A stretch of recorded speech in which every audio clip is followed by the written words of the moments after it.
if we follow the data, it's not been impressive in terms of turnout of voters. My analysts are going to explore that conversation a lot more because a lot of investment is really made in ensuring an election holds, printing of ballot papers and all the elements that are needed for a day like this.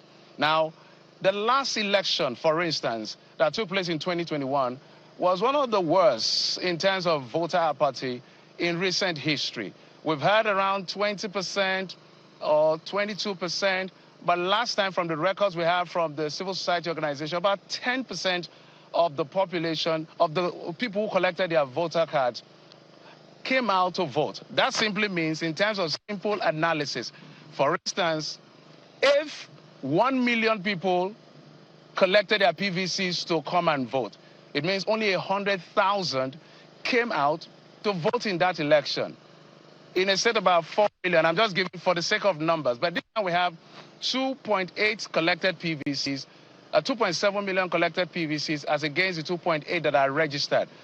The CSOs and experts are saying that they project that the turnout to be less than 20, which is still not impressive. So you're talking about in the range of maybe 500,000 or so. So you can imagine a state of, as at the last census, there were about 4 million people in Anambra as a state. So we expect that that number should have maybe gone higher to, say, 5+ million. And then you have only 500,000 as projected coming to decide who governs them. This is a big concern, and the factors are not far-fetched. They look at whether or not they can trust the process, or whether the process has been predetermined, or whether or not the people they voted for in the past, they actually serve their interests. So it's a call to all Anambra people this morning that no matter what you feel about elections, another factor, again, is security. And I just told you about 45,000 policemen and 10,000 NSCDC. That should give some reassurance that you're safe, even though you still have to watch your back in certain places. But it's an appeal that people have to come out and vote so that these things will not be wasted. So if we did 10% in the last election and we're projecting less than 20, so we're talking about 15, 18, or maximum 20. So the big shocker will be if the voter turnout exceeds 20%. That will be, at least, even if it's low, impressive. Well, all that we can do is just to wish the people well. But you, please do us the favor of staying safe. In the meantime, there is a quick background story that you need to view, and that's what the civil society organizations decided and put out for you. With just a few hours to the Anambra governorship election, different civil society organizations are giving their observations so far. At this venue in Awka, the Situation Room is briefing with a challenge to the electoral umpire. Credible conduct of this poll will reinforce public trust in the democratic process in the Southeast and contribute to national momentum for deepening democracy in Nigeria. Elsewhere, another coalition led by Electoral, a CSO focused on women groups, reveals they will be deploying 100 election monitors tomorrow. They also question gender inclusion in the process. Under the gender election watch issue, NWCF will deploy 100 trained stationary observers across the 21 local government areas using a random sampling method to ensure representative coverage and improve the Gender Election Watch app. Speaking to our correspondent, however, a board member for Yaga Africa says she's optimistic at the process as both INEC and the police have done their jobs. The preparations before the elections are okay, and now I think it's for us to wait and see what happens tomorrow. The election is less than 24 hours from now. On the part of security agencies, I know that INEC has what is called ICSES, that is Interagency Consultative Committee on Election Security, where all the security agencies are part and parcel of election. I know that INEC has been having meetings with the ICSES, and I believe that the security agencies will go and do what they are supposed to do professionally. As the countdown to the polls continues, the voices from civil society are clear. The people of Anambra are ready to vote, and all eyes will be on INEC to deliver a process that is peaceful, transparent, and credible. Charles Sopurum, Channels Television News. Indeed, expectations from civil society are high as far as Anambra election is concerned. And, from what they're saying, it will be the first major test for the newly appointed INEC chairman, Professor Joash Amokuton. And, of course, we'll be speaking to them yet again in the course of the program. Speaking of which, Jeffrey is standing by to interact with one of the representatives of the civil society organizations covering the Anambra election. Jeffrey, over to you. Yes, indeed, Bukola, thank you. Well, it's a continuing live coverage of the Anambra State governorship election, and it's a multi-stakeholder event as far as elections are concerned, from the media to the civil society organizations to the institutions that drive the process and the security agencies. Well, I have with me here the founder of TAF Africa, Mr. Jake Pele, who is a prominent face as far as election and governance is concerned in the country. Mr. Jake, thank you so much. Thank you, Jeffrey. Good to see you. Yes, sir. Thank you. Thank you for all that you guys do. I know the sacrifice you had to make to be here this early, and the sacrifice the channel is making. This is about nation building, and you are pivotal to that. Thank you. Thank you so much. It's our job. We have to do what we can do to make sure the process is as flawless as possible.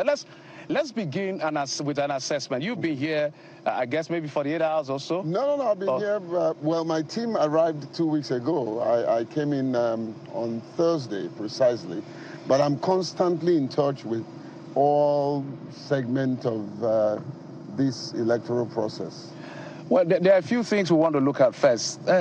My colleagues had asked me, and I want to throw that question to you, in terms of given the level of voter apathy in the country and the record of 2021, which was about 10% in terms of voter turnout, which was not an impressive number, from your interactions and the reports you're getting, are you seeing any form of excitement, enthusiasm in that sense by the people? Because that in itself affects outcome, whether or not the people will turn out to vote for the candidates of their choice.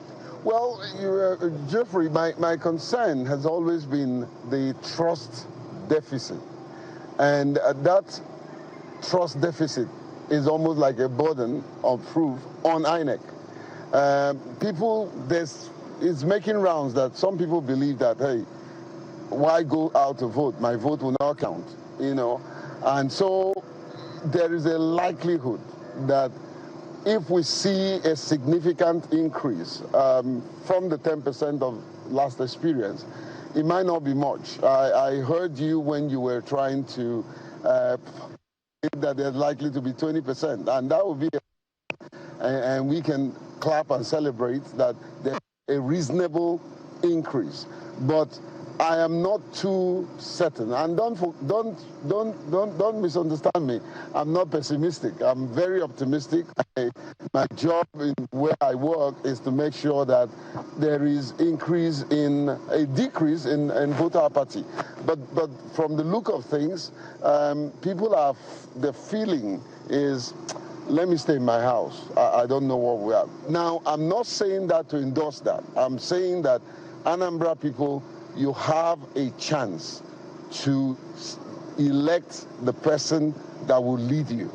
If you stay at home and assume that your vote will not count, then your vote has not counted. And at the end of the day, they will vote the wrong person. And that's the reason why everyone that is within the vicinity of Anambra State should come out. Everyone that is eligible, though, should come out and participate in this election. We want to see increase. We want to ensure that the good work that everyone is doing, channel, everyone, the civil society, we want to ensure that there is dividend on the efforts that we are putting in the process. So definitely, hopefully, there will be some significant increase. 20%? Yes. I don't know. Well, that's a projection by CSOs like yourself, and we're hopeful. It's just a projection. Yes. It could be less, it could be more, it could be exact. From what we are seeing this is more of a psychological warfare as far as elections are concerned, where people just don't feel that their vote counts. And that's why we're here to say that just do your best, because it's a civic responsibility. But let's talk about the thing maybe can be able to measure. The police have said 45,000 persons have been deployed in terms of personnel, led by Mr. Shogunle. And then the NSCDC as well said they've deployed about 10,000. When you drove, or you've been driving around, when I was coming here, I think I saw about 1 or 2 checkpoints. Do you feel the presence of as much security as should be? We know this is a city center, so it's based on our assessment of what we see here. Yeah, well, I think basically the security situation, I want to say this, that the Anambra people, sometimes we have very little to worry about security situation. They are peace-loving people, and every one of them wants to make sure that they don't shed their own blood.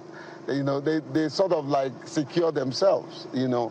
However, the heavy presence of the security operative can be a plus, but they need to watch it so that they, in turn, will not become the security breach that they are trying to prevent.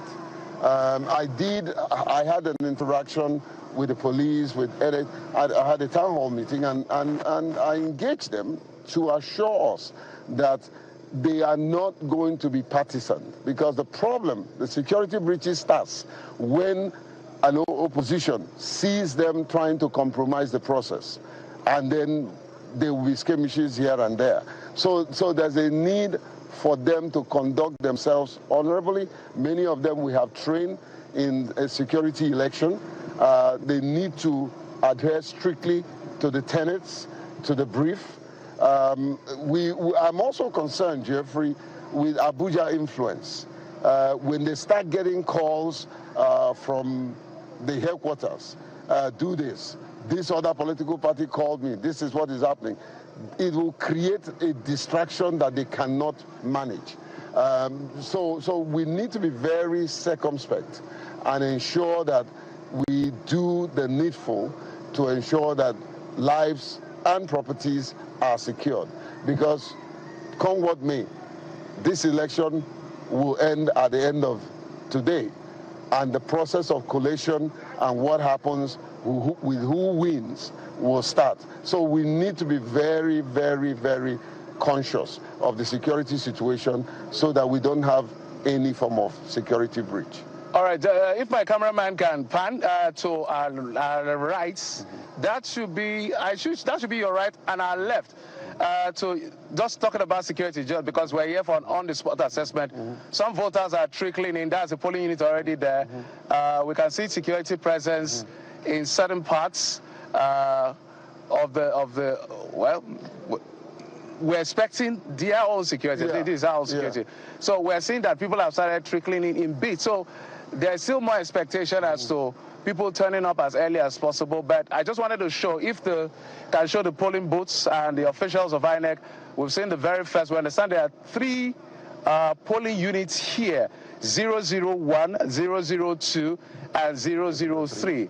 At some point, I'm going to walk down to that place to give a clear assessment of what is expected of them as well as the voter. And we're going to work with them to also educate new voters on what exactly is expected of them, because it's not like flying for the first time. You may not be familiar with the activities of the airport. So new voters may not be sure what to do. Our job is to educate right here on Channels Television on what they're expected to do and what the officials are expected to do. I think I can see another one to the extreme, but the camera may not be able to pan. So it's a big expanse right here in the community school, Amobia, in Okas South local government area. This is Ward 1.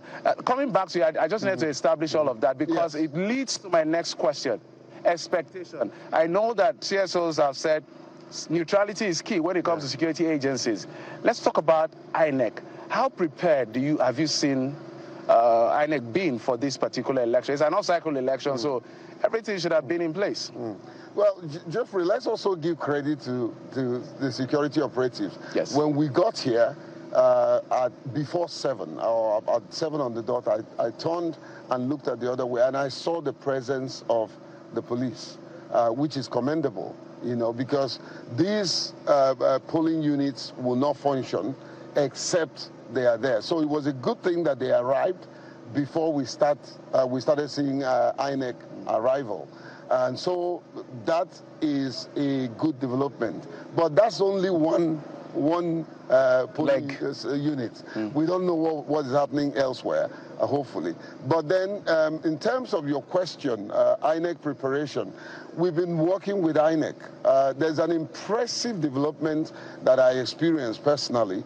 And unknown to a lot of people, we were having some challenges getting INEC to adhere to Section 54, subsection 1 and 2, specifically sign language interpreters deployment. Yes, I know you're passionate about that. Yes, but yeah, but so for the first time, INEC there were mixed feelings. They were like, oh well, we don't know whether we will allow you to deploy because of volatility of the place and all that.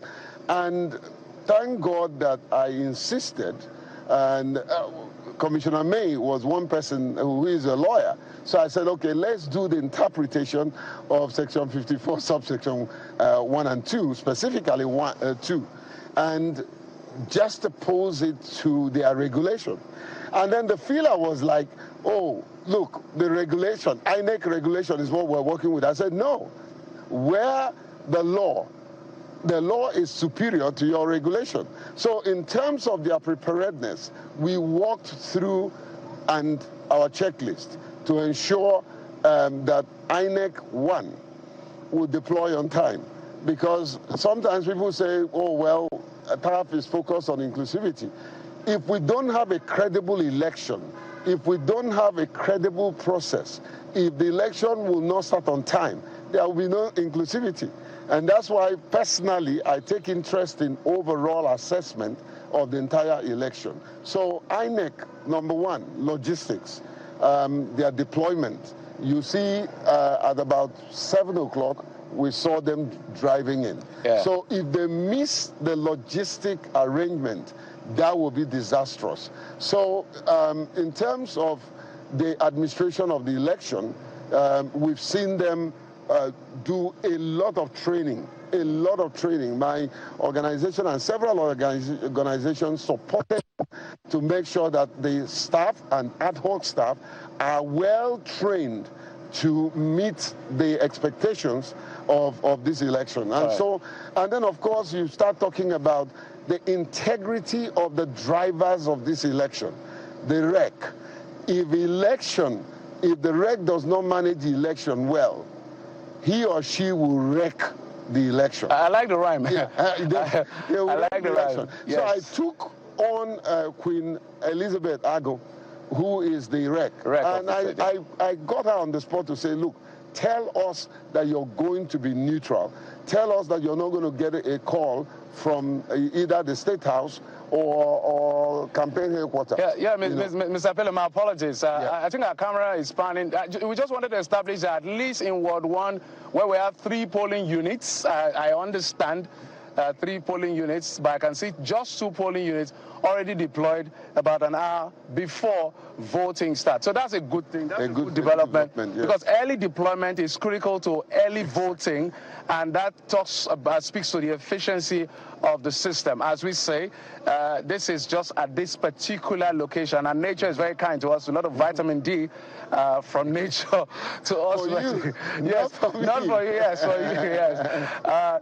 So we can see the officials, NYSC members, already deployed their materials, their booths, their ballot box, and all the things they are required to use for this particular exercise, meaning that in the next few moments, they will just be seated. We'll walk up to them and have a conversation with them if they are comfortable with that, so that now it's a question of waiting for the voters.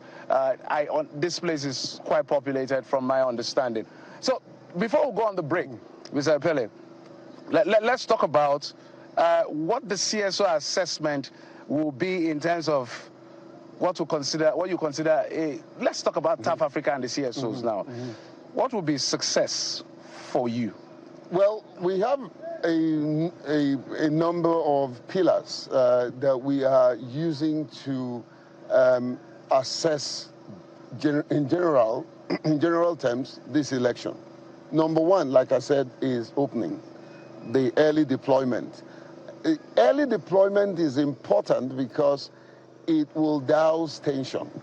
Once they start coming late and the people are queuing, everybody wants to vote and step aside. You know, there's all kinds of issues. So early deployment is what we're looking at. We are also looking at accreditation, you know, how smooth that process will the beavers work, you know, and all that. Will the people show up on time? No beavers in election. That should be the standard. Exactly. So will the people show up on time? The other thing is when we start the process of collecting results and all that, you know, that's also a very important aspect of this election that CSOs are watching at. Then voting, you know, the voting pattern. We're interested in how many women, how many persons with disability, and all that. Then finally, the big one is all kinds of security issues, incidentals. Are they going to be, will the election be conducted in the most honorable and secured way? And then, of course, we will begin to look at my constituency, inclusivity, you know, not just inclusion of PWDs, persons with disability, but inclusion of the aged. I'm interested in seeing we'll look out women, for them as well and see how it's the youths, you know, and all that, so that we can look at the demography and the voting pattern, you know, and then finally, collation of results and the announcement. Okay. Yeah. And of course, accessibility. Jeffrey, I'm going to take my time when I'm off this segment to look at where they are placing the ballot boxes. Whether it's accessible to people with disabilities. Yeah, I mean, look at that. You see that kind of state. You can't make. Yeah, so yeah, I think this one is maybe fair. Exactly. Okay. So if I have to advise that, look, whenever you see a person with disability, can you bring down the ballot box where it's not accessible so that they can vote? So these are some of the, and of course, your area, we want to see media inclusion. Yes. And Channel have started it. Yeah, we're here. Making sure that you start with inclusion. That's good. We're here to make sure that we cover every aspect of this election. We're going to cross over to Nnewi, to Onitsha, to some of these places where elections is taking place in 21 local government areas, over 300 wards and about 45,000 polling. In 3 senatorial zones. So in 3 senatorial zones. So we're everywhere to make sure that we give a feel of this election. But Mr. Jekepele, we may call you back. We may call you back. It's a long haul today. It's an all-day job, maybe an all-weekend job, if you will. That's what we signed. So we will be talking to you in just a moment. Maybe walk around it. But thank you. Jekepele is the founder of South Africa. We may have to call him back yet again, but for now, we'll let him go. So, yes, that's as far as the assessment of the process is concerned, the Anambra State governorship election taking place today across the 21 local government areas of the state. My next guest is getting ready, but we'll take a quick break. Bukola and Ayo, maybe let me throw this back to you, because there's a lot of movement that has to be done to inform the people of at least what is playing out right here at the voting centers. That we have about 3 polling units in Awka South local government area of Anambra State, in community school Amobia. This is the Ward 1 in the state. So we'll be right back. But Bukola, let me throw it back to you. Yes, indeed, Jeffrey. We can see that it's increasingly getting busy around you. When the camera panned, we can see the arrival of INEC officials, and they're getting set. And it's a good thing to note, but we do not know if it's the same thing in other parts of Anambra State at this time. I had read on INEC official platform that the chairman was given express instructions to all ad hoc staff that if they have to starve themselves of sleep in order to deploy early, they should do so. And that was quite interesting to read. And, you know, we should be seeing the adherence levels to that instruction by the INEC chairman in other parts. But we've begun to see it here in Amobia. But Jeffrey, confirm to us, because you said they've deployed an hour ahead of time.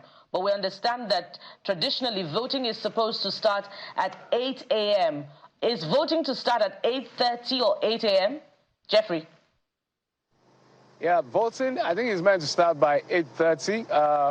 But if there's a change, I'll definitely let you know. But what we can see, as far as I can see from here, is INEC trying to just make sure that all that is needed is put in place. So at some point, I'm going to move around with the cameras to show you what is going on. But from where I stand, I can see that they are pasting the voter register on the walls, which is the first port of call. But I think maybe I'll just do that so that I give you a sense of what is going on, and also, if possible, speak to some of the officials here. But this is going to also serve as a form of education to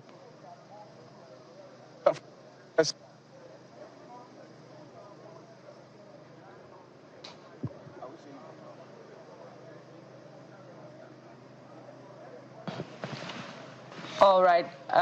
Jeffrey's approaching an ad hoc staff right now, just to help us get a sense of what is being done ahead of commencement of voting. We can see the voters' register being updated in terms of display on the wall. Yeah. So the Anambra would go as they arrive to check their names, you know, customarily. Just to be sure that that's this their is my polling unit. But there's another thing that I would love very much, and I hope Jeffrey can hear us, when he engages the other guests. Something Charles Upperoom told us yesterday, our correspondent there, that, you know, of all 16 or so candidates, of all 16 or so political parties, just about 6 or 7 of them were represented at some meeting. I'm hoping that the number has increased before we start hearing those go-to-court stuff again.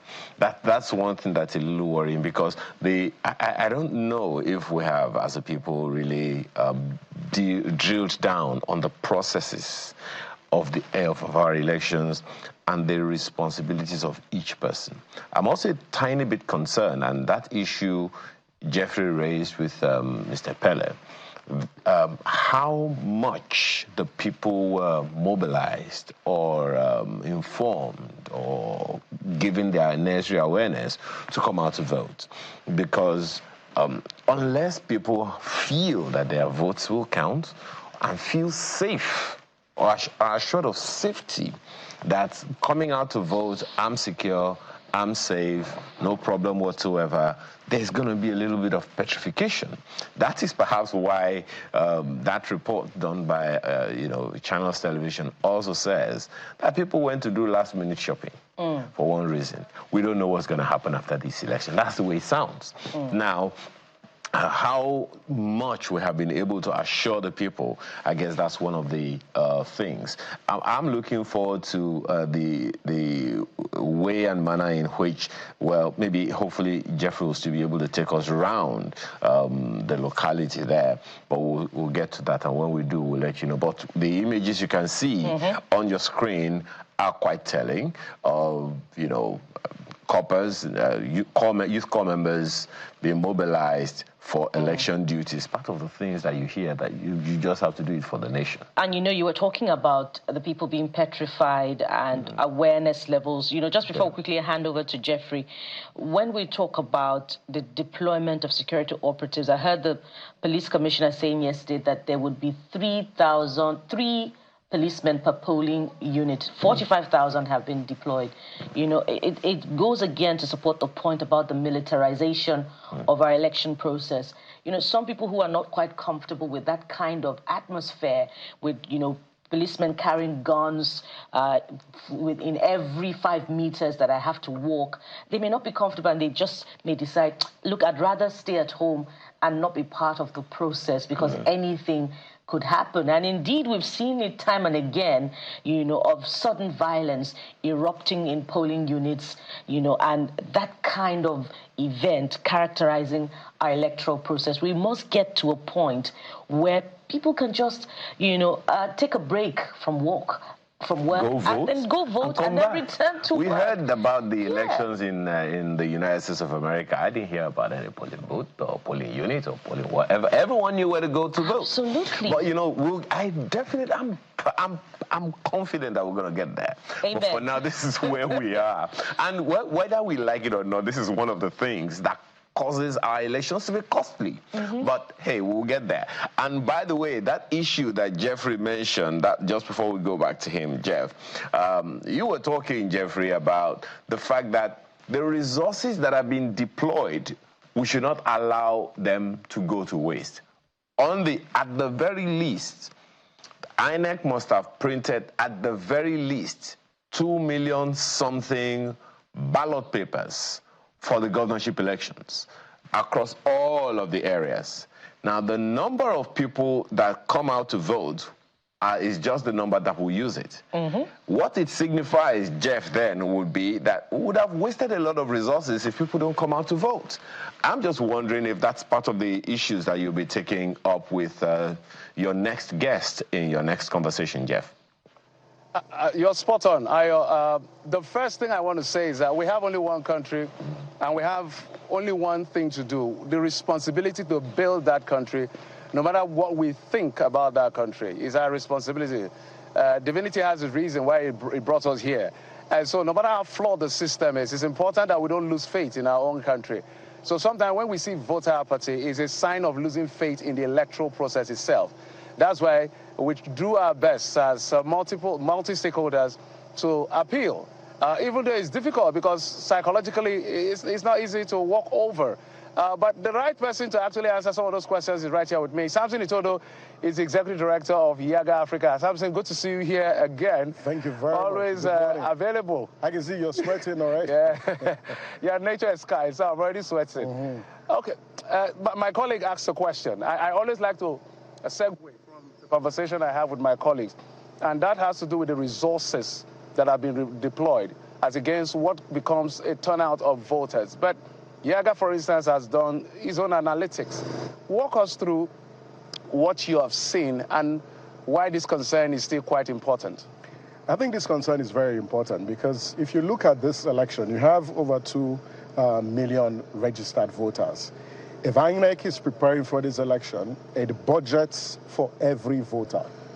So taxpayers' money is spent to produce those ballot papers and the result sheets. Now, a situation where a small fraction of voters show up, what you eventually get at the end of the day is that as a country we would have wasted hundreds of millions just printing ballot papers when voters don't show up. And that's why there's actually the cost implication of not turning up to cast your vote. The second dimension is when you look at the personnel deployed, especially security personnel. Over 55,000 security personnel have been deployed for this election.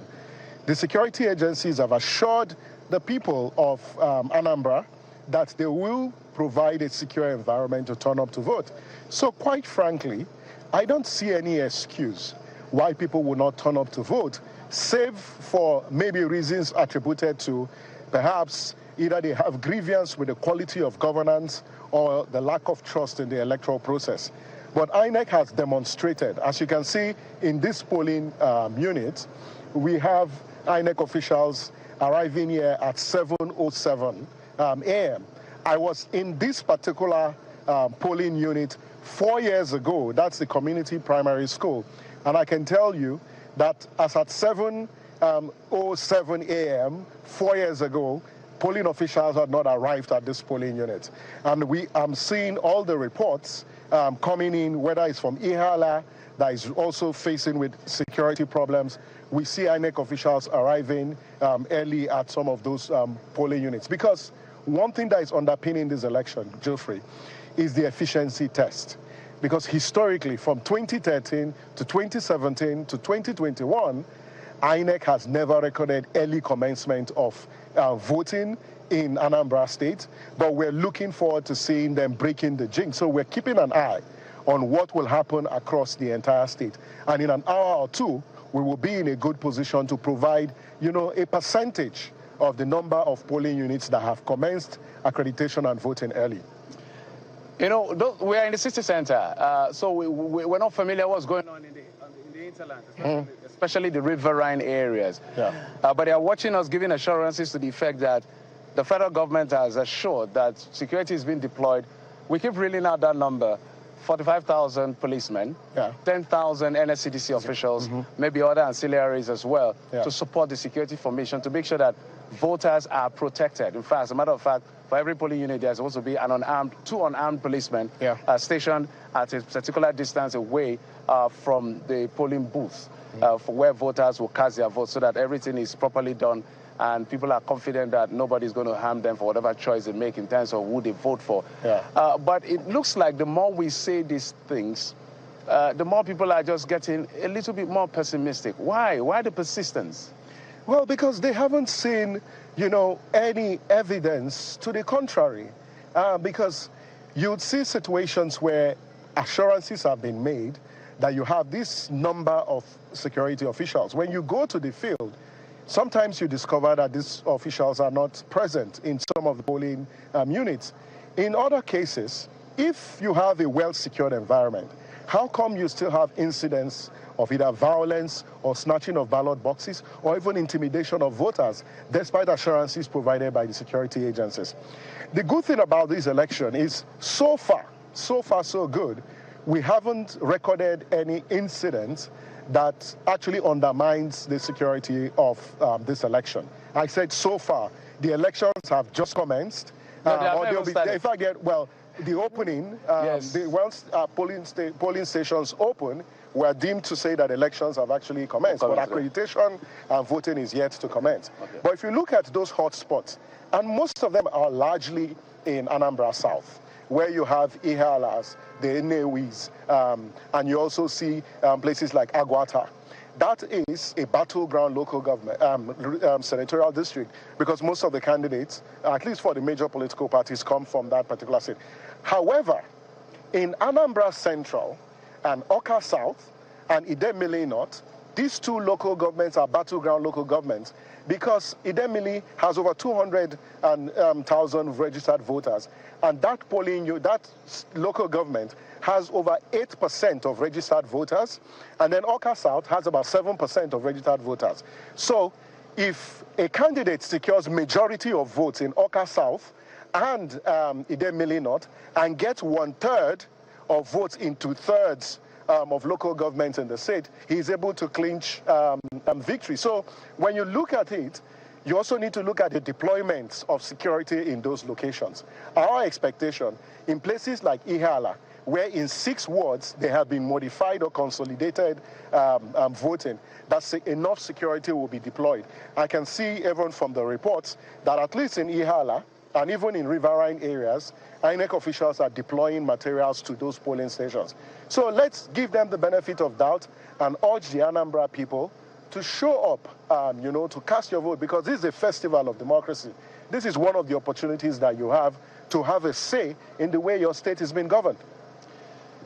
What do you make of the turnouts as against the mandates of the persons who win and how effective they can eventually govern? This is us going ahead in terms of the conversation. The last time it was 10%. That means, I use a general number. Yeah. If 1 million people collected their PVCs to come and vote, it means only 100,000 decided who became the governor of the state. Yeah. How does that affect governance? Because if we don't put this in context, people may not really be able to appreciate. I think the voters need to understand that it is an anomaly. It's unacceptable that a minority of people will determine for the majority. That's not the whole notion of democracy. And when you think about legitimacy and democratic legitimacy, it is derived from the people. That's why it is said that democracy is government of the people, by the people, and for the people. A situation where a small fraction of people, 10% of people, determining who becomes the governor of a state does not augur well for your democracy. In fact, whoever emerges from that process cannot boldly say that they are a representation of the popular will of the people. And that's why people need to show up, because if you don't make use of the voice and the power of your vote, then you have no reason, you have no right to question political leaders when they emerge out of elections. So this is the opportunity that you have to show up to cast your vote. Some will say their votes will not count. And we say that, at least for this particular state, I say this with a deep sense of responsibility, that when you look at the history of elections in this state, compared to other states, the levels of electoral malpractices and fraud are not as high as some of the recent elections that we see. The challenge here has always been logistics and turnout.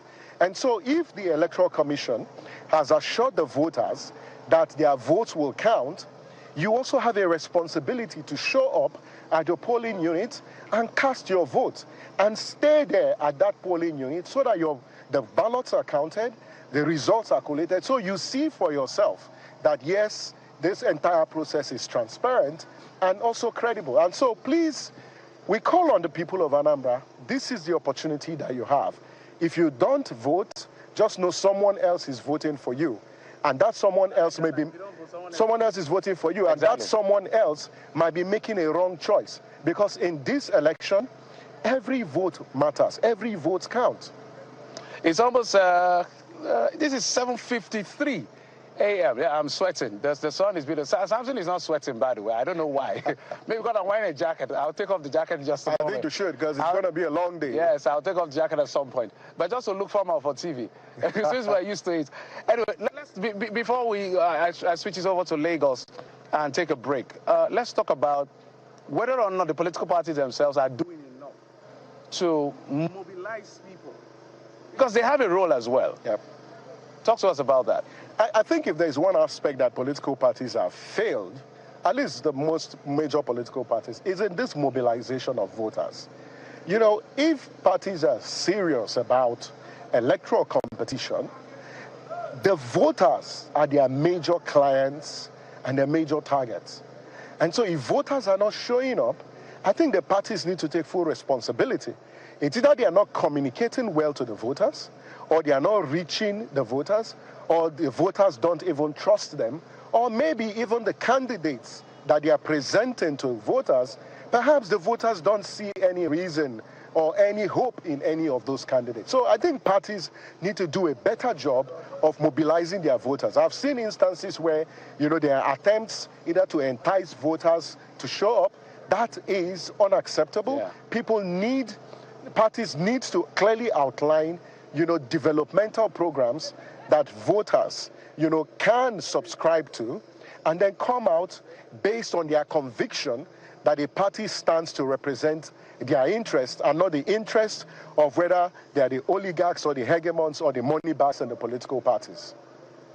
We'll take a quick break. Of course, we're going to continue talking. There are so many aspects of this we'll be dealing with. Yeah. But Bukola and Ayo, I want to throw this back to you. So we're just here to build up to the moment. It's about almost 35 minutes to when the voting will properly commence, where we'll get to walk through and see exactly what is going on. But I'm sure you have a thing or two to walk through as far as it's concerned. I was just smiling with Samson. Samson was taking a jab at me that I'm sweating, because I'm used to being in the studio where the AC works its magic. But now I may have to take off the jacket for nature to work its magic as well. Bukola, Ayo. Well, do me that favor, in the interest of peace and stability. I'm very sure that your wife and your children are going to be very happy with you on that. Second message or two, but just to let you know that we're covering the Anambra governorship elections, and we have correspondents spread, you know, different parts of Anambra State to give you up-to-date information as we go on. In the meantime, let's take a short break. We'll be right back.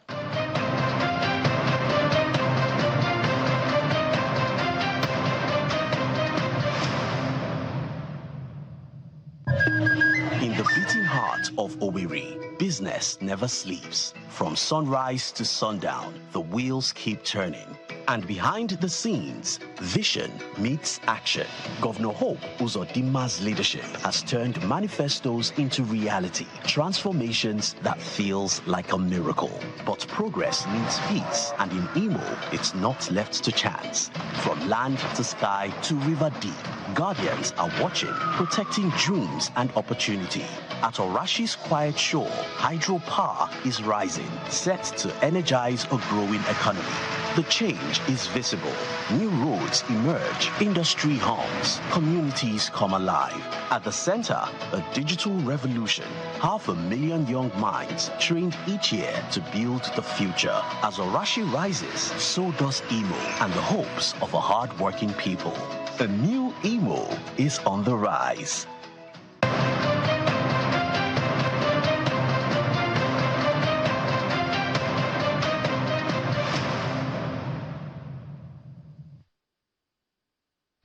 Well, it's decision day 2025 for Anambra State as they head to the polls to voting their next governor. Will it be the incumbent, or will any of the other candidates, in the other political parties, there are 16 of them, by the way, of course, displace the incumbent? We're about to find out within the next 48 hours or so. But it appears as if all is set, and we've been bringing you updates from Awka, to be precise, the community school where our correspondent Jeffrey Uzongo is. And, we've gotten a sense of the deployment of materials, and we've also seen the arrival of staff, whether it be INEC staff or security agents. We've seen them right there in Awka, where Jeffrey is. But we continue with our conversation this morning, looking at all of the implications of the level of preparedness of INEC for this particular election, this off-cycle election, by the way. And joining us is Mr. Kayode Adeluola, a senior advocate of Nigeria, who joins us virtually as we begin the first leg of our conversation on Anambra Decides 2025. Senior advocate, good morning, and thank you for joining us on Anambra Decides.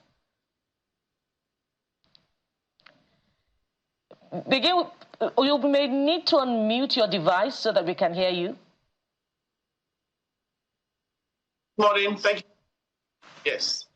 Yes, before we begin to look at all of the legal aspects of, this conversation, let's get a sense of how you're seeing the commencement of, the exercise, the pre-commencement levels, against the backdrop of what we've traditionally had in Anambra State in the past. Are you satisfied with the process? And, they say the morning shows the day. Does it give us a sense of how INEC will perform this time around in Anambra State? Well, to start with, we have a new INEC chairman, Professor Amokuton, Senior Advocate of Nigeria, and this is his first test or baptism of fire. He has given us assurances that the elections will be properly conducted and there will be transparency, and he'll give it everything he can. So those are promises. Now, my concern is, has he had ample time to review the processes, to review the material, and to review what should and should not be done, such that he can beat his chest and say for sure that the election in Anambra State today will be one that we shall all be very proud of. But given his assurances, I believe that he'll do what he can in this situation and give us a result or outcome that we will all be very proud of. That's one. And second, we understand that there was a peace meeting where an accord was signed by the contestants, assuring us that everyone will play by the books, and that at the end of the day, whatever results we have will be accepted by them all. Now, those are things that give us some assurance that, well, we're in for a good run. And from what you have also portrayed on television, we see that the INEC materials are arriving at the appropriate time, so we don't have a situation where we would have materials coming in at 2 o'clock or 3 o'clock when people feel disenfranchised, feel disillusioned, and they're going home. So far, I'd say that I'm very hopeful that Anambra State will give us an election that we're all very proud of. And more importantly, I must say that I consider Anambra State as a state with people who are very enlightened. Yes, let's put aside for a moment the, a lot of problems we've had in terms of violence and what have you. But generally speaking, this is a state with people who have demonstrated their ability and skills and professional attainments in various fields. So I believe that our community should be able to get people not only to do their best, but to also come out and vote. I'm hopeful. I'm quite hopeful that these elections will be one that we're proud of. And that is the expectation. Let me quickly follow up on your first few points. You said it's the baptism of fire for the new INEC chairman, but some would say that he's just been appointed, and indeed that was the point that shaped his resumption, that indeed the other national commissioners had, taken care of the processes leading to Anambra election. Hence, we should cut Professor Amokuto some slack as far as the INEC election is concerned. But where are you on this? Should it be a case of no excuses? He's indeed the new chairman, and he has resumed a few weeks ahead of the Anambra election. I'd be very willing to cut him some slack, but particularly if we find situations where they're not issues of the heart and they're not issues of the head, rather they're just administrative lapses here and there that he still needs time to grapple with. I don't have any reason to doubt the integrity of Professor Amokuto, who I have every reason to believe that he's an upright person and he would do his utmost. But then again, when you refer to other INEC commissioners in various states and at the center, well, they are the same people who have conducted elections, and a lot of people have complained. Now, don't forget, elections are very touchy issues for us in Nigeria, and many people look at these elections as do or die. Unfortunately, it shouldn't be so, but then again, that's what we have. And so not many people are going to be willing to accept excuses or reasons from Professor Amokuto. But then again, I'm very hopeful that at the end of the day, even if we have a few lapses here and there, they will not be so bad as to give us concern or as to affect the outcome of the elections. Interesting perspectives, SAN. But there are a number of concerns that I would like you to speak to as the people go out to vote. A number of issues we have raised this morning. First of all, we've raised the issue of security, whether or not the people will feel secure enough. Bukola made a very, very instructive comment on that one, that the militarization of the environment, for one, which, beside the fact that people had been apathetic towards the elections, seeing so many boots on ground with guns in their hands and all, or rather arms, with them, might give people some kind of iffy feelings. That's one. Secondly, there's a history of voter apathy in the environment. Thirdly, there has been a history of delayed takeoff of the processes. Now, where our colleague Jeffrey is, we've seen that some people have been there. They have already started setting up and all of that. Whether or not it's spread across the state, as Bukola also mentioned the other time, that's another issue. Then there is an aspect that we rarely talk about while we are planning for elections, and that is what happens after the elections. There's one thing we tell the people, but then there is also the part where the people don't really have a role to play. Which of these issues do you consider instructive for us at this very moment? This is 8:06. And if what Jeffrey said is anything to go by, elections will start in about 24 minutes. Now, we understand that we're probably having about 40 to 45,000 policemen and security agents on ground. That, in my opinion, is very intimidating. We must begin to see security not in terms of people or personnel on ground as against technology. I'm sure that there must be modes of monitoring neighborhoods, communities, polling units either by satellite, by drones, or by CCTV, such that people do not feel intimidated. Now, in an area, in a state where you've had so much in terms of violence, people seeing so many policemen with guns may feel intimidated and may also feel apprehensive that in the event of some trouble, guns may begin to go off. That in itself could be a disincentive. But then again, we don't seem to have the willingness to have the sort of technology that will enable us to have the coverage in terms of monitoring and security so that we do not have so many boots, like put it, on ground. That is one. Voter apathy is directly, in a sense, related to what I have just said. Voter apathy would happen when people think, first of all, oh, our votes will not count anyway, or well, I wouldn't going to go out there because I don't want any trouble, or well, I suspect that maybe some other people who are there watching who I'm voting for, and well, there might be reprisals after the elections. Now, those are things that we also need to consider. If we have had elections in this mood over time, and we still have complaints, then it's time to do a check and a review of our mode and modalities. What happens after the elections? Collation, announcement, and what have we. Those are very critical areas. Now, we should have the iron, and that's what a lot of people have complained about.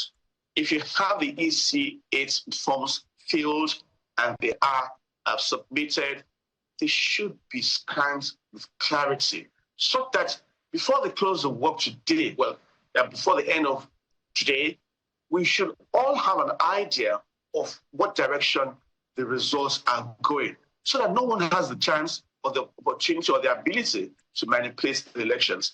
We cannot continue to have elections that will continue to make people feel it's just a waste of time going out there to vote because the results do not reflect our desires. But then again, I would implore members, the citizens of Anambra State, to please go out there and cast their votes. We have about 2.7 million voters. We have about 5,718 polling units.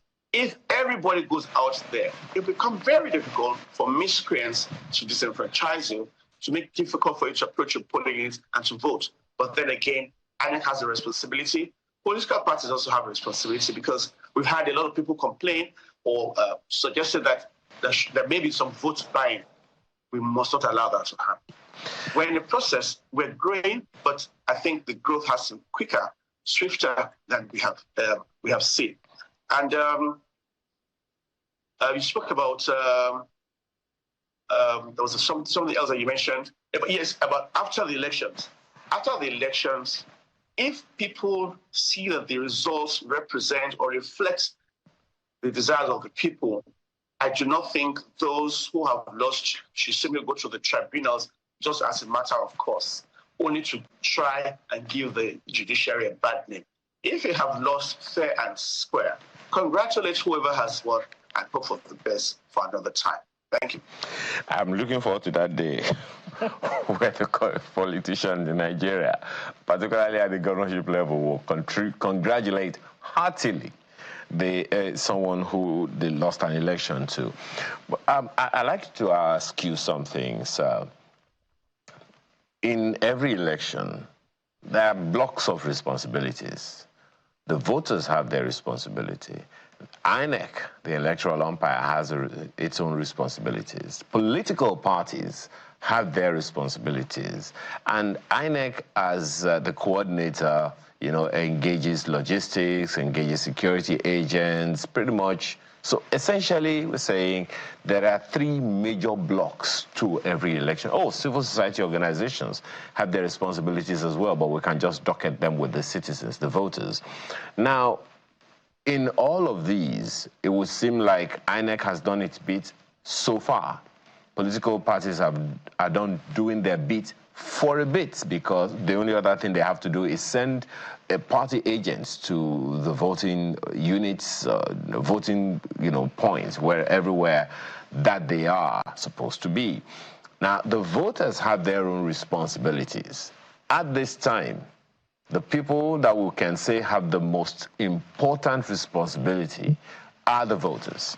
And if history is anything to go by, The turnout for voters in Anambra State for the governorship elections was 44.4% of the voters. In 2003, it went to 47%. But in 2021, we understand that the mark was historically low at 10% participation, despite more than 2.46 million registered voters. Do you see this election being any different? Do you see any marked improvements in voter turnout this time? Well, if I were to answer that question, I'd probably be guessing. I don't live in Anambra State. I do not know how they feel. I don't know what efforts people have made, particularly political parties, to get people to come out to vote. But let me give you an example, and I'm going far away. When President Obama was contesting to become president, he reached out to people in a way that had never been done before. So everybody who wanted him to be president, even with their $1 or $2, sent it in, they felt a part of the whole process. There's something about carrying people along, and that is what political parties should do. But what we find is a lot of times political parties simply focus on their primaries, get their candidates out, they feel very proud of themselves, and they think that is it. And then whether people come out to vote or not doesn't really matter. I know that a lot of people believe that, well, if you don't have massive turnout, then whoever wins has not really received the mandate of the people. That cannot be correct. Because if voters have been given the opportunity to come out to vote, they have not been disenfranchised, they have been given ballot papers, they have their voters' cards, and they refuse to come out to vote. One, they make it easy for those who want to steal ballot boxes or disrupt voting at the polling units. Second, they don't allow their own votes to count. And in fact, thirdly, they may be allowing the wrong person to come into office. So voters have a crucial role to play, like you have said. But the truth is, we would hope that if, and I'd say if, we do not have the kind of voter turnout that we expect in Anambra State today, then it means that there's a whole lot of work for every one of us to do. The parties, the civil society, INEC itself, because there has to be a whole lot of sensitization of voters, of citizens as a whole, so that it's not only about the date of the election, that people then remember, oh, the election is going to be today, or it's going to be next week. Long before that, we should have people get interested, leaders of communities, leaders of places of worship, and what have you. But then again, we, and may I also say that you as journalists also have a role to play. That it's not enough for you to criticize the procedure, but well in advance, let people know that elections will come up. And if possible, reiterate that we had only 10% voter turnout at the last elections. Let us achieve 50%, 70% this time, because we expect that maybe some people have gone on the jackpot train to some other parts of the world, or maybe some people have passed on. But then again, let those who are alive and able come out.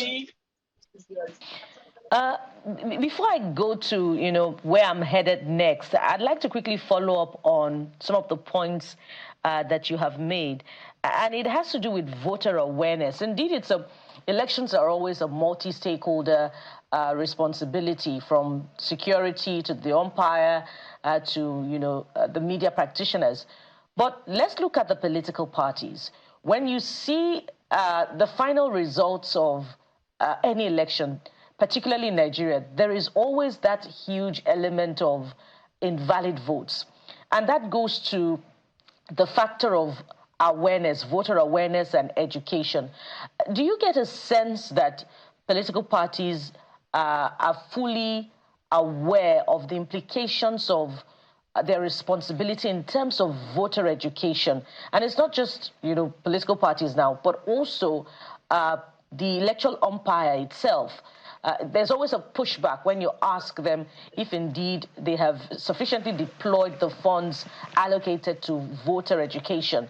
But we do not see it in every election cycle in the final results of elections, when you see the huge number of invalid votes, and then indeed the turnout of voters, help us understand, what the responsibility of political parties and indeed, the voter education department of the electoral umpire should be in terms of voter education. Let's say it as it is. Politicians run political parties. Politicians are largely after their own individual successes or benefits, unfortunately. How do we expect political parties to sensitize or educate the voters when there's so much infighting with the political parties themselves? Now, if you have a political party that is not even stable, how do you think they're going to have time to talk to voters? And then we watch them from a distance. They're fighting, they cannot agree on where and when to have them, meetings or congresses or what have you. And sometimes even the primary elections are held with so much acrimony. How do you expect them to educate people? Unless you have a timetable given to political parties also, when they are expected to have clear-cut sensitization along specific guidelines. In other words, we may have guidelines saying that political parties must demonstrate their plans for sensitization to INEC over a period of time, 3-4 months to elections. Nothing partisan at that point in time. Just educate us. Tell us what we shouldn't be doing. Tell us when we place our fingers on the space for the political party, it should not smear the next political party's vote. Those are things you should let us know. Let people get interested. Make jingles that will make us almost sing them as songs as we go doing our chores, and let us realize that voting is not a matter for a big fight. It's a method of choosing our leaders to have progress. But if we continue to have invalid votes, it means that not only the political parties, not only have we don't have political parties doing the beat, but INEC also perhaps has spent more time printing ballot papers for people who would not come out to vote. Then politicians should also be recognized as people who have so much at stake, so much money is spent on elections that it's about winning. Even if only 2 people come out to vote, they're satisfied. Do we want to get to a point where we are going to annul elections if we do not have a certain level of voter turnout? I don't know. I don't have an answer to that question. But then voter turnout has to become very important, and we must enable voters to come out by encourage them and sensitizing them appropriately. Thank you. I was just looking at the final results of the 2021 election in Anambra State, and the total number of rejected votes is 8,000 plus, 8,100 and something or thereabout. And that could make a difference either for the winning candidate or for the candidate closest to the winning candidate. But we can only hope that the process improves from this point.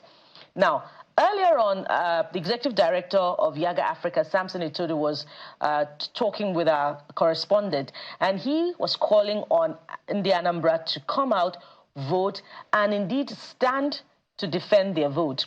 But somewhere on, INEC's verified X handle, they're saying that, they're educating on what to do and what not to do and what constitutes an offense in this election. And one of it is that if you stand around after voting without any valid reason, there are punitive sanctions, attached to that. But there is a huge distrust for our electoral process here, where the electorate are encouraged to stand and defend their vote, particularly when it comes to uploading, the final results to IREV. What would be your counsel to the electorate today, amid this concern, that INEC is also stemming from INEC's position that they shouldn't, be around after voting? What would be your counsel to the electorate in Anambra State? when INEC says once you vote, you must go home, the question is that the law or is that a regulation? Or it's just that their own advice in order that we may not have disruptions. Well, when voters vote, we can't tell the difference between a voter and a miscreant who's going to disrupt the elections and the voting. Now, we don't really also want to have 500 people at the polling unit standing or milling around after they have voted. That also could cause a bit of disruption. But the law has provided, or regulations have provided for political parties and candidates to have polling agents. That is what the political parties ought to ensure that they have. There should be a polling agent for each of the candidates at the polling units. It may be expensive, but if you have such support from the voters, I'm sure that there will be voters who will volunteer to be your polling agent such that they can defend the votes that have been cast in your favor. So that is what I think going forward we should emphasize. Lists of polling agents should be sent to INEC. Let us identify them. But I do not think also that we should have so many people milling around. But then again, those who want to come and snatch ballot boxes have no respect for any of these regulations. So we're torn between two things. Should we have people milling around? I don't think so, because that could make it rowdy, unwieldy, and a threat. But by the same token, I think parties should have the opportunity, and which they do have, but should ensure that people come out there as the polling agents. If, for example, we have 16 polling agents at every polling unit, we have enough people to monitor the votes cast. Thank you. Polling agents, because our correspondent, Charles Oporom, speaking with us yesterday, said that the number of polling agents he saw at a meeting that was called for all political parties was just about 50% or thereabouts of the contesting political parties. 16 of them, but maybe just about 6 or 7 gathered at that meeting. How telling is that for you? That suggests that, one, maybe some of those political parties don't have the funds to have 5,718 poll agents, because a lot of these poll agents, as I understand, unless they have cash on their hands, they will not appear. But then again, as I said, if you have supporters who genuinely believe in your cause, they will need to be paid to stand to ensure that your votes are counted. So that says a lot. Then again, if we don't have enough polling agents in some of these places, as I said, we need to use technology to be able to monitor who has come to the polling unit, who has snapped a ballot box. Technology can tell us these things. Why are we refraining from using technology? But then again, people probably tell us, well, even if we are not very happy with the use of beavers and IRM, then what sort of technology are we going to talk about? But then again, there are people who have versed in ICT who can tell us that from the skies they can monitor polling units up to the end of the elections and tell us exactly what has happened. So I think we need to move in terms of technology rather than talking about people monitoring or not monitoring. That's my view. Talk to us about the legalese that we may or may not have been following as we should, Mr. Delwola, particularly for this election. There's been, usually before some general elections, even some elections such as this, we have one political party or the other going to one court or the other to do one thing or the other, to stop one process or activate another and stuff like that. I don't think we have had much of that this time around. But then there are also certain processes that we just seem to manage through for one reason or the other. So in this particular process, based on the laws, based on the electoral laws and the constitutional responsibilities, how well have we done so far in this particular election? Speak as a professional and as a Nigerian. Well, as a professional and as a Nigerian, so far, so good. I'm saying so because what are we required to do? First, we need to have the voters register. That we have done, and that we have. Second, the political parties also ought to have primaries well conducted in accordance with their constitutions. So far, so good. We also need to have INEC present the materials and ensure that they are taken to the polling units under security, and they must be adequate for the purpose. Well, we're watching that. Then we need to ensure that the polling units are placed where they are designated so that voters don't have to search for them. That, I think, also has happened. Then we need to come to the accreditation of voters. That is where the trouble often begins. People get there and they say they were not accredited. That shouldn't happen. Because that's the reason some people will go to court after these elections. Then, going further, we need to talk about the counting and the collation and how the forms are filled with no alteration, no cancellation.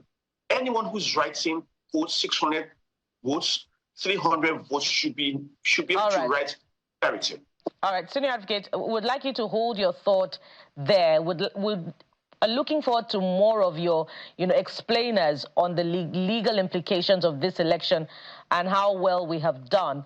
But let's go to Awka now, where our correspondent Jeffrey Zongo is standing by. It's about 2 minutes or thereabout to the commencement of voting, and we can see that all is set. But Jeffrey will tell us more. Jeffrey, go ahead. Hello.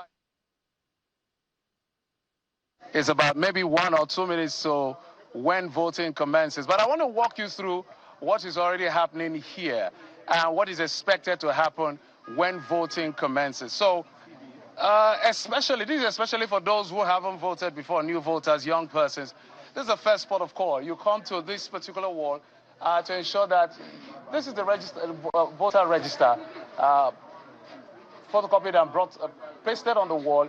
You come here, you check for your name and your picture to establish the fact that you are registered in this particular polling unit. This is the very first port of call for every voter who comes here. If you don't see your name here, well, you may need to confirm from the officials why your name is not there. As soon as you confirm that, you proceed to here.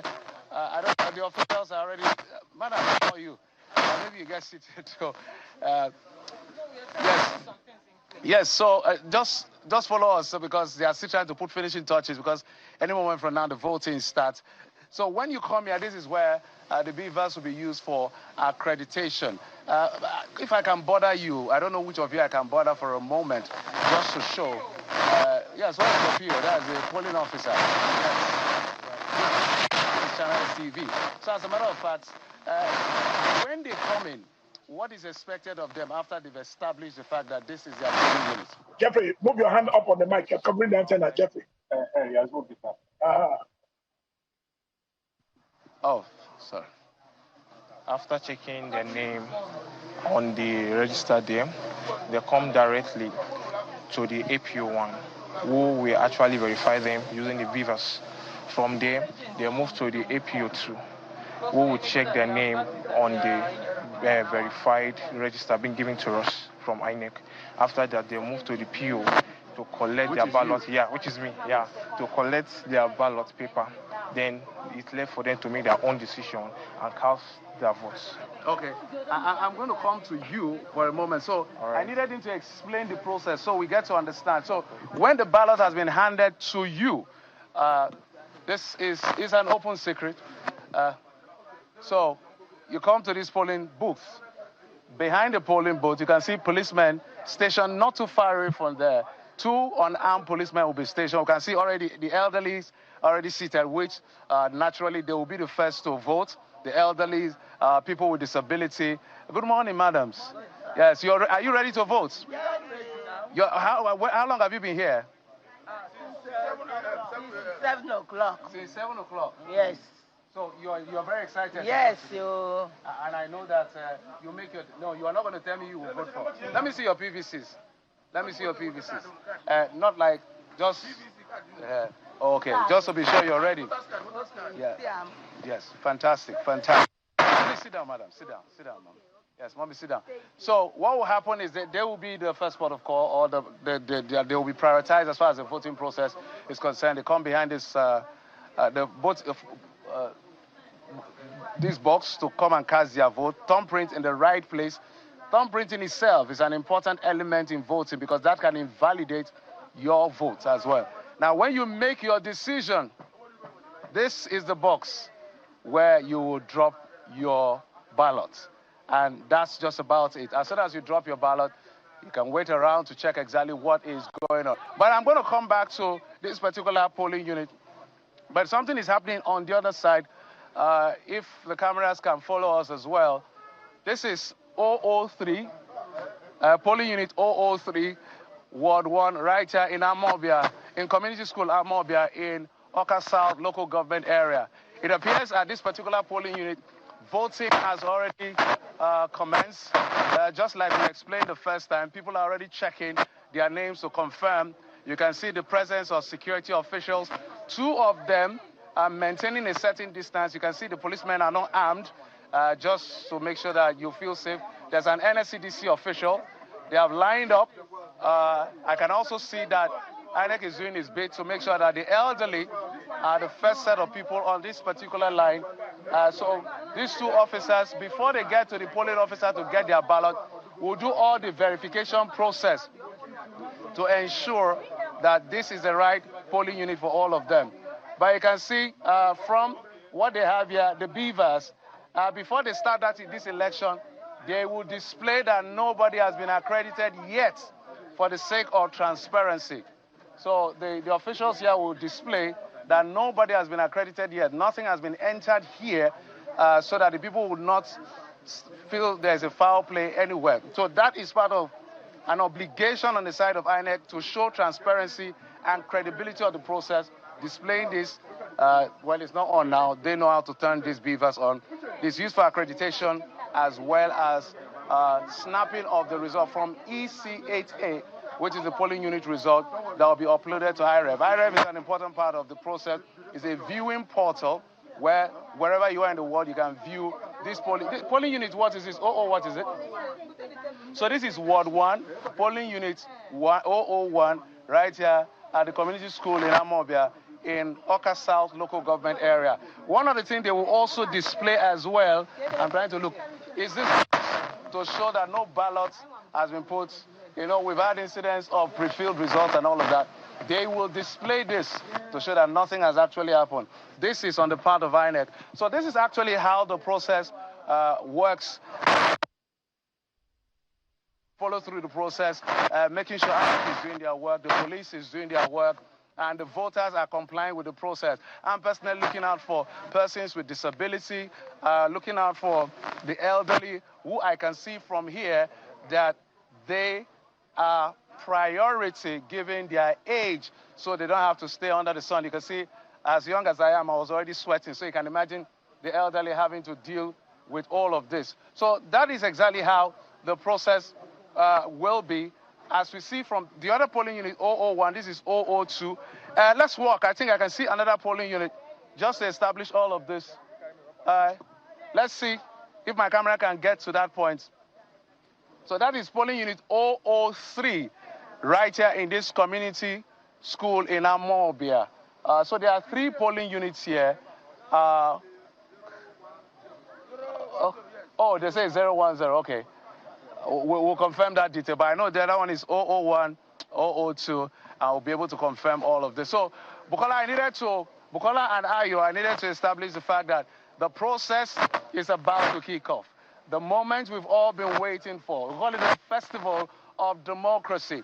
It's about to kick off, where persons who have registered at this polling unit, who have already made up their mind, but they want to put some legal endorsement by voting, will be making a critical decision today as to who leads them in the next 4 years. We are hoping that the turnout is going to be better than it was in 2021, when we had just 10% of persons who collected PVCs and registered to vote coming out to vote. Is an abysmal number. We're hoping that today will be different. The projection, ambitious projection, is 20%. whether we can hit 20, but the big one, if we cross that 20, that is a good number for all of us. But I'll throw it back to you, Bukola and Ayo, maybe come back later to talk with the analysts and give you update as to how the process is going right here at Community School, where we have 3 polling units in Amobia in Oka South local government area of Anambra State. Bukola, Ayo. Well, no doubt a lot of work that you have done there, Jeffrey. I have to take note of the fact that the jacket is off. Yeah. Indeed. I just had to make note of that. And he'll be more comfortable. A lot more comfortable, right? Because, I mean, it's even early days. And we can just tell that, of course, number one, he's moving around a lot. So that when I say stay safe, please, Jeff, just stay safe in every ramification. But then while we're waiting for, you know, that, elections have begun. That is what we are getting from people, as you have seen on the screen, as you probably still see in a moment or two. Elections have begun in Anambra State today. We'll be giving you some other feed from different parts of the city as well, of the state as well. A good number of things we will also want to talk about would be, the issue that you raised the other time.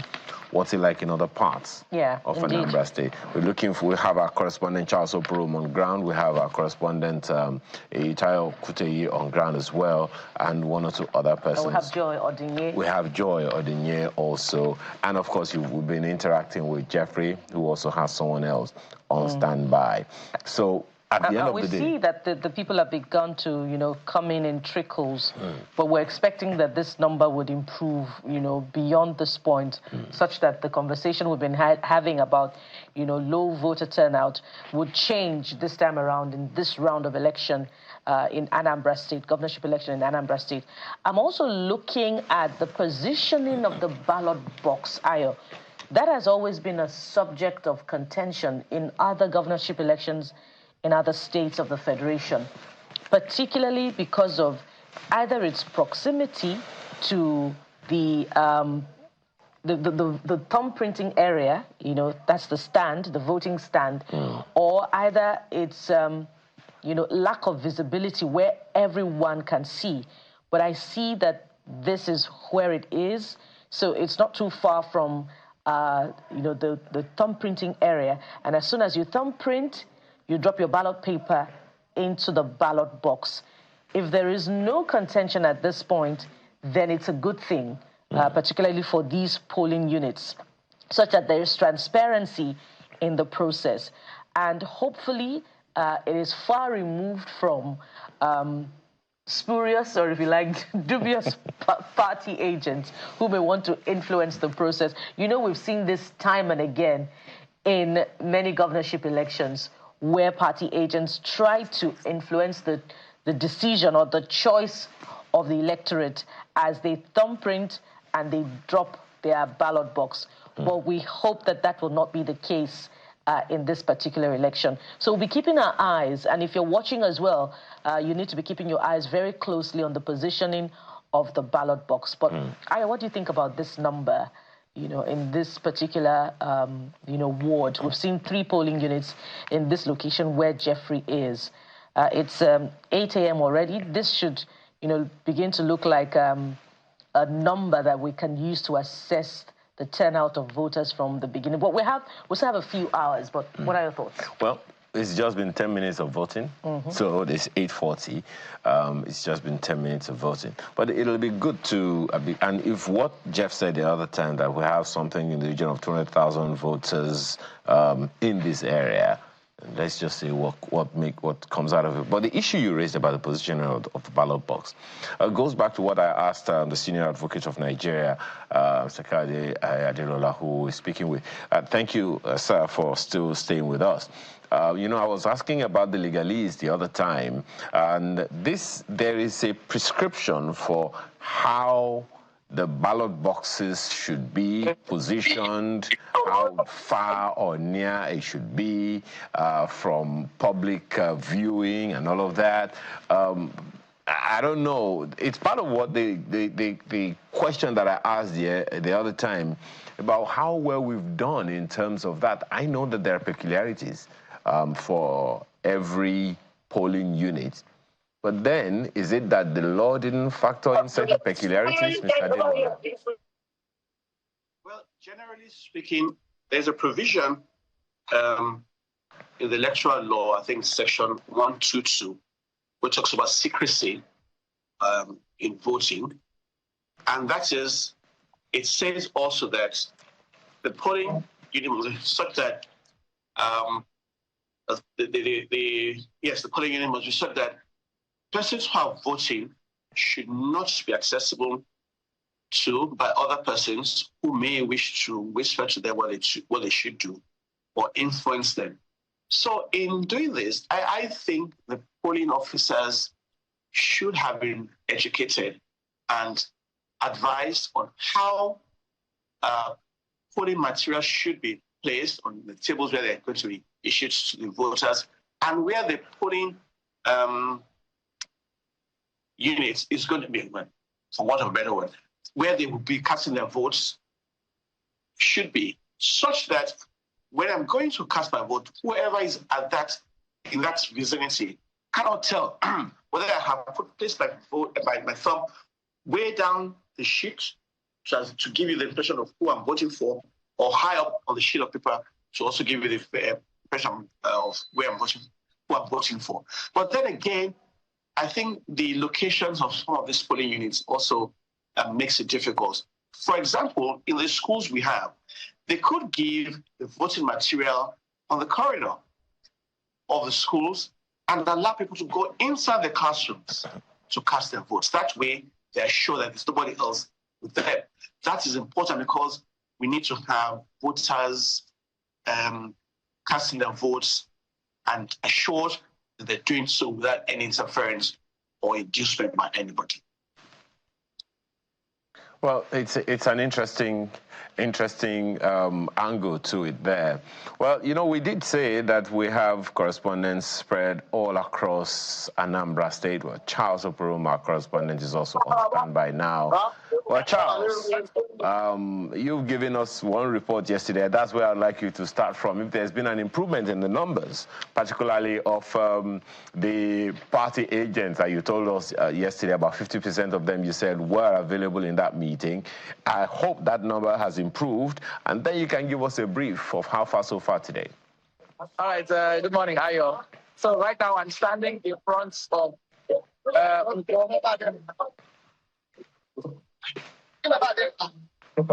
I'm standing in front of Ibuku markets in Aguata local government area. I'm on my way to another location. But when I got here, of course, there was a market going on. But then, if you look behind me, you see that some of the market masters have come to chase everybody away. They've told them to go and vote. So they've told the market women to go and vote. Originally, when we got here, some people were, their shops were open, they were selling, they were doing brisk business. But a couple minutes ago, some of the market masters got here and said, oh no, close down the shops, everybody go home and vote. If you don't vote, we are going to fine you 10,000 naira if we find you in this place. So it's very, very interesting because when I spoke to some of them, they were like, what is our business? We're not interested and all that. But now they've been forced to shut down their shops and leave the market. So that's what's happening here. But of course, on my way to this place, I saw different polling units. Some were open, people were coming, some voting had started. But I found this very fascinating because it was interesting that they were not interested in the election. They were more interested in doing their business. Ayo. Interesting. Okay, well, now that is that, and the go vote is being enforced. Bukala has said that we hope we'll get to a point where we won't have to shut down the market simply because we want to go vote. But how far so far, really? Have the elections started at the certain places that you have been to? Because in Oka, where Jeffrey is, elections have started, and I can see even right now on the screen we're watching that elections have started in Oka, and that's in the second biggest polling area in Anambra State. What have you observed in terms of the arrival of INEC officials and all? No, in some places, the INEC officials arrived. Like, for instance, in Amobia, where I was before, they arrived at 7:07 a.m. At Ekulobia, they had arrived in some of the polling units there, and down to this area. This is Ibuku. Some of the schools we passed, election officials were there. You know, yesterday, after his interview off the camera, I was talking with the INEC National Commissioner, and I asked him, I said, are you guys going to break a record with regards to the early arrival of voting materials? And he said, I promise you people 7 a.m. arrival time. You know, and I said, okay, fine, that's fantastic, you know. So I don't know how that is going to be possible. 7 a.m. has passed, but some of the places where we went to, yeah, the materials arrived on time. There's been no incidents recorded thus far, but as we continue to move along this road, we'll continue to watch, observe, and report back to the studio. Ayo. Charles, I'm looking at the register tally on INEC's verified X handle here, and I can see that Aguata, where you are, has a total of 150,575 number of collected PVCs. But we can arrive at a fair, answer, maybe a bit too early, of what number would turn out, because I can see motorcyclists just riding past you where you are and people just going about their businesses. But what have you seen in terms of the electorate coming out to vote in the polling units in that area where you are? I can see the motorcyclists yet again. Okay. All right, sorry. New set of people arrived. They're trying to find out who we are and all that. Yeah.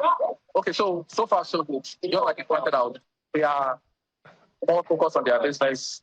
In this part of the country, people tend to be very suspicious about people that they don't know. So off the camera, they are interacting with my cameraman. He's trying to take them more or less. I will soon leave this place.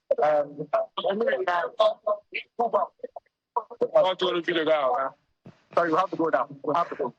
Yeah, All right, thank you very much. Just please stay safe. And I know that you have a way of handling yourself, but just please stay safe. And important issues that has been raised, let's just be sure that, of course, Charles Opurum is safe where he is right now. What is important in all of this, excuse me, is, and a crucial issue that he has also raised, the conversation we started about voter apathy, about whether or not people are interested in these elections. And now some people would rather go to the market to work, which is, their prerogative. But there are expectations. If they say they are not interested, the money invested is like you have a party. You invited guests, you prepared food for them, and then they choose not to show up for the party. For the feast. Now, gosh, that's wasted food. Samson Etodo was saying this is a festival of democracy. Exactly. And it becomes less of, that description when those who are supposed to come celebrate the festival do not show up. And you look at Aguata, where Charles was just, or I believe still is, moments ago, you could see people just going about their businesses, a lot of activity, and there's supposed to be restriction on movement, but we saw a lot of motorcyclists just riding past, that area. That shows a lack of interest in the process. And that also shows, my apologies for putting in, and that also shows the extent to which or not we have given them the awareness or they carry along, so to speak. Because if people are demonstrating that they don't have any interest in the process, you are asking the question whether or not we mobilize them enough, whether or not we give them a sense of reason to be there. People go where they know that they have to go, but they haven't seen, maybe it also speaks to something you said earlier, Bukola, about impact of governance or a lack of it in the lives of the people, because looking around, one would wonder whether or not those things have happened, as significantly as they should. We understand, for instance, history tells us that for 11 years, local government elections didn't hold in Anambra State until, I think, 2021. Now, that is... And we understand why, that is. Okay. Yeah. So there is that. But then that reason should never have been. That reason should never have been in the first place. So, Mr. Adelola, you also got that, you saw a part of that report from our colleague, Charles Opurum, who was telling us what is happening in the particular location and the way that he had to be, hushed off of the way. What are your thoughts?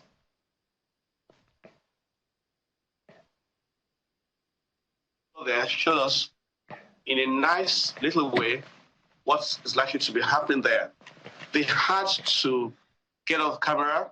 He had to quickly leave because I could tell that there was a bit of a threat there. And if that is what is going on with a TV cameraman and a correspondent, what likely to happen to those who want to go and vote is early hours, and I think all eyes should be open and we should monitor what's going on very closely. There are people who are not interested in voting, perhaps because they don't trust what the outcome will be. But there are also people who obviously may not be interested in voting because they feel they're going to be intimidated by some other individuals. And from the report he's just given, it dampens my hope that I had expressed initially. But then again, I keep hope alive, and I hope that the outcome will reflect the desire of the voters. Because people say hope is not a strategy. It's the only thing we have sometimes, Mr. Adilola. Excuse me, just for the benefit of the viewer who saw some of the things that occurred while Charles was speaking the other time, we have information that he is safe, so please.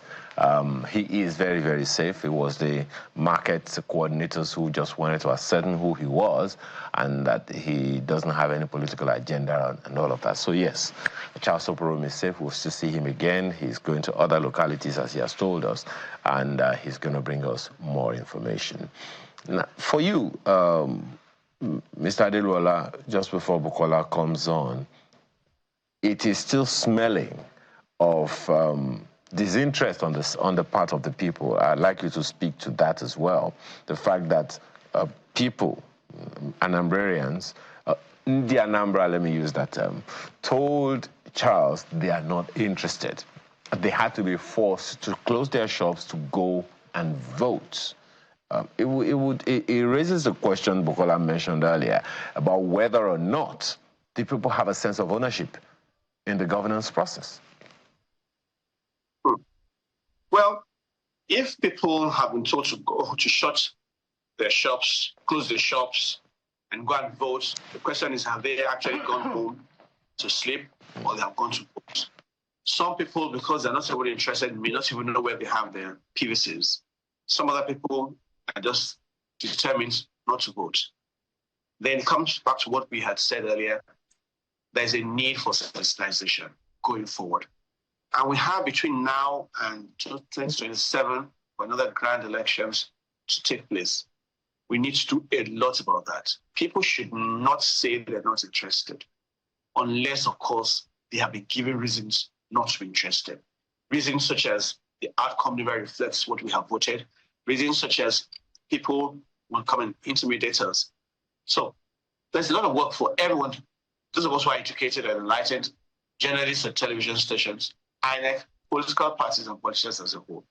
That's a whole lot of work for us to do. And then again, the section 125 of the Electoral law provides for offenses on the day of voting. If you interfere or you intimidate people, you'll be punished. But the punishment is a slap on the wrist. It's 500,000 naira or 12 months imprisonment. So some people will dare go to polling units where they think that the opponent has an upper hand, disrupt it, and they'll be willing to get 500,000 naira from their patrons to pay for the fine, and that's it.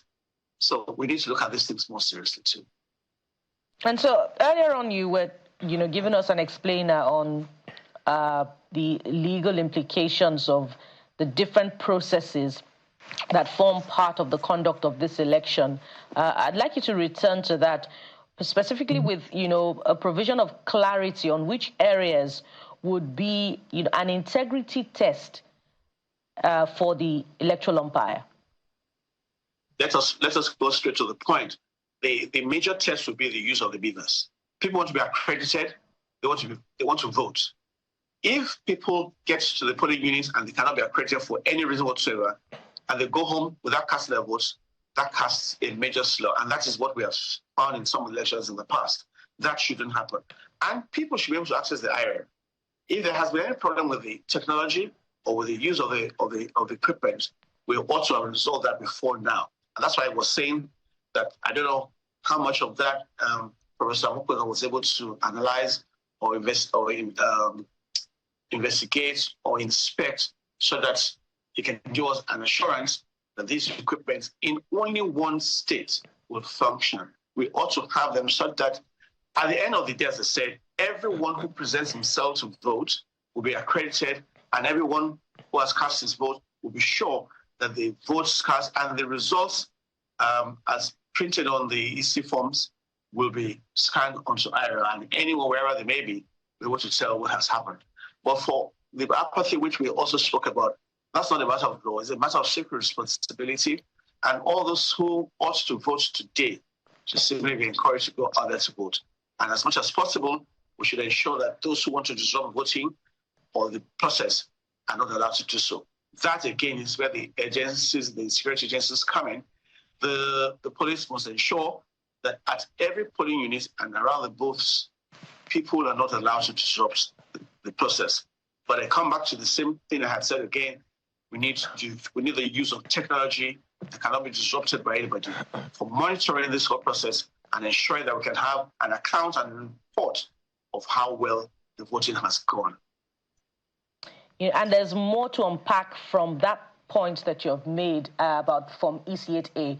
But we'll return after this short break. We must take a moment now to follow up on that. Our guest is Mr. Kayode Adeluola, Senior Advocate of Nigeria, and it's Anambra Decides 2025. The process has started already. Voting is underway. Stay with us on Channels Television. We'll be right back.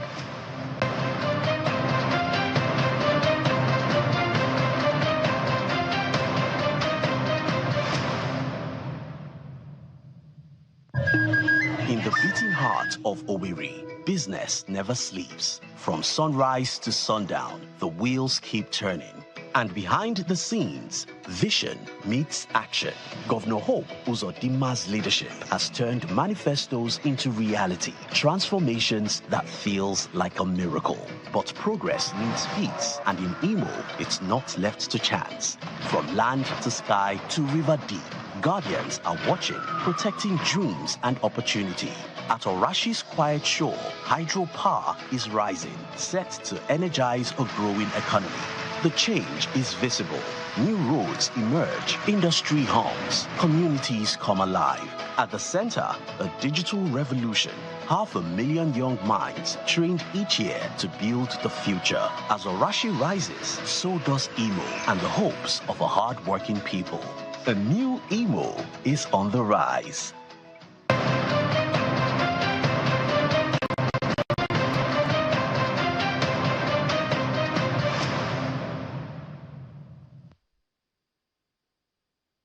We are fully prepared to provide security for the election in Anambra. We have completed our deployment. 2 DIGs are already on ground, supervising all the security agencies deployed for this election. We have deployed adequately, and I don't expect anything that will come out on Saturday different from what we have done in Edo, in Ondo, and in other places. So I want to assure Nigerians that voters in Anambra should come out to cast their vote. A level playing ground is going to be provided for all the candidates. The Nigerian police does not have a candidate in this election. Our commitment and our loyalty is to the Constitution of the Federal Republic of Nigeria. So nothing is going to go wrong in Anambra on Saturday. Everything will go on smoothly. It sounds like it. With just a few hours to the Anambra governorship election, different civil society organizations are giving their observations so far. At this venue in Awka, the Situation Room is briefing with a challenge to the electoral umpire. Credible conduct of this poll will reinforce public trust in the democratic process in the Southeast and contribute to national momentum for deepening democracy in Nigeria. Elsewhere, another coalition led by Electoral, a CSO focused on women groups, reveals they will be deploying 100 election monitors tomorrow. They also question gender inclusion in the process. Under the Gender and Election Watch issue, and that is here will deploy 100 trained stationary observers across the 21 local government areas using a random sampling method to ensure representative coverage and reporting through the Gender Election Watch app. Speaking to our correspondent, however, a board member for Yaga Africa says she's optimistic at the process as both INEC and the police have done their jobs. The preparations before the elections are okay, and now I think it's for us to wait and see what happens tomorrow. The election is less than 24 hours from now. On the part of security agencies, I know that INEC has what is called ICSES, that is Interagency Consultative Committee on Election Security, where all the security agencies are part and parcel of election.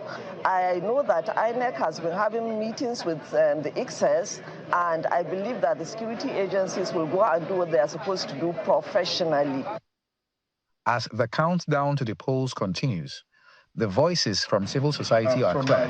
The people of Anambra are ready to vote, and all eyes will be on INEC to deliver a process that is peaceful, transparent, and credible.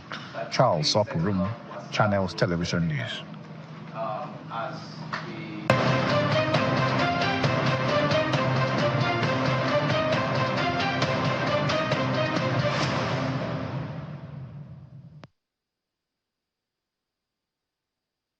Well, thank you so much for staying with us on our continued coverage of the Anambra State Governorship elections. Anambra Decides 2025, we call it. Well, you've been getting some information from us, from our correspondents in Anambra State. Jeffrey has spoken to a number of people and taken us through the process at a location, the second largest polling location in Anambra State, where Jeffrey is with some observers and, that we have spoken with as well. And of course, you've also seen results, reports from our correspondent Charles Opurum, who's hobnobbing different areas of Anambra State. Right this moment, we have with us to give us some further perspective on the elections in Anambra State, and quite a number of times this morning we've talked about voter awareness, and Mr. Wale Ogwande is here with us. He's a legal practitioner and president of Voter Awareness Program. Thank you so much for joining us this morning. Thank you for inviting me. Good morning, everyone. Yes, is it a concern for you, the level of apathy in over the years? It would seem we tend to have a culture of voter turnout on the decrease as opposed to being on the increase. What, in your opinion, is responsible for that? And do you think we can change that tide this time? Deliverables. Deliverables of INEC? No, deliverables of government officials, the politicians, taking the people for a ride. And of course, insecurity during elections. And it's again bringing or rearing its head in Oka and Anambra particularly. Really, I want to go there. But again, the clip when your reporter was talking, we saw what happened. That at least the guy was harassed. I should leave that place. Insecurity. And people want to dare their lives for nothing because as we say in law, death brings an end to all. No more struggle after death. So what am I struggling for? To vote? And my life is put on the line. I've been in Anambra severally to observe elections. Okay. And I don't know what part of Anambra State you've been to, but Anambra, I mean, on election you'll find out. We'll find out more on that. But right now, Itokwe Kuteyi, our correspondent, is in Onitsha right now to give us updates. Go ahead, Tokwe. Yeah, good morning. Okay, right now I'm in Onitsha, the commercial nerve center of Anambra State, and I'm on the Ed Bridge. To my left, you can see the bridge is closed, and you know the bridge here is the gateway to Anambra State from Delta State and from other southern parts of the country. So you can see the bridges closed. There is no vehicular activity here till 6 p.m. And also on my right-hand side, there's a barricade by security agencies not allowing vehicles to come through to the other side of the road. We have security agencies stationed around this area, you know, and people who have one or two things to do in Delta State, they are walking. You can see most of them carrying their loads on their head, and they're walking down to Delta State and complain that most of them didn't even know that there's going to be election here in Anambra State today. But you can see it's this is the position of things right now at Onitsha, the Edge Bridge in Anambra State. Topper, we can at least get a sense of assurance that where you are is calm, unlike where we reported from earlier. But I see no security operative unless they're positioned in corners, of this particular location where you are. Give us a sense of what you have observed around Onitsha, and perhaps you also want to speak to polling units that you may have observed in this particular location. How early did INEC ad hoc staff arrive, and if polling has started? Okay, first let me tell you that Onitsha, which is under the Onitsha North local government area, has about 92,000 registered voters, and so it's a place to watch out for in this election. And we came around from Oka, the Anambra State capital, this morning, and it took us about 30 minutes to 35 minutes from the state capital down here to Onitsha. And on our way, all we could see INEC officials on duty. We've also seen security operatives on various checkpoints before we got here. But some small grocery stores are opened. People are just sitting and just trying to while away their time as welcome while they wait for INEC officials to get to the polling units. But as at 8:30, in some of the polling units here in Onitsha, we could see that INEC officials are already on ground and people are there to vote. But what we've noticed is that we've not really seen a large turnout yet. Maybe they're still waiting. They might still come later to vote. But when I got to one of the polling units around there, we didn't see large turnout of voters. But for security agencies here around where I am now, they are here just for this. They're just trying to prevent people from vehicular activities, from moving in from Delta State and from leaving Anambra State. But so far so good. It's been calm. There's not been any record of any breakdown of law and order in this part of the state. All right, Tokwe, thank you so much. We know you give us more because I know that you will not station yourself somewhere. You also go to a number of other places where things are happening. Thank you again. And we'll please, as we always say, do stay safe. Now, thank you. Also joining us in this conversation is Cynthia Mbamaluba. We'll come to her in a moment. Now, you've also seen that one, and you weren't surprised, Mr. Ogwade, that the people seemed unfazed by the fact that such an important exercise was going on. How did we get here? The foundation is the issue of the act and conduct of the political office holders. But we can't blame just the political office holders. And here is why. Here is why. My apologies. I know, my apologies, but here is why. In the 1999 elections, even if we didn't get, let's say we got about 50% of voter turnout in 1999. And I think in 2003, it rose a tiny bit. And then from then on, it began to dwindle. We, as a people, also lost the responsibility. It was our job not just to vote people into office, not just to ensure that they got into office. It's also our job to ensure that they did the job for which they were employed. It would seem like we lost it at that point. And we're looking for somebody to blame. This is not a blame game. These are facts on ground. This is reality. And if anybody will talk about it without trying to sound immodest, I am an authority on this issue, which you know. Since democracy started in 1999, the expectations were high. Don't forget June 12. People queued, they came out, struggled. People trekked. I trekked, you know Aboru, there's a village behind the Yanokbaja. I just relocated from Ogba that I registered. On election day, many people were trekking. I too trekked from Yanokbaja, from that Aboru village, down to Ogba to vote on election day. We were walking down, round and round. People were walking because of a great expectation that there was going to be a change and all.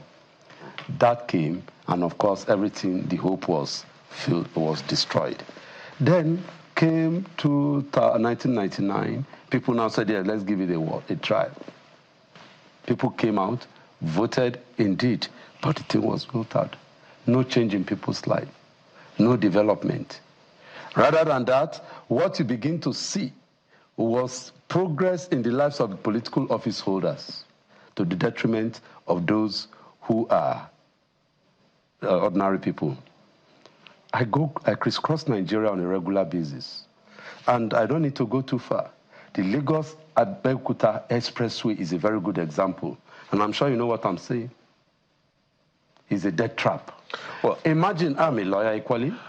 Sorry, let me land this. I live in the redemption camp. If I have to go to Ota, I have to go through Abeokuta, Ifo, Itori, to Ota, instead of coming through a beggar and linking Tabulegba, and in 10 minutes I'm in Ota. Because of this. In fact, that portion too is very bad. One, it's not to say that we haven't made any progress. Okay. As you said, you live at the redemption camp. The road is not what it was. We can all agree to that one. However, there is a responsibility. there is a responsibility on the part of the people. And you seem to be giving us a slap on the wrist. As a people, we are not calling out the elected officials. We wait for election time. These people, Bukola and I, it's something we don't hear the politicians until there is election time. Now we have 16 governorship candidates on the ballot. I only knew of maybe 1 or 2 of them before this election. And here we are talking about elections. So it will seem like we as a people always leave them.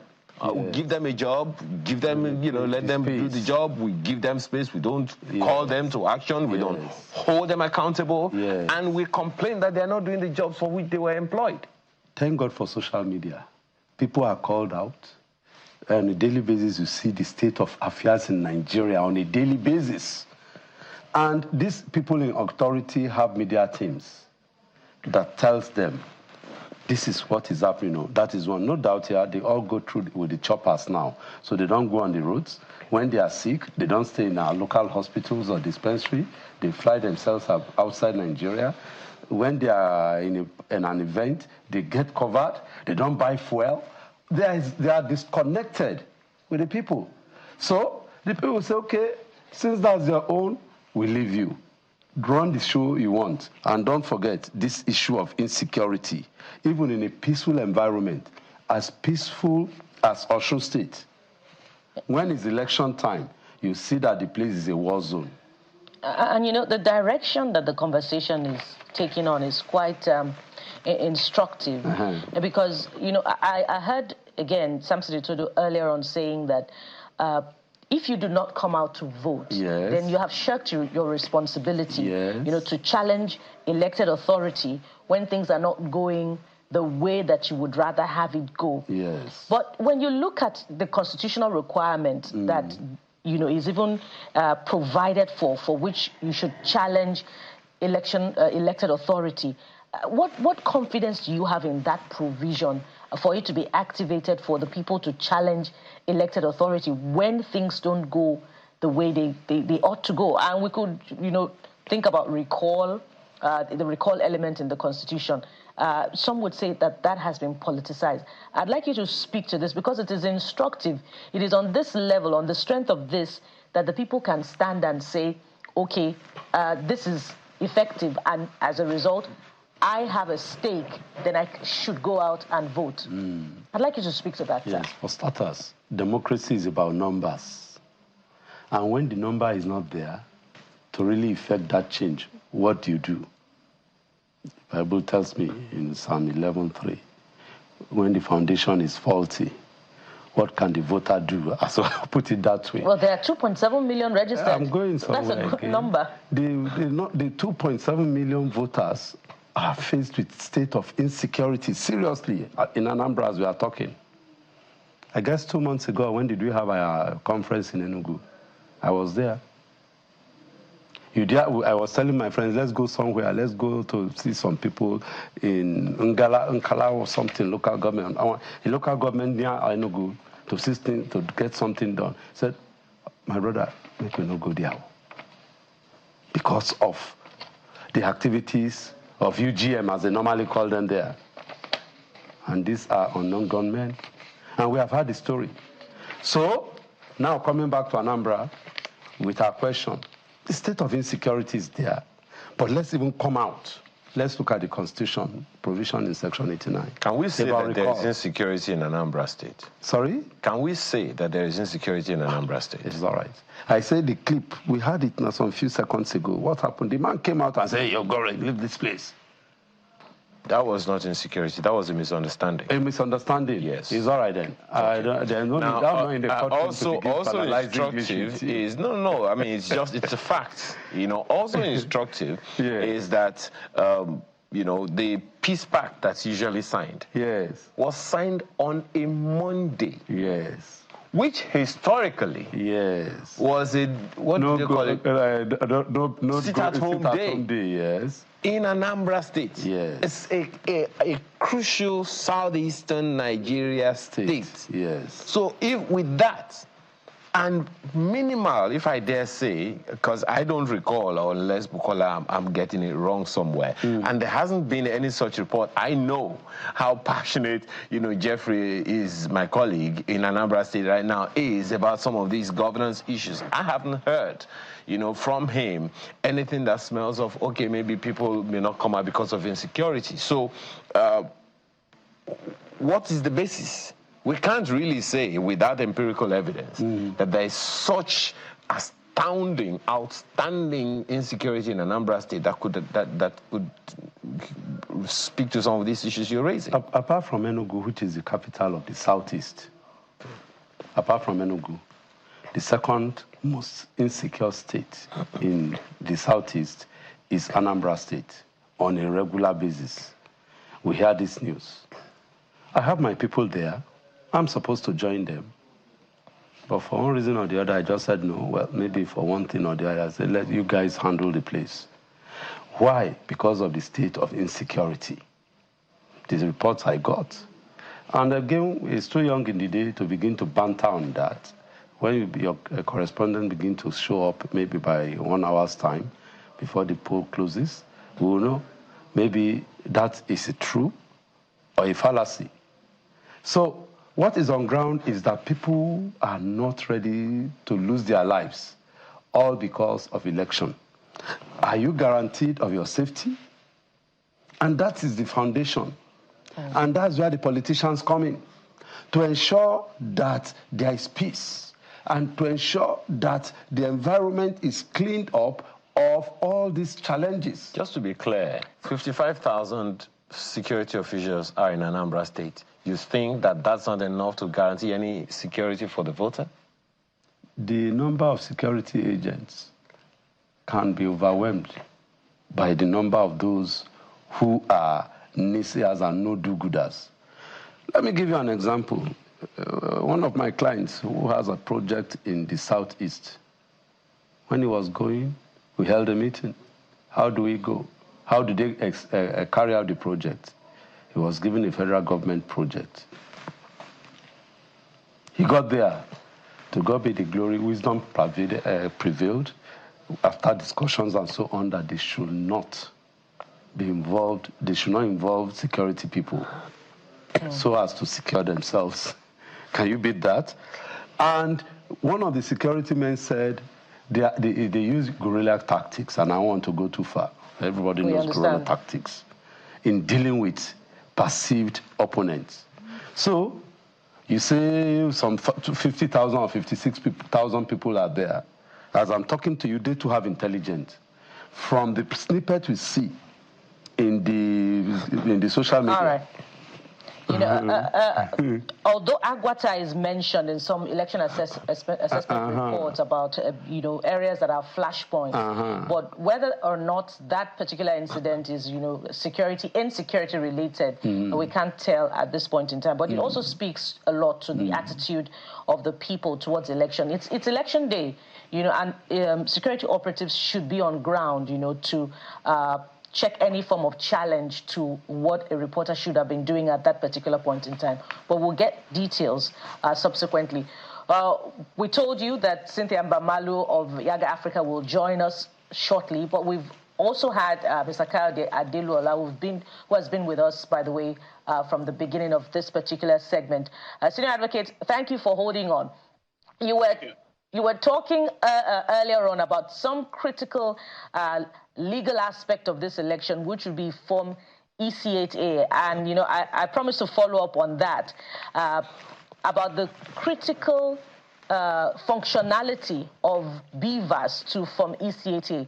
You know, election observers and indeed stakeholders in the past had questioned the past leadership of INEC for the contradictions between, you know, Forms EC8A and what has been uploaded to IREV.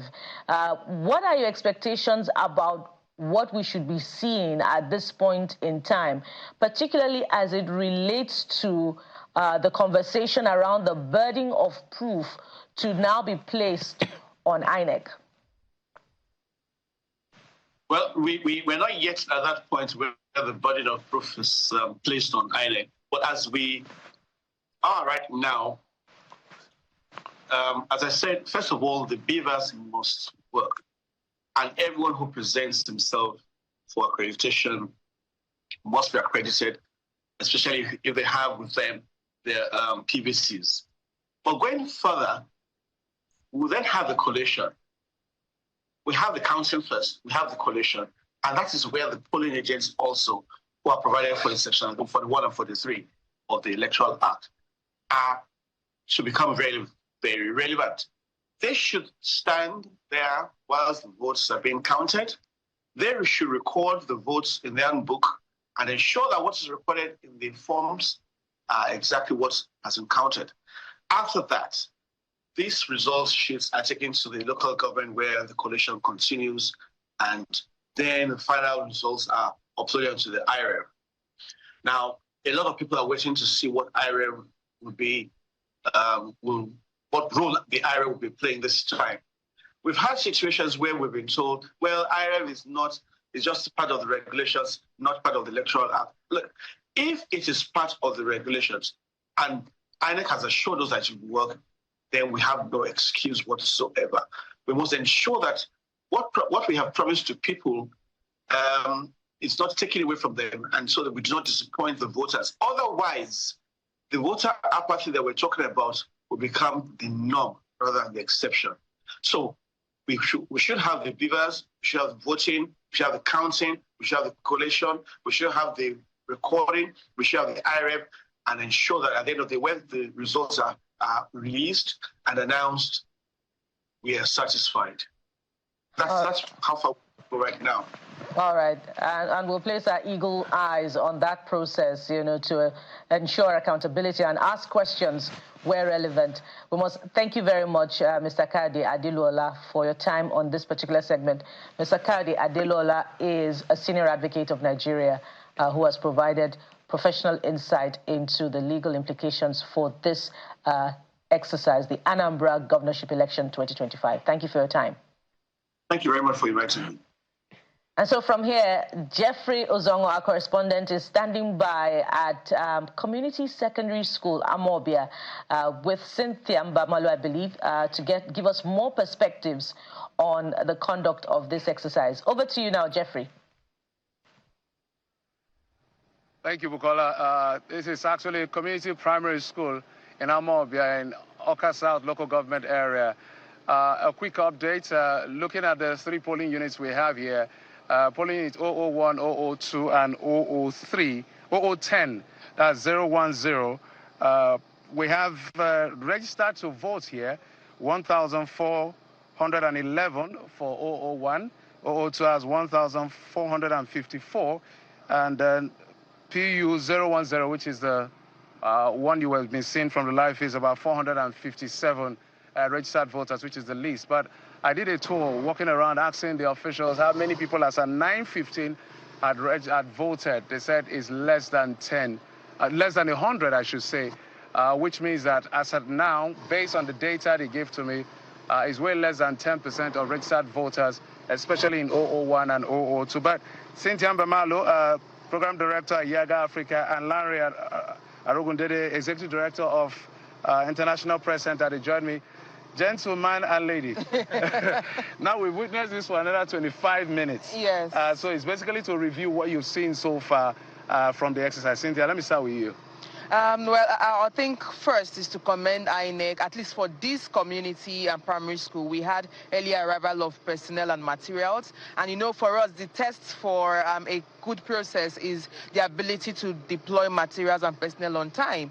And from 8:30, 8:40, the process commenced. That's accreditation and voting across these 3 polling units. And I think so far, the materials are present. The beavers, only in 002 that one of the beavers had a little issue, but immediately they referred, or rather they moved to the other beavers to accredit and authenticate voters. I think it had issues with verifying the PVCs of some of the voters. But so far, it seems to be a smooth process. But when you talked about the numbers, ordinarily we should have about a total of 3,317 or so voting in this community primary school. But as at this morning, on a count, you don't have up to 10 people on the queue. Now across the 3 polling units, and it just shows that there's that whole conversation around lower turnout in Anambra State. We're beginning to see that in some states in the morning, this is where you see queue all the way down, and you're trying to manage the crowd, especially for this primary school that has a large number of registered voters, and it's quite significant in the Oka South data registration of voters. But as it is now, it looks like we just have numbers trickling in. I hope by noon we would have a lot more voters turning out, but we're barely close to 5% actually in this community primary school as at this morning. And so we're heading to 2:30, which is the time the process should end. And as you said, the momentum should have built from the very beginning. Who want to come and do this and get out before the sun comes out. Larry, what do you make of this? The exact number, I think, is 3,322 total number of voters across the 3 polling units. Over 1,004, 1,003 here, and less than 500 here. But so the numbers. In an ideal situation, we would like to see at least about 200 people already here across the 3 polling units. So far, it's not impressive. But we're looking at what would happen between now and 2:30. One other aspect of the voting here, which is of interest to us, is the question of security. I think I must say that we have a good security presence. Even before the INEC officials arrived, about 6 policemen and women were already on the ground. And we're looking out for any element of incident. So far, there has been no incident recorded in this particular, community primary school where we have, 3, polling units. One other thing I've observed is assistance for the elderly. In polling unit 1, there was an elderly man that came. He couldn't even stand. He had to sit. And they took the beavers to him to capture him and enable him to vote. Those are the kind of things, we're looking at. But the real test is the question of, turnout. Looking at what happened in 2021 when, turnout was about, was it 10 something? 10.something%, which was really not impressive. But it's still early, and we are here. We have to get information on what is going on in other places for us to have an overall picture of turnout. Why this is important? Because this is the city center. It's supposed to be the safest, most accessible, easy to do whatever you want to do, maybe better than other hinterland areas. That's why this concern is developing. As you said, it's still early in the day. But Cynthia, talk to us about the conduct of INEC officials themselves in terms of compliance with the process. I would say that from what we've observed so far, they were quite professional and coordinated, at least in the setup, the way they address the voters. Although for some of them, it seemed like they were not fully attentive during the training. But for the majority of them, at least they gave out the key message on what voters should know about the voting, showing that the BVAS is at 0, the ballot boxes are empty, and how they should queue. I think so far it's been good. When the BVAS issue had in the 002, when I was observing, I was impressed with how the lady, she tried another person's PVC, and then she just told them, okay, can you stand here? I'm not able to verify you now. And then later she asked her colleague, can we do that? The fact that she was able to manage it, because these are the kind of things, some people say, oh, go back, go, your problem is your PVC, and not realizing it could be the BVAS. But she wanted to test other PVCs to be sure it wasn't a PVC issue. And I think that for me is impressive. So far they are coordinated, and they are getting the work done, and they are accrediting the voters, and voters are getting to vote. You also have them even doing voter education in the line. One of the women, one of the assistant POs, she was telling the voters, oh, don't fold your ballot paper this way. You have to fold it inwardly vertical, and so that is also useful. But when you talked about this is also where student communities should be voting. So I was expecting a lot of young people coming out to vote because of the youth population within Awka South. And we know Awka South is one of the battleground local government because it has one of the, I think probably the second highest, 1,000, yes, after Idemili North, and then before we go to Onitsha, North and South, and then like Agwata. But so the expectation was that I would see a lot more younger people here because there are student communities around here, and there are what you call off-campus accommodations for students also around there. So I thought we would have younger people here, but it's unfortunate that we've had more elderly people or middle-aged showing up to vote. And so we're hoping that if students are watching, young people are watching, just come out, just come out. We'll be begging, just come out and vote. Honestly, the BVAS as it is just come out and vote if you're a young person watching. At least at this center it's safe, we can say that. Yes. There's no security presence. Yes, the police, exactly. You have nothing to worry about. So we're not wearing any bulletproof vests. And to add to that, the policemen have also been quite professional. Yeah. Because we also look at their attitude towards observers and journalists, the gentlemen of the press. I observed you go to Polling Unit 1 to talk to the officials, showing BVAS and how it's going to work. And they didn't really say, oh, don't come near, don't take pictures. We even took their own photographs. This is a kind of professional conduct that we expect on all the critical stakeholders when it comes to election. The INEC, the security agencies, and all others. I think we should also mention that we have a very large contingent of observer groups observing this election. Yes, we have had a number of others that are trooped in here, which again shows that all eyes, so to say, are on Anambra right now. Big one. There's something that Cynthia spoke to it in passing. I want you to build on it. We're already worried about turnout of voters. Less than 100 per polling unit when we have over 1,000 as at 9:15. Maybe early days. Let's assume it's early time. But experience has shown that this is supposed to be the biggest momentum. Yeah. And as the sun begins to come, we begin to see a decline in the people coming in. Talk to us about what you saw in terms of their voting process, because if we're already dealing with low voter turnout, another crisis could be how they vote. How they vote, yeah. Thumb printing. How they fold the paper. So from what I've observed, I think among those who have voted, the majority seem to understand what they're supposed to do. I didn't see them, because one of the things we look out for is about vote buying. And the way it happens is when you cast your vote, and then you show somebody standing at a distance what you have done to confirm that, yes, I've done the right thing, then you get, whatever. So far, that has not really happened here. The secrecy of the ballots is maintained where it's put. People go there, and it's only when they want to insert the ballot paper that they come out in the open. I guess there is some level of education around here.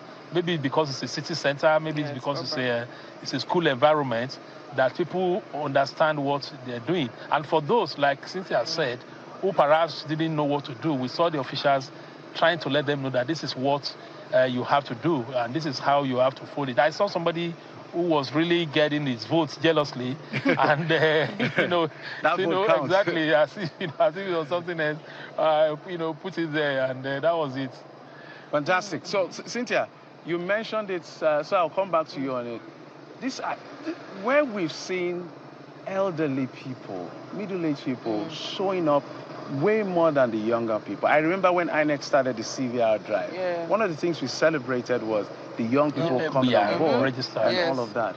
Why is it not? I know that I saw a young boy. I had to look at him crazy. I said, I walked to him. I said, "How old are you?"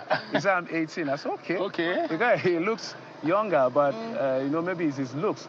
So talk to us about that demographic which we are trying to get to make a decision for their future.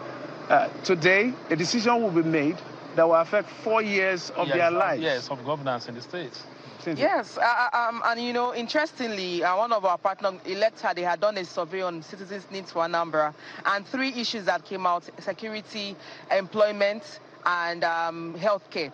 And if you think about employment, a lot of young people, especially younger women, employment is a key thing for them. So you would expect that in these elections, young people would turn out to make their voices heard through the ballots. But it's unfortunate, like you mentioned, I was just going around looking at people's faces, and I was asking myself, where are the first-time voters? Those who registered first time, why are they not turning out to vote? I think it's a bigger question on, one, the value we place on our vote. I think secondly, the issues around trust. And this is where a lot of civic education needs to go into. How we promote the sanctity of the process, how we promote that the system is working, is going to go a long way to inspire confidence. For a lot of young people, the narrative out there is your vote don't count. Politicians tell you we already know who the winners would be. We are in control of the system. And so for a lot of them, they're also worried, like, I don't think my vote will count. Why should I come out to vote? We interacted with some young people during the recruitment of observers in the communities across the 21 LGAs. Some of them didn't even want to observe because we're trying to get some of them to observe elections. And they said, no, why are you observing? All your observation reports, what has changed? I don't want to observe. It's a waste of my time. I'd rather just rest. So it won't get them to observe elections. Ordinarily in some states, young people are approaching you and saying, I want to observe. But here, we had more elderly people who were willing to observe elections than younger people. So it's beyond just voting. It's that political consciousness on the importance of participating in the electoral process. And I think there's a lot of work to be done in Anambra State in particular. If it comes to civic education, we need to, we need a whole overhaul on the voter education system in the state, and we focus our messaging to the younger population. Yes, and Cynthia and Larry will come to you in just a moment. This is the update as far as this center is concerned, the community primary school in Anambra in Awka South local government area, where we have polling units 001, 002, and 010, that's 010, in Ward 1 right here. And this local government is the second largest in terms of the voting block, 214,000. But let's cross over to my colleague Charles Oporo, who is in the Nnewi Ihiala axis. Charles, what exactly is happening? What can you see? What are you hearing? Hi, Jeff. Yes, I am in Central School, Oto. This is Nnewi South local government area of Anambra State. So this is just a follow-up from the incident that occurred at Nkwo Ibuku in Agwata, where some market masters and all that, when they swarmed me and asked us to shut down the cameras because they were a bit suspicious. But then when we had a conversation with them, we were able to allay their fears and tell them that we were journalists and we just came to ask questions why the market was still open. And the market master there said they are going to fine anybody whose shop is open 10,000 naira, and they basically chased all the women away. So just to clarify what transpired over there at Nkwo Ibuku. So, but here at Central School, Oto, all the polling units behind me, in total there are about 5 polling. There are 5, 6, 7, 8 polling units behind me, right here in the Central School, Oto. Okay, and from my interaction with some of the residents and the natives here, they say the electoral materials arrived on time and there's been no incident. Accreditation and voting, they are going on side by side, and so far so good. Barring some arguments between party agents. Now, when we arrived there, we had some shouting. It was basically a shouting match, disagreements between some party agents. But then, aside that, everything has been going on smoothly. Jeff. Thank you, Charles. As a matter of fact, we'll touch base with you as soon as you touch as many places within the axis you're covering. So we'll get a panoramic view of what exactly is playing out as far as the election in Anambra State is concerned. It's the Anambra State governorship election taking place today across the 21 local government, over 300 wards, and over 5,000 polling units spread across the entire state, where a critical decision is being made today as to who leads the state in the next 4 years. My guests, we're used to panelists, Cynthia Mbamalo of Yaga Africa and Larry Arobodede of International Press Center. Let me come to you, Larry. I know your people are around in terms of monitoring, sure. So it's important we get a feel outside here what they are reporting to you. Yeah, in fact, I was just chatting with Cynthia about some disturbing reports from Onitsha. Some of the officials have to move from the INEC office there because they don't have racks. And that's at 8:30 when I spoke, with one official, and they said that the officials were just about to leave. They are not even, That's left. INEC officials. INEC officials. I mean, the polling officials, the officials who will go to the various, polling units in some parts of Onitsha, which was quite worrisome because here, the first set of officials for the first two polling units, they came around 7:07. That was when they first arrived. And even the third one, 010, that came a bit late, they were here by 10 minutes past 8. And by 8:30, the three were ready. They had pasted the register of voters in these polling units. They had done everything. And then the process. So that kind of thing, that's why we're saying that we really need to pick reports everywhere. And it's not good enough that you had a situation where, as at 8:30, when accreditation and voting should start, they were just about, moving. These kind of things create apprehension, and we're hoping that INEC officials will be listening to us as we're doing this program live, and it will be good for them to quickly check on the latest development in that place. We believe they would have arrived at the various polling units, but nothing should be taken for granted in this kind of, situation. Cynthia, what are you hearing from the field report? Yes, so that's what I was we're discussing this. Interestingly, yesterday, we also had teams deployed to observe the deployment to rats. And Onitsha, as at 12 noon yesterday, had not even started moving. And so we were actually saying we need to watch out for that particular, the particular LGA. And so it's not surprising to see that. We're also seeing that we may have been observing slower start in some of the other local governments, unlike Oka. And it's expected, Oka South is urban and is close to the INEC office, and I guess that's why we may have earlier regulation opening here. So like places like them, Orumba North and South, where we have teams deployed. In some places, the Onitsha point that he had mentioned, the observers were saying as at 7:30, we didn't have materials in some of the polling units like we had here. And so we're seeing that these early starts may not have been widespread. It could have been in some locations. But I'm sure that by 10 o'clock, we would have a better sense, because now we're just following up with the observers in the field to be sure that process commenced at least by 9 o'clock across polling units. But there's been some slow start in some of the other local governments, unlike Oka South. Me and Larry were looking up. So, yes. So I don't know whether our camera can pick or it has gone too far. Yes.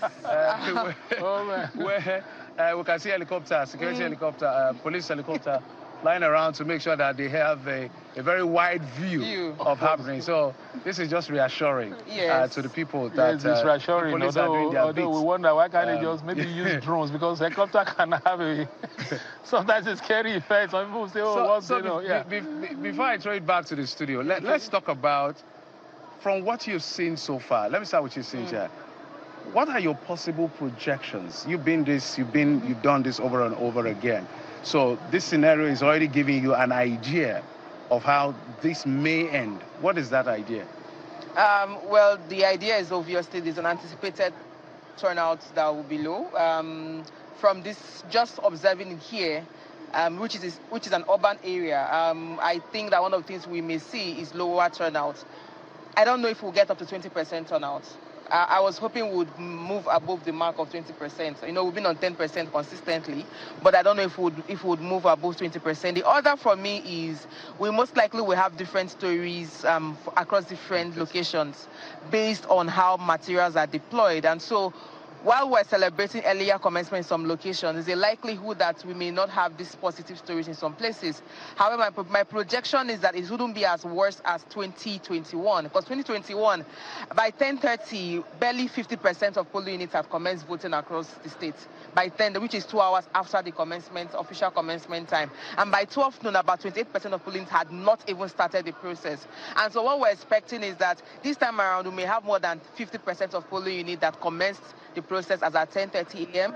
But it wouldn't be highly widespread the way you were expecting, but that's one of the things. I think the third part for me is that this may be relatively peaceful, however, that we would need better security for collation process, because usually towards 2:30 and towards collation, there's a lot more tension, because that's where the numbers begin to count, begin to make sense. And so we're hoping that we'll have better deployment during the close of polls, especially in battleground LGAs. In the Millie North, like we talked earlier, this LGA, Onitsha North and South, in particular, it's important to have that in Agwata, and I know Agwata would also be an interesting story to see in these elections. Absolutely. You know, we call it the calm before the storm. Yes. This is the calm. This is the calm, yeah. The storm is coming. We hope it can be managed properly, because the stakes can be quite high. Yes. But I don't know whether the camera, before I come to you, Larry, and throw it back to the studio, I want to talk about your projection. That polling unit behind us is 002. It has the highest number of registered voters, 1,454. But you can see the scantiness of the persons here, which is supposed to be the momentum of voting, because the weather has been very kind to all of us. I was sweating so much that I had to pull off my jacket. Yeah, so if the weather is calm, and this is early, and this is happening, we're not sure. We want to be wrong by saying we spoke too early. But Larry, you have something to say. Yeah, just to say that I also observed that some people really don't know where their names are. So some of them had to go from this place to this place before finally, getting their names. But apart from opening accreditation and voting, availability of materials and incidents, one other thing we're also looking out for is the inclusion of this process in terms of gender. I must say that around here, I tend to be seeing more, women because Anambra coming out, and I saw more women. Possibly, outnumbering the men. Elderly women. Elderly women, you are right. And the other thing is about presence of party agents. Because in polling unit 1, I took time out I saw some people seated, and I went to them, I was asking, are you a party agent? And they were saying they were not party agents. And I'm like, where are the party agents? Only one person said, I'm an agent. I will have 16 political parties. 16, and just not to cut you, I went here, and coincidentally, when I went to make some inquiry, I did ask, I heard them saying, where are the party agents? I could barely see any party agent. Because you see, that's one of the things we say about our political parties. Yes. They don't take the process as seriously as to understand that their agents have a critical role to play in letting us know whether this process is transparent. Because by the time voting is concluded and you have counting, they would have to countersign, yes, and then have a copy of the results. Each party contesting election should be able to compute its own result across all the polling units, the wards, the local governments, and then the states. Otherwise, they would then come around. Some of them will say, oh, the process was not this. But were you there? Did you witness it? For me, this is a major shortcoming, at least in this vicinity that we've seen, the absence of party agents to monitor the elections. Party agents are actually the chief monitors, the chief observers of the I know you've been itching to say something about this party agent thing. Talk to us. I know we were having this conversation, and I went to the 3, and I was like, where are the party agents? And this is where the problem is, because, when he talked about the party agents, in the Act, Electoral Act actually gives party agents the right to different things. First, make a demand for recount. The Act gives you that right as a party agent. You can make a demand for recount. You have a right to countersign. And then you have a right to question the process if it's not going in line with the Act. Party agents have that right in the law. But if they are not here, then how would they raise those questions? Observers don't even have that right in the law. It's not recognized to make questions and make demands. participants. We're there to just observe and you know, document what we observe. And so that's a bigger question. Now, we're drawing parallels with Ghana, for instance. The reason why the then ruling party could concede before the Electoral Commission went public was because their party agents were already sending them the results. So they were already collating in their own data center. At their own situation room. In their situation room. And so they knew they were already losing. And so it was easier for them to concede before the official declaration of the result. But that's the power of the party agent, that you're there to observe the process and to speak to the what issues. now happens? Because I'm going to find out from you the functionalities of the beavers across other areas, other local government that the report you're getting. Since we couldn't see, we hope that when we go back, we can see more party agents. 16 political parties are participating. Now, this means that when this election is called, who is not going to countersign? How does that imply in law? It means that, well, if it's only one party agent that's there, the one there would countersign. If it's only one agent, two agent, three, they will countersign. That can be subject to manipulation. Well, and then even the others would then have no basis to complain about the process if you didn't ensure that your own, because as we've seen around here, nobody is preventing anybody from performing their functions. Nobody is intimidating any party agent, nobody is issuing threats. So they are supposed to freely come out. She was talking about Ghana. It's the same thing about Liberia, where we observed their general election, their presidential election. The party agents there were so serious-minded people, mostly young people, and very, very patient. They sat through the process, through the country, and they were asking questions. In some cases where there were issues with the figures and so on, they raised it. Everybody agreed, corrections were made. So they were a decisive factor in the smooth conduct, so to say, of the last general election in Liberia. It's very worrying. The reason Cynthia and Larry were dwelling on this is because this is supposed to be where we do the litmus test. It is central. It is everything you dream of in an election. They came early, the officials came early, security agencies came early, we were here early. So everybody is, so what exactly is wrong with the party agents for not coming out? We don't know. But talk to us, let me start with you, Larry. Beavers functionality, because the rule has to be clear. We need to use beavers to be able to check electoral fraud. What are you hearing on ground besides what we've seen here? Here seems to be going very well. Other places, do you have any report to the contrary? Not yet. I've not picked any reports about beavers in terms of the level of functionality or whether it actually, malfunctioned. But the assurance that we got before now from INEC was the fact that there will always be backup, and where there are issues, those issues will be promptly attended to. And we can only hope that that would happen all over the places, because this is one of the reasons why people doubt the credibility. The moment people hear that beavers is not functioning, then they begin to make assumptions, and the assumptions lead to perception that the electoral process itself is not fair. So we just hope that what we've seen around here would probably replicate itself across the state, and I'm sure that maybe by the time we come back, we'll have more update information on the use of beavers for this particular election.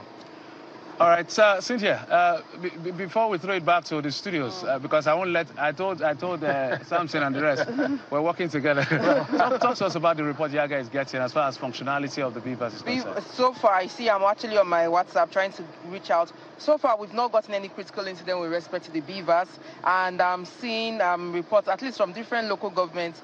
So far, Odonokofia, OE, process still going. One report, beavers is reportedly failed for some cats. At least 3 persons have issues while we were there. This is from OE, Teje Boys, polling units 010, Teje Boys 5. But the officials are trying to address that. I'm sure it's almost similar with what I saw earlier when the beavers, I'm not sure why, but having issues to verify some of the PVCs, and perhaps... Are there alternatives to that? Yeah, so the alternative is to use the backup beavers. Like what we had in 002 behind us, they have two beavers. Yeah, so when one was delayed, they just focused on the other one. And so I'm hoping that that's what would happen in this Onitsha Boys Primary School in OE local government area. But that is the only place. The other one from Dunokofia said beavers working so far, going well, security present, things are moving well so far. So we're seeing reasonable positive stories that that we have, and we're projecting that at least as at 7:30, over 40% of polling units had officials present. But this is going to be updated. This is from what we saw earlier. Our data is showing us about 48% actually. But I'm sure by the time we get reports from everyone, we would have a better update, because this is just report from some of our sampled polling units. All right, so that's as far as we're following up, and we hope that it's going to get better. It's a long day ahead. It's a long walk before the final moment. But Bukola and Ayo, that's how it is. So that's the feel we are getting here. We go around to make observation, ask questions, see it for ourselves, and get report from all of them as far as the issue of the elections right here is concerned. The reason why we dwelt on some of the voting process, turnout of voters, and all the things we were asking questions around and deliberating over is because if there is one place that is safe to come and vote and everything is ready for you to come and exercise your franchise, that will be right here at the community primary school in Anambra in Oka South local government area, where they have 3 polling units totaling about 3,322 registered voters. But the numbers have not been encouraging yet, but we want to assume it's early in the day. But we'll keep you updated. Ayo, Bukola. Well, thank you so much, Jeff. One of the things that we can only expect is that, hey, it's just what, 1 hour, 30 minutes into election? Almost 1 hour, 30 minutes into the elections. Already. And so this is the information we have. Definitely, we hope it will improve. And we are still appealing. As many people as you can reach out to in Anambra State, tell them to go out and vote. Because if you don't, as we have identified here, you, as we will say in local palace, you don't get them out. Well, we'll take a short break, and when we return, we'll take on more conversations. Stay with us.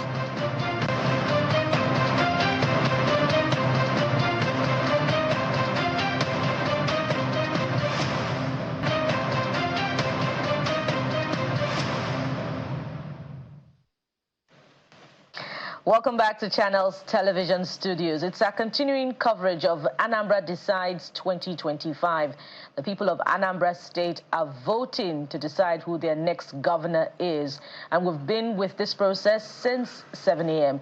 We can report that indeed the exercise is fully underway in all 21 local government areas in the state. We have our correspondents in all parts of the state. And just before the break, it was quite an in-depth conversation that Jeffrey, our correspondent, had with Cynthia Mbamalu of Yaga Africa and Lanre Arugundade of the International Press Center. So much, to unpack with, those election observers. We still have our guest in the studio, legal practitioner and President Voters Awareness Initiative, Mr. Wale Ogwade. Mr. Ogwade, thank you for holding on so far.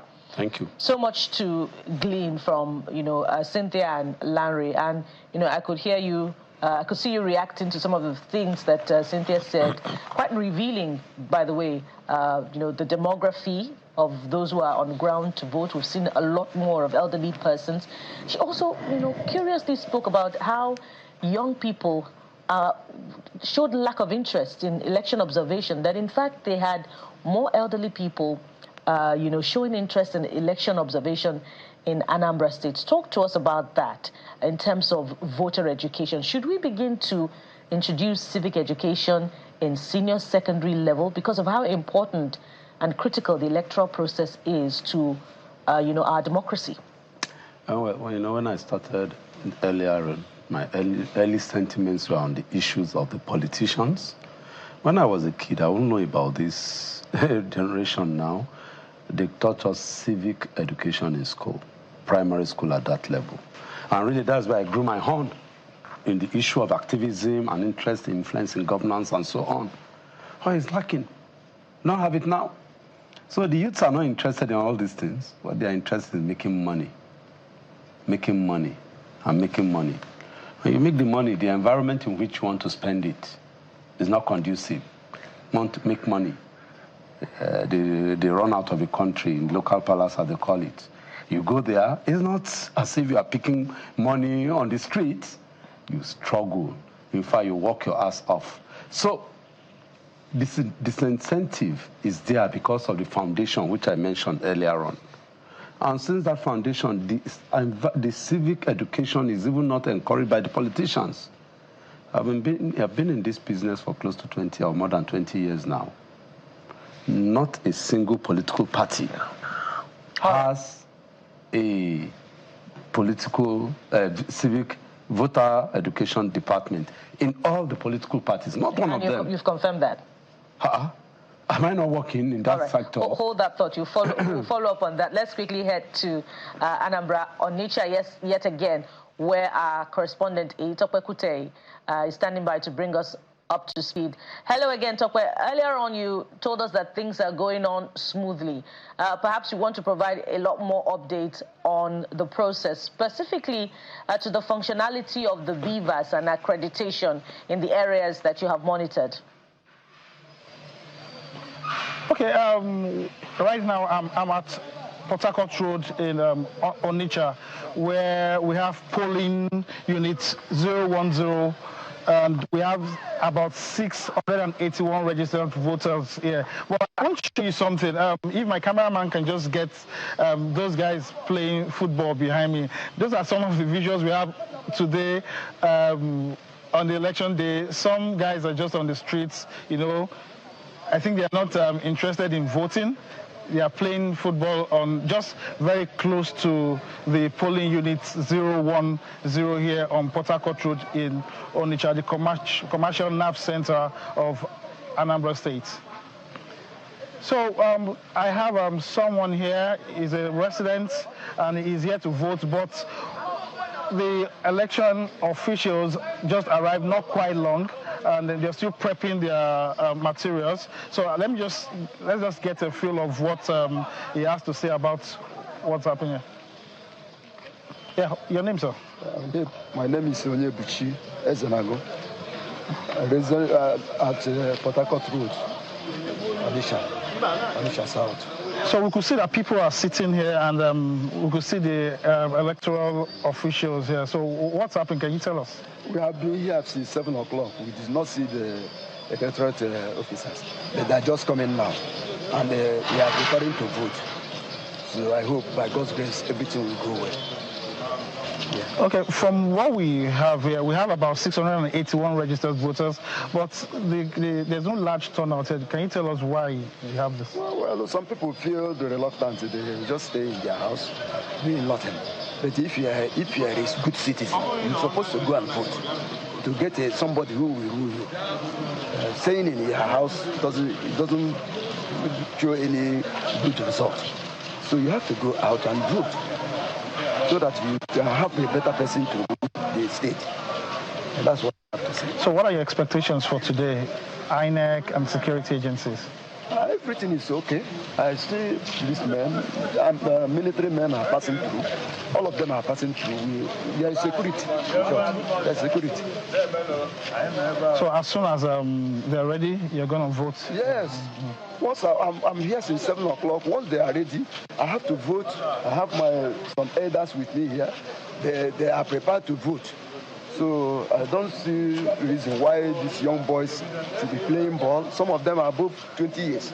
They're supposed to come and vote, to give to vote the person they want, not to play ball. It's very bad for me.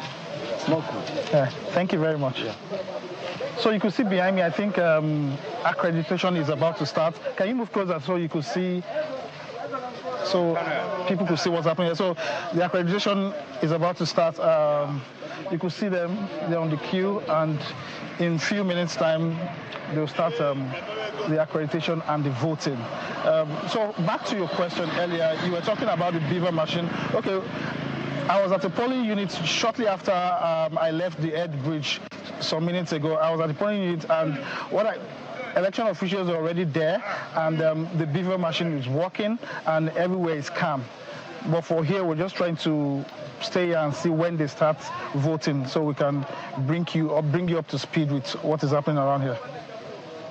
So many other things that one would want to consider, and one just then wonders, the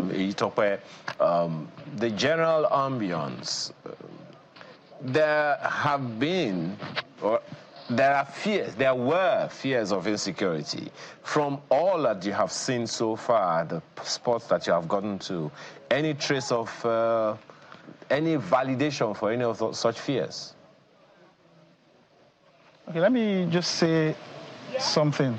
You know, over time, there has been this fear of insecurity in the Southeast. So I think that's one of the things that is making people have that fear that there might be insecurity or security challenges during this election. Well, and in recent times, the security situation in the Southeast is really going down and things are calm. So I think that's also part of the things that is leading to what's happening during this election, because from all the places I've visited, I've not heard about any breakdown of law and order or any criminal acts, just like what we're seeing here and some other places. And I've been in touch with some of my colleagues across these 3 senatorial districts. Personally, I've not heard anything about any breakdown of law and order. You know, but I think the fear of the past is what is really happening to people, why they think there might be a security challenge during this election. We're staying with the same issue. You know, we've made the point earlier on at the beginning of the show that it was quite significant that the customary peace accord guiding all elections for Anambra, it was signed on a Monday. I'd like you to speak to that. What are you gleaning from residents in the areas that you've visited about this compliance with sit at home on Mondays, in line with this general fear, you know, about the election? Okay, let me also bring you back to the recent history. You know, when all these security challenge started in the Southeast, Mondays are always on lockdown. You know, but in recent times, some of the states, some of the cities in the Southeast, especially the state capitals, you know, except the interlands, on Mondays they go out, they do their businesses, even though you can't, it's not optimal. You know, you can't compare to the normal Tuesdays, Wednesdays, and other days of the week. You know, so right now the Monday sit at home is not really, there's not much compliance like before. One more thing before we let you go, Itope. Tell us what you have observed about the presence or absence of party agents in the polling units in Onitsha where you are. Okay, you know, from what I have here, we have just few party agents, and you know, we have I think over 16 political parties in this election. So, but for now, maybe they will still come. But from what I have here, we have like 3 to 4 party agents, you know, of some political parties here. Maybe when we go to other places, we might see them more. Interesting. 3 to 4 out of a 16 candidate election. I guess we wait and see more. Thank you so much, Itayo, for your reporting. And again, I say please stay safe. Okay, that's another angle to it. We've talked. Nobody already laughing. We've spoken to that for a bit. You know, the fact that the political agents, the party agents are not there, and the next thing we're gonna hear, we heard before, is go to court. Unfortunately, that's just how we roll in this country. Governorship elections generally in Nigeria, we have pretenders and contenders. The pretenders, they know themselves. You want to contest an election, you don't have full soldiers. You are just a pretender. And somebody will say election is not about structure. Who says? You don't have a structure, how do you expect to win an election? The local talk is that if you are not there, your good daughter, your good child will be turned into a sheep. So you are not around. But who will watch out for you? Some people say it's a popularity contest. It's not about structure. It's the people are the structures. Popularity. Yes. On election day. The people. Just in fact, those who went, the pictures of those we are seeing, when the chips are down, they may vote against their conscience. when let me just say the chips are down, and of course there is serious inducement. Larry was going there, he just decided to pepper it. When there is serious inducement, you want to vote, and you see that some people, once they vote, they are given inducement, he changes his mind. Because your own agent is not there to protect your interests. Who's to say that even the agent himself is not induced? Oh! I'm just saying. Don't worry, I know you. That from your mouth. No. You know, I told you that before we leave, he will be on my side. So don't worry. That's just what happens on ground. I'm happy Larry mentioned it. And that's just it. So, and we know that there are 4 front runners in this election in Anambra. ADC, APC.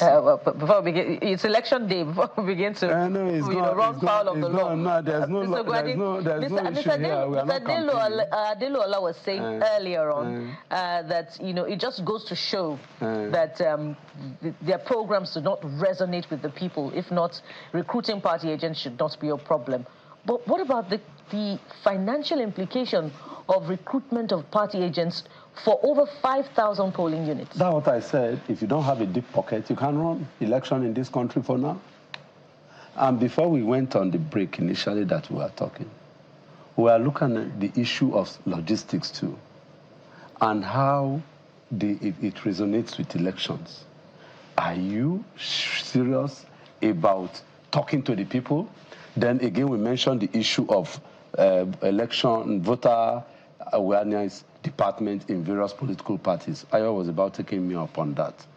Unfortunately, the two of you have been in the beat for at least, I've known you for close to some 2, 3, if not more than 10 years now, covering election.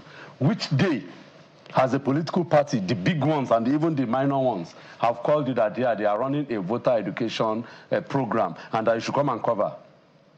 Which day?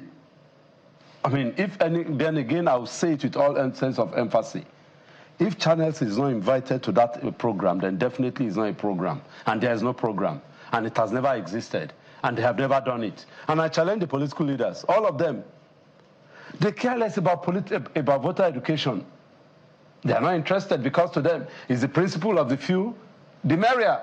The few voters that come around, better for us. But why? The numbers would work in their favor because every candidate wants the highest number, and that's what our election laws say. Every candidate is a pretender. No, I just want you to help us understand the logic of the fewer the merrier. Because as a candidate, I would want to get the highest number of votes in line with what the electoral laws say. The fewer voters that come, the merrier for the person who is a potential winner. I mean, look at it now. In a polling unit, there's 1,000 people registered or more, maybe 1,005, and 200 people voted. And those 200 people are my people. Why won't I win? It will be an error now if the others who are strangers and who stray come to the to the polling unit to vote. 300 of them stray in. I will be defeated. So they won't encourage strangers. They will ensure that people don't come. They know themselves. There are structures in election. The structures are the vehicle, all these transport unions, the market women, not professionals. Look at the queue now. Do you see lawyers there? Do you see doctors there? Journalists there who come out of their way to come and vote? How about? These are things on ground. The politicians know what they are doing. So what does that? And until we wake up ourselves, it can't go. It will continue. It will continue. We've been saying this yet. You know what you've been involved in this now. So what does that say about us as a people? You've mentioned a very, very critical, I think about some 15, 20 years ago, someone came up with a concept that political parties or electioneering should be based on professional, on your professionals in politics, like accountants, political party or something like that, something like that brings professionals into the fray. It would seem like that's generally absent, and I don't know who used that term today.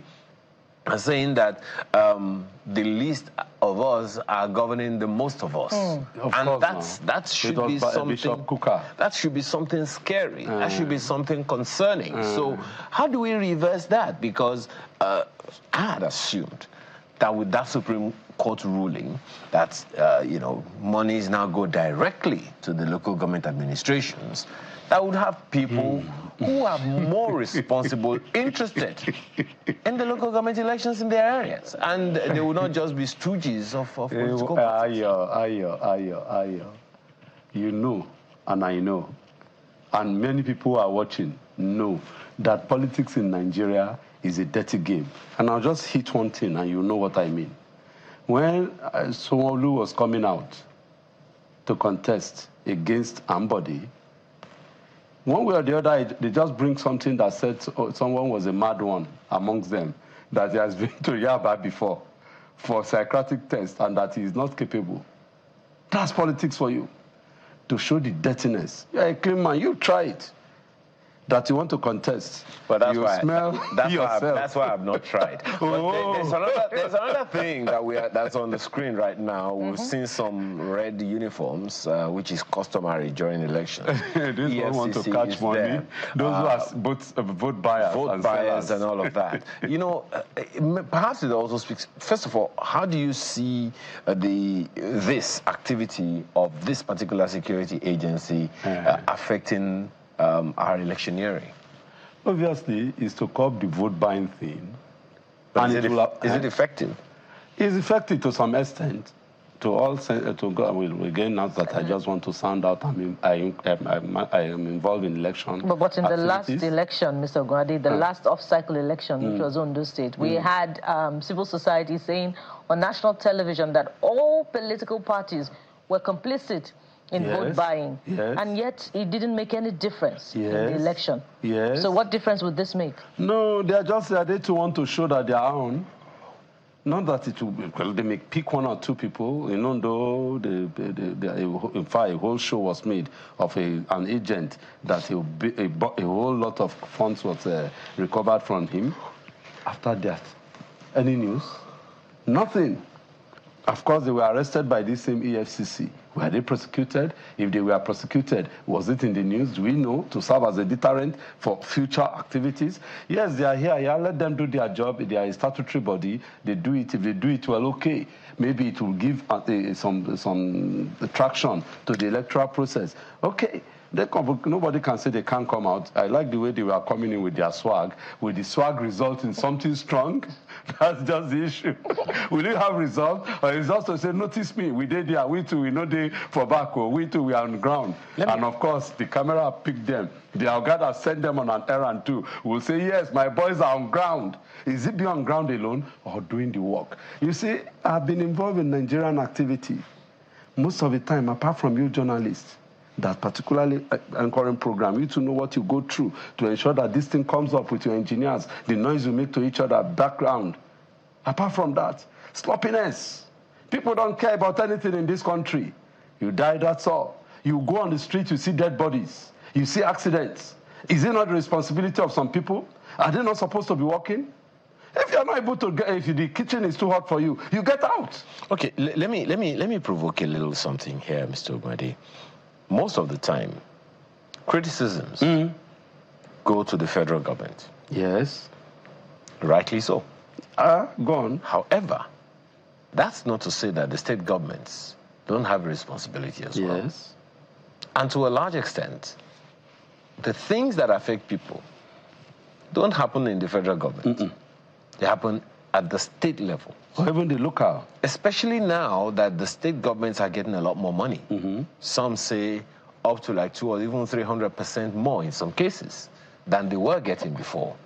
Now, with that information, knowing that there is a lot of resources that belong to the people of Anambra being held in trust by their government, how more can we persuade the people that their lives, I don't know what that word, is at stake? The things that belong to the people everything that is able to help the people become what they want to be, the kind of governance that they want, all of it is at stake with this election. When I was a small boy, a very small boy, I still remember, we have the Ministry of Information that was moving with some Land Rover. They will mount some megaphone or what, speakers. I don't know, maybe you know what I'm talking about. Going to disseminate information to the people at the grassroots.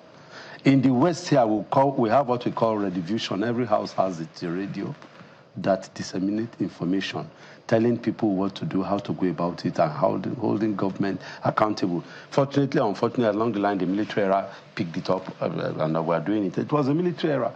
But ever since the birth of this the democratic dispensation, there is nothing like that. That is one. So people are not aware. All these ones, the election thing, before election, do people come to your studio that they want to advertise or they want to talk about politics or about their programs? Do they come to place adverts? That's what we call them pretenders. That is one. The second one, the level of involvement by our people is when election is coming that you see them becoming emergency philanthropists, buying corn and moving with the people on the street, showing empathy. The next one is the issue of resonating with the people and their problems. And since all those things are absent, then definitely the people who do to attend to you is seeking their daily bread, losing faith in government, and caring less about what government does. Then those in government too see themselves as not being responsible to the people. Because one, they have bought their way anyway. But there is something Bukola said the other time. Yes. I'm sure Bukola may want to speak to it again. Yes. There's something she said the other time that if you are not part of the process, you can't challenge the authorities for not performing. Yes. So if the government comes in and they have, on the average, 10% of voters come to vote in the governor, where is the authority to challenge the government for not doing whatever the government is supposed to do if they were not part of the process? I like that question. That's one leg. But that does not mean that since it is now government, it is blind its eye to the majority of the people. Government is government, politics is politics. Politics ends after election. Once you are sworn in, you are the governor or you are the president and you are the father of all. All resources must be allocated evenly to all your constituents without being unfair. Without voting, doesn't that also mean that the people don't have expectations? That's what I'm saying. That despite the fact that you did not vote, it is incumbent on those who are now in government. Doesn't that mean that the majority that did not vote does not have expectations? No, they have expectation. Are you sure? They have expectation, and they're part of the citizens anyway. You can't cut them out because, as a politician, the next cycle, they now decide to wake up and now do what they ought to do. It's unfortunate that we have a set of youths now who are busy playing football instead of being involved in the election. And what we are going, and I like how you have brought the question, is that it will affect them in the next 4 years. Let's see how they will play the football for the next 4 years with empty stomach. But then doesn't it also go to support the point made earlier by Cynthia that, you know, when they know that nothing is going to change anyway, if they even, you know, decide to challenge. And that goes to the question I was asking you about the constitutional provision for challenging. Does it, you know, support the view that because the people feel that the laws are dead, even if I wanted to challenge constituted authority, I would not be able to do so? There are 2 ways or 3 ways in which you can challenge constitutionally and legally. The first one is the power of recall.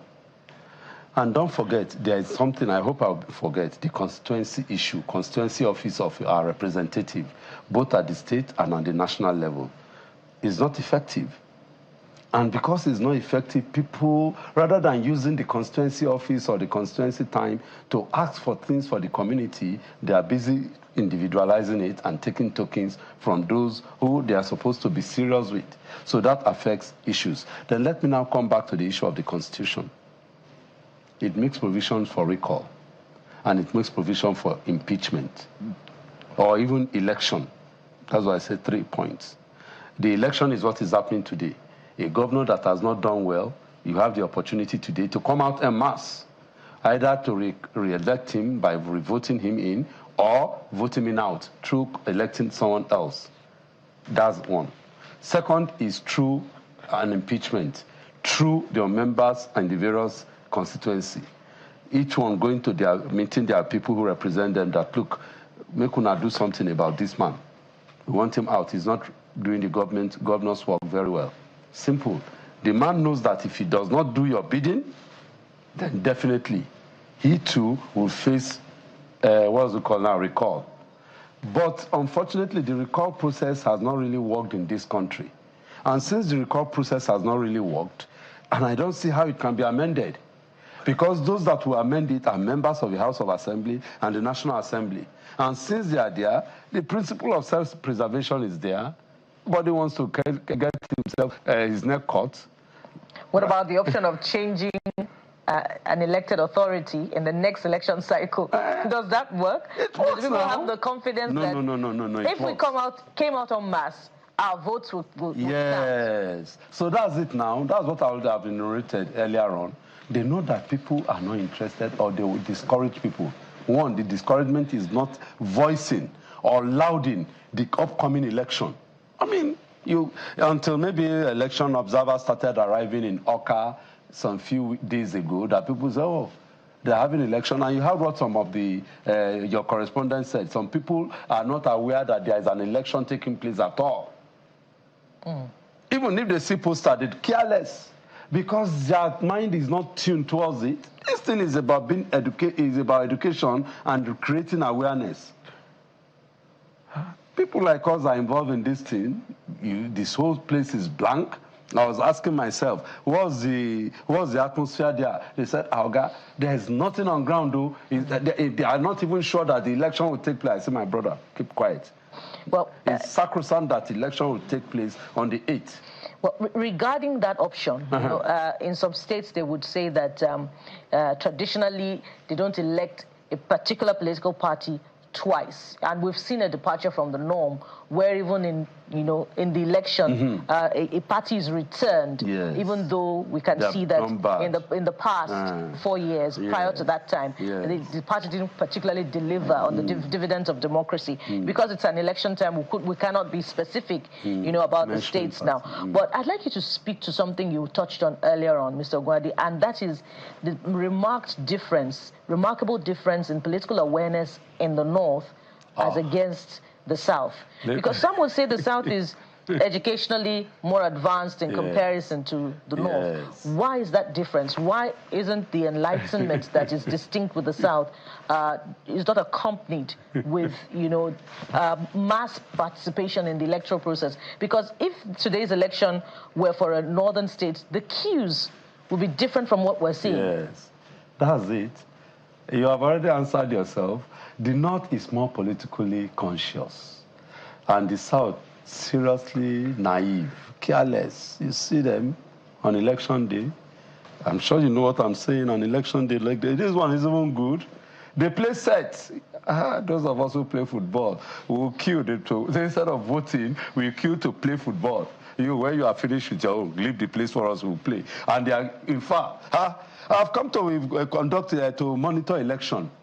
I can't remember, maybe a local government election or the governorship election in this axis. There's an open field there, and there's a voting center by your side here. The young guys were busy playing football, and the old people were busy voting. You're in your backyard here. It goes back to the issue we've raised over and over again, Mr. Ogwadi. Yes.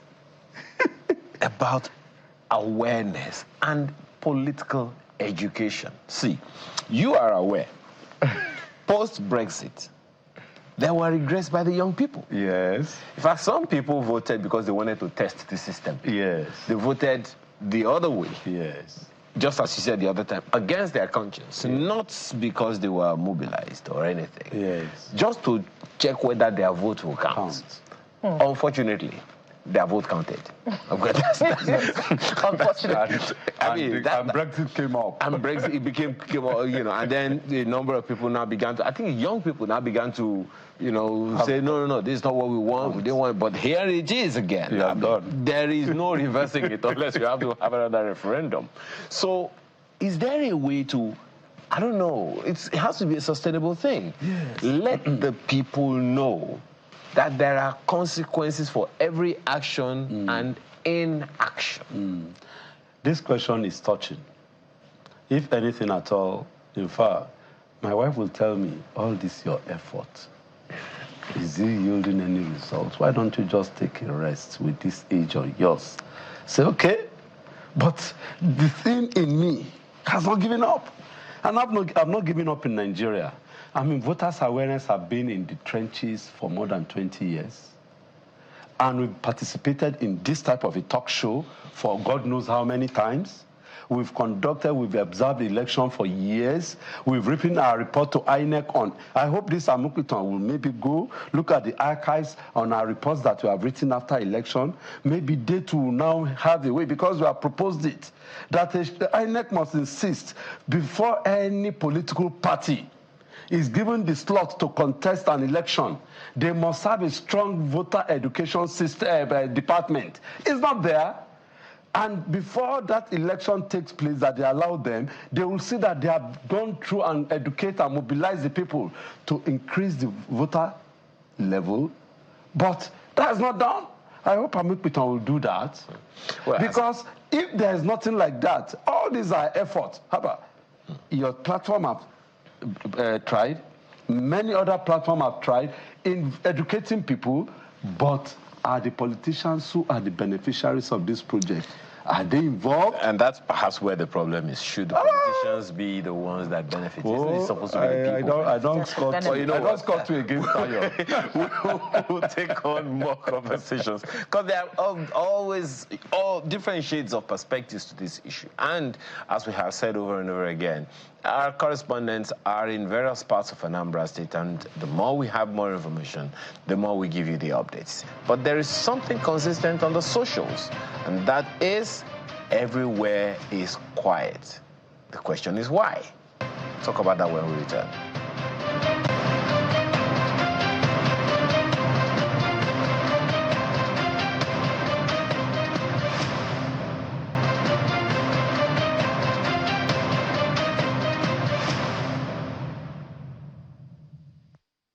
Welcome back. It's still Anambra Decides 2025. We're broadcasting live from our studios, our global headquarters here in Lagos.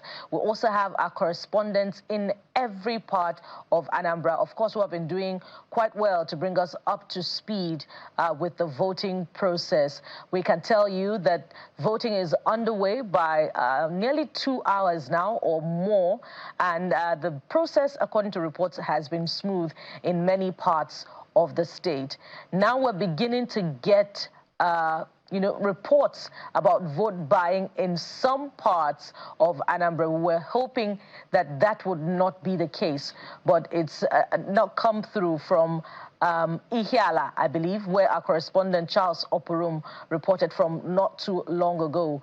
We can see a party agent who's being challenged by his other colleagues from other political parties. Let's get a feel of the soundbite, and then we'll come back to our studio to continue the conversation.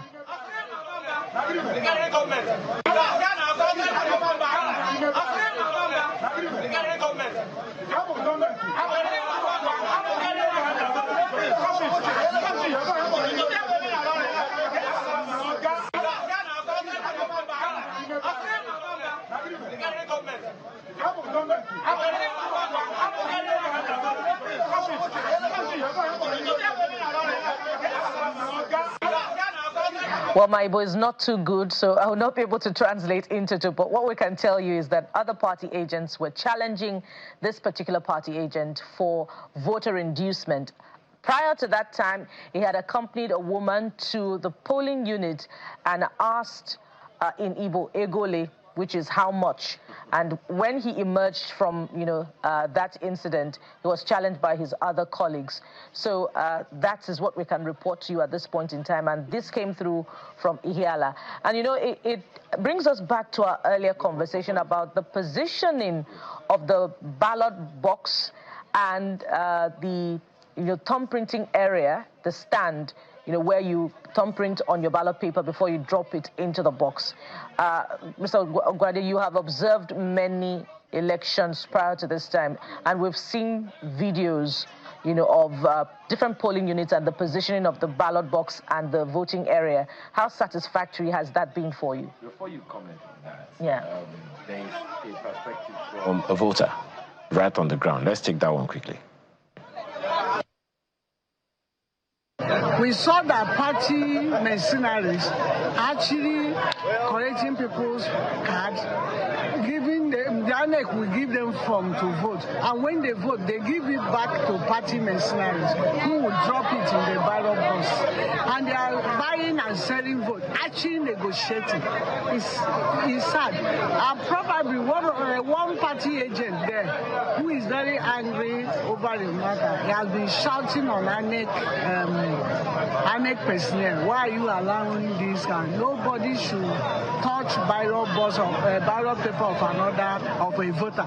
They should allow the voters to go and vote and drop the ballot paper inside the ballot box.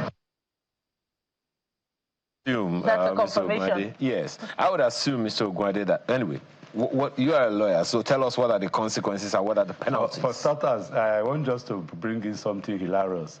Buki said that she does not speak or she does not know Igbo language. But she heard. But she had Igbo from where I come from. They will say she does not hear the language, but she knows the snippet of it. Yeah. Yeah, that's a good one. That's inducement, and of course, it's all against electoral law. But again, the problem is that, the second leg is that I'll use this opportunity to call on Amekuton to move in as much. I'm sure maybe before he was appointed, he will have asked the president, Tinubu, that I hope you give me all the powers. One of the things I want is that because I'm a lawyer, and that is well expected by us, the legal community, that the issue of the election tribunal should be set up. Because all these things come on and unpunished. The various things that will happen in Anambra now will happen, and nothing will happen. This election, I guess in 2014 or so, the first election of Peter Obi, if you remember, Obusi was a very hot place. And of course, some INEC officers compromised the process. Till tomorrow, nothing has happened in that regard. So if there is punishment, I guess that may stop this issue. You saw the EFCC people coming up. I hope they will be able to make these people this thing that is happening, they will get some hands on it, they will fish them, then they will prosecute them. So they will now put a lie to my statement that they just came to grandstand. I don't think they should allow that to happen. But when it's the issue of grandstanding, people are arrested along the line, either there is a call from above or there are some influences or compromise, then the whole thing goes on, and the next election again, it happens. So, but the issue is that once this thing has been arrested, through the following up with the due process of prosecuting, and those who are involved are made to face the rule of the law squarely, then it will deter those who are involved. But what are the consequences in law?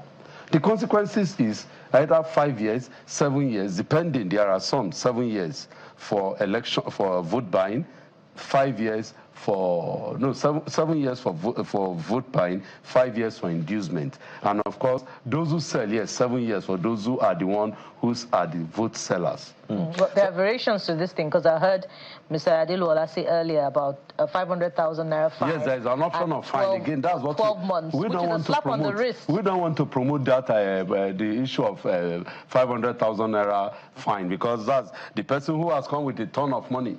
And of course, they've already put the idea of fine, that amount, okay, if we are caught, they will pay the fine. We don't want that option of fine. But what about the sponsor who has made the funds available? That's why we are going. That again is part of it now, that we want even an improvement on the Electoral Act. And indeed, the National Assembly is working on it. And to me, they are delaying it. Maybe they want it to come up for the national election. We are saying, no, we thought it will come up for this Anambra election. But if it can't come up for Anambra election, it should come up for the upcoming Ekiti election. One of the option of cancelling that election, where the election of the polls, where that occurrence occurred. What is it that brings that up? Yeah, well, if they can find out that there is sufficient infraction in it, you know, unfortunately, in an election tribunal, I handle election matters too. We call it the compliance level. At the polling unit level, I apologize. Sorry, Bukola. At the polling unit level, whose responsibility is it to validate or invalidate? Well, it's the INEC people now. They have their ad hoc staff there. They will know maybe a vote. I mean, you are talking about vote now.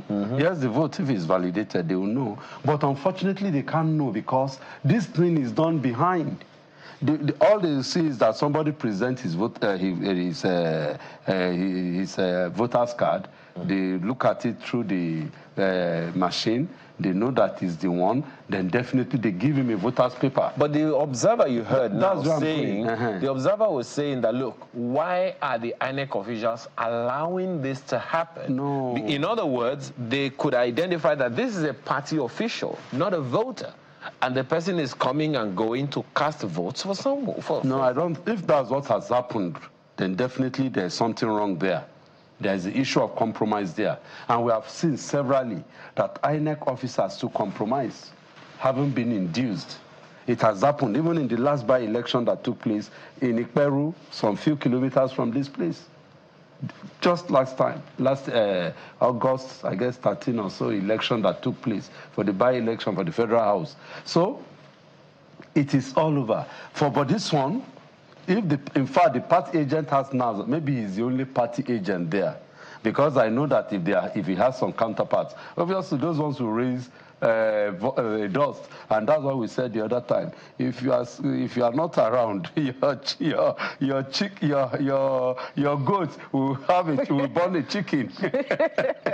Well, interesting point there, but I'm just wondering. You just support the point about INEC being overwhelmed. Yes. Because if the responsibility is placed on INEC ad hoc staff to conduct the election seamlessly, I imagine that the ad hoc staff that we're seeing on our screen there, you know, have to ensure accreditation. They have to continue with the voting process. Yes. And then paying attention to inducement will be another, you know, distraction entirely. That goes to ask about what the security agents are doing when they allow, you know, such to go on. But we've seen in the past, you know, where security agents are also actively, you know, engaging in one level of voter inducement. But you were talking about sufficient inducement to cancel an election. What measure would be sufficient, Mr. Ogwade? Well, legally now you'll be looking at the compliance level, just as I said. You look at it that the elections, when it was conducted, the compliance level, was it total? Was it... those three languages just upset my brain now. Total compliance, partial compliance, and substantial compliance. Those three. Total, partial, and substantial. And we knit everything, we knit everything together, knitting as in knitting a cloth together to look at it that, yeah, inducement, is it how many percent of people? If it's the totality of those who came to vote, then definitely that is not that one has fallen off the compliance level. Then you call for a cancellation. Even we as observers will make a record that no, this is the issue that must be done before we go. So substantial is inadequate to cancel an election. Yeah, of course. Now substantial, that's the biggest one now. That the compliance level. Because there's total, there's substantial, and there's partial. Okay. So if it's partial, that one is simple. Maybe 2 or 3 people, you cut them, maybe this one and some other, and let that one go. Maybe you remove the votes. You just, those people, you remove it. But if it's like about 300 people now, then you have 250, obviously, that's substantial. That's well, it is something. Okay. Before we leave this matter of vote buying, I asked earlier how satisfied you are with the positioning of ballot boxes and the voting stand, and from your experience, what you've seen in the past in polling units in other elections. How satisfied are you with That's what how it should be. That's how it should be. The INEC officers, the ad hoc people will see who is voting, how they voted, that there is no inducement. That's how it happens. And maybe now, I'm up with too, maybe we'll look at it that they will now maybe get some other set of people to monitor voting, not monitor election. We go to monitor elections to see what is happening. Those that will monitor voting will now peel their eyes to seeing that what is happening. Interesting. As I always say, I apologize. There are several legs to this election, and I thought we covered it all. We haven't even started. But, you know, let's quickly take Charles Oporum, our correspondent, brought us some updates on this vote buying thing. Charles, I mean, one of the videos that we have put out for people to see is that EFCC officials are at some polling booths around the city. Any such observation in the process? Because this issue of vote buying, I doubt it would have happened if the EFCC officials were there. Okay, Ayo, I haven't seen any EFCC official yet. Maybe I've seen and they've been undercover. It's possible, and I did not recognize them. But anybody putting on the EFCC vest, I have not seen any such thing. Now, coming to the question of vote buying, the video I sent in earlier from Central School, also, you know, after I had an interview with Madam Dimma Udi of the Situation Room, and she pointed out that, you know, there was transaction ongoing. I decided to go forward and see for myself what was happening. And what I saw clearly, which, you know, part of the clip is rolling now, somebody takes the ballot paper, negotiates with the party agent. The party agent follows the person to the cubicle. The person votes after they've come to an arrangement, you know, an agreement on the amount of money he or she is going to receive. In this case, it was a woman who was going to vote, and then the man followed her to the cubicle. And after she was done voting, you know, typically what happens is the party agent now collects the ballot paper and goes to submit it for them. So when I started filming, because I saw it happen, and then I started filming with my phone. So I think some of the presiding officers, the corps members, they saw what was happening. They saw me capturing it, and then they got up and confronted him. And then, you know, some other party agents followed suit, the gentleman on black. You know, he kept shouting like, yes, I have the right to follow her. I have the right to follow her. But if you listen attentively to that video, there's a lot of ambient noise. You'd hear where he said, ego ole, which is Igbo, which translates to how much. So it's more or less a negotiation. And it's happening in the open right there. So that's the situation, you know, I witnessed there at the Central School in Woso. Ayo. Was there a security official there, Charles? So there were a lot of people there.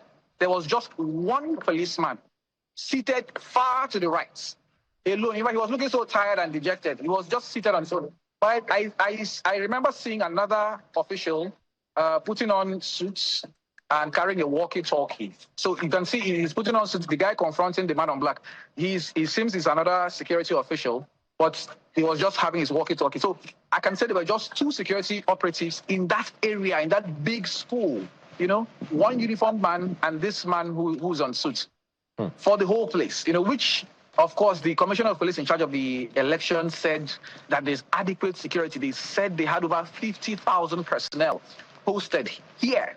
You know, and you see one policeman just seated on his own, looking like he's tired, and you wonder what is happening. Ayo. Well, I guess they will be asking the questions, you know, from the security officials. Bukola has questions for you as well, Charles. Yes, indeed, Charles. And this is also security related. I believe you've been to Ihiala. I'm wondering if O2, where you are, is also in Ihiala. You can establish that for us. But we had heard earlier that because of security concerns in that area, that those who are registered to vote can go to the local government secretariat to get accredited and vote. But the civil society or representatives that have spoken to us earlier say that they have seen deployment of INEC ad hoc staff and materials to those areas. So confirm to us that indeed those areas have you know, ad hoc staff and materials, and voting is ongoing and there is security. Okay, so I am not in Ihiala right now. Where I'm speaking to you from is Osumei in Nnewi South local government area. That's where I am. But it's all within the same Anambra South senatorial district, I believe. So Ihiala, I will visit Ihiala. It's part of my area of coverage. So I'm still moving, you know. I've moved from Oka South to Ikulobia to Agwata to Nnewi North to Nnewi South, and the next port of call is going to be Ihiala. So as of this moment, I cannot confirm or I cannot confirm whether or not anything is happening in Ihiala because I have not yet visited there. Okay. All right, our correspondent Charles Operum there reporting from Nnewi and not Ihiala. In Nnewi, we've heard reports of vote buying in that area. We hope that the situation has been brought under control, you know, from this point, because what we saw earlier was some form of disorder where party agents were arguing over vote buying. But Mr. Ogwade, so what do we see now from this point is if it has happened in this particular local government area, we can then expect that, you know, it will be reported in other areas. Is that the case now? The principle in politics is that happen here, happen everywhere. That's the principle. Political party, they all work to, they know how to do it. This is their business. This is their business time, the politician, because their business is to win an election. So they take it seriously. They see how they can outdo each other. All the talk that they're talking, everyone will now be shouting, vote buying, vote buying. Who gives the money? Who promotes them? Who puts the money down? And of course, it is the person that outpays that will win.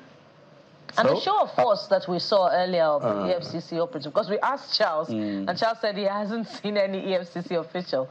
So the show of force didn't come through when it was critical. I told you now. I told you that one, like IGG, initial gra-gra, but let it be. Maybe I told you that it is when we see result now that we say, no, it's not initial gra-gra. They meant business. But that's not everything. I was proposing something again, something novel, because what is happening in Anambra today is again novel, that a polling unit, a polling agent, or a party agent rather, will be going up and down, voting on behalf of people. Then definitely there's something wrong, because obviously the INEC officer must know about it. And it seems someone was saying that the agent, the person who wants to challenge the agent was challenged by the INEC officer, if I had right. Then if that's it, then there's something wrong.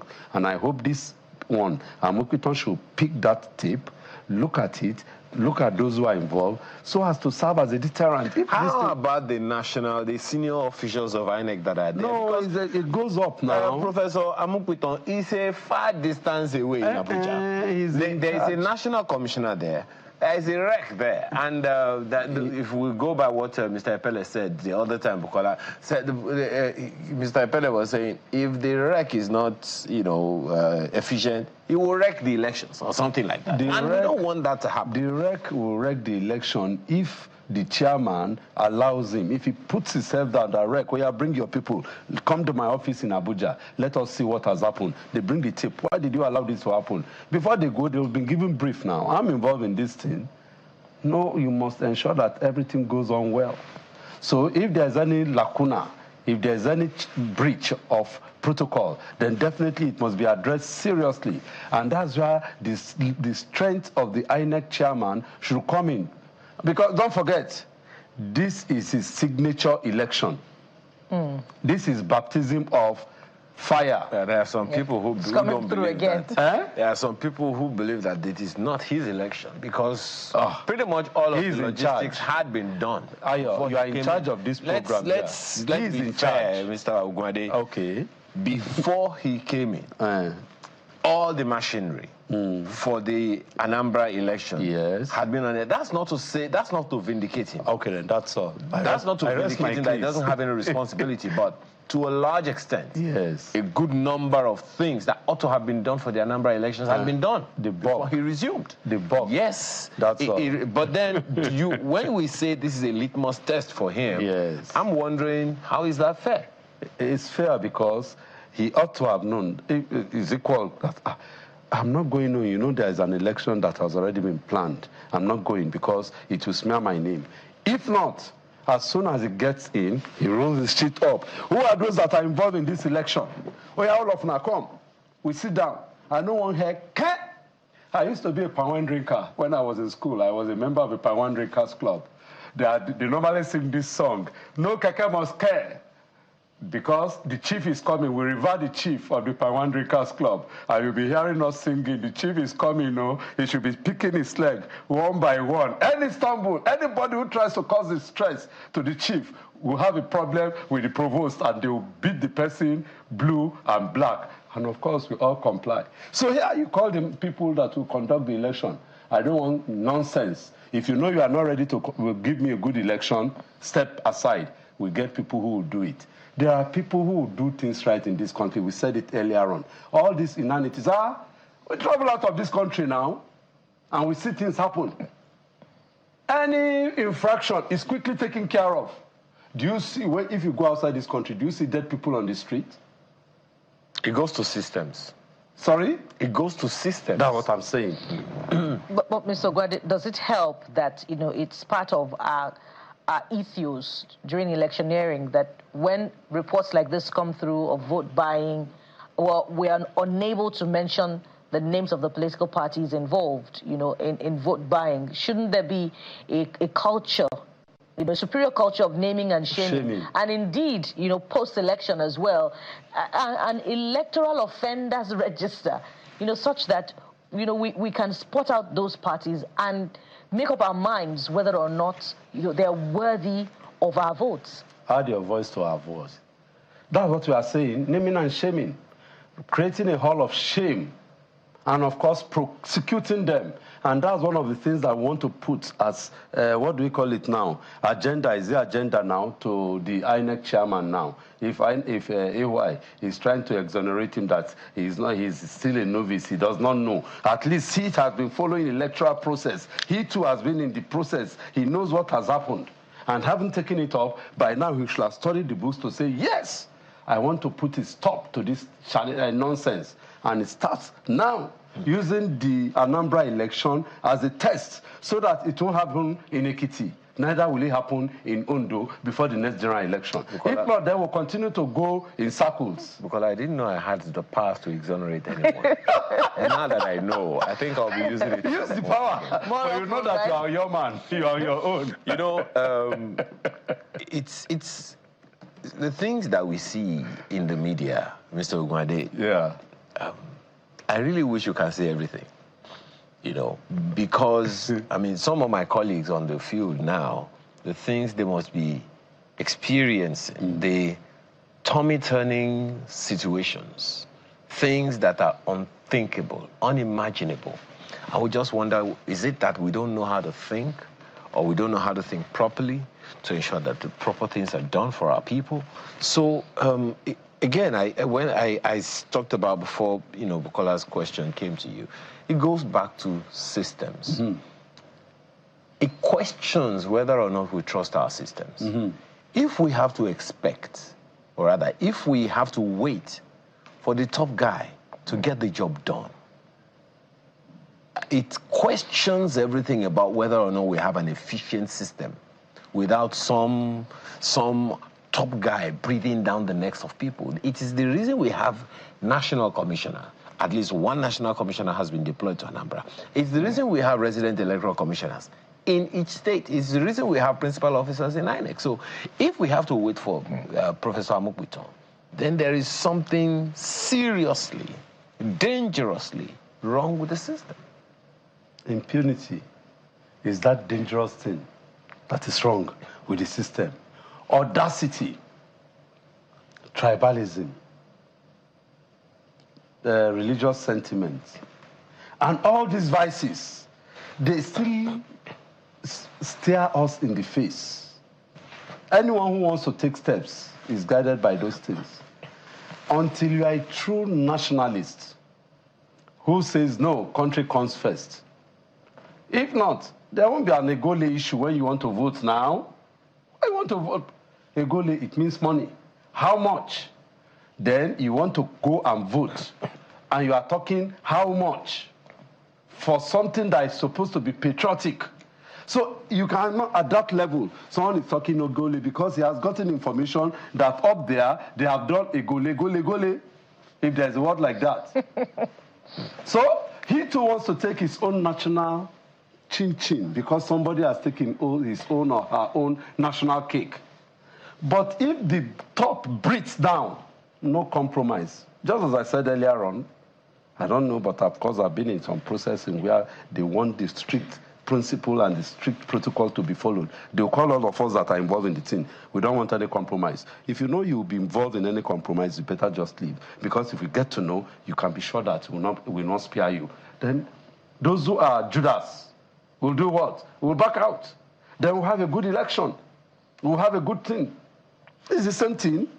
I'm sure your people who went to Anambra, because we do it, don't compromise, don't go anywhere. If you hear that they are spending, they are sharing money, they call civil societies to come and get money, don't go there.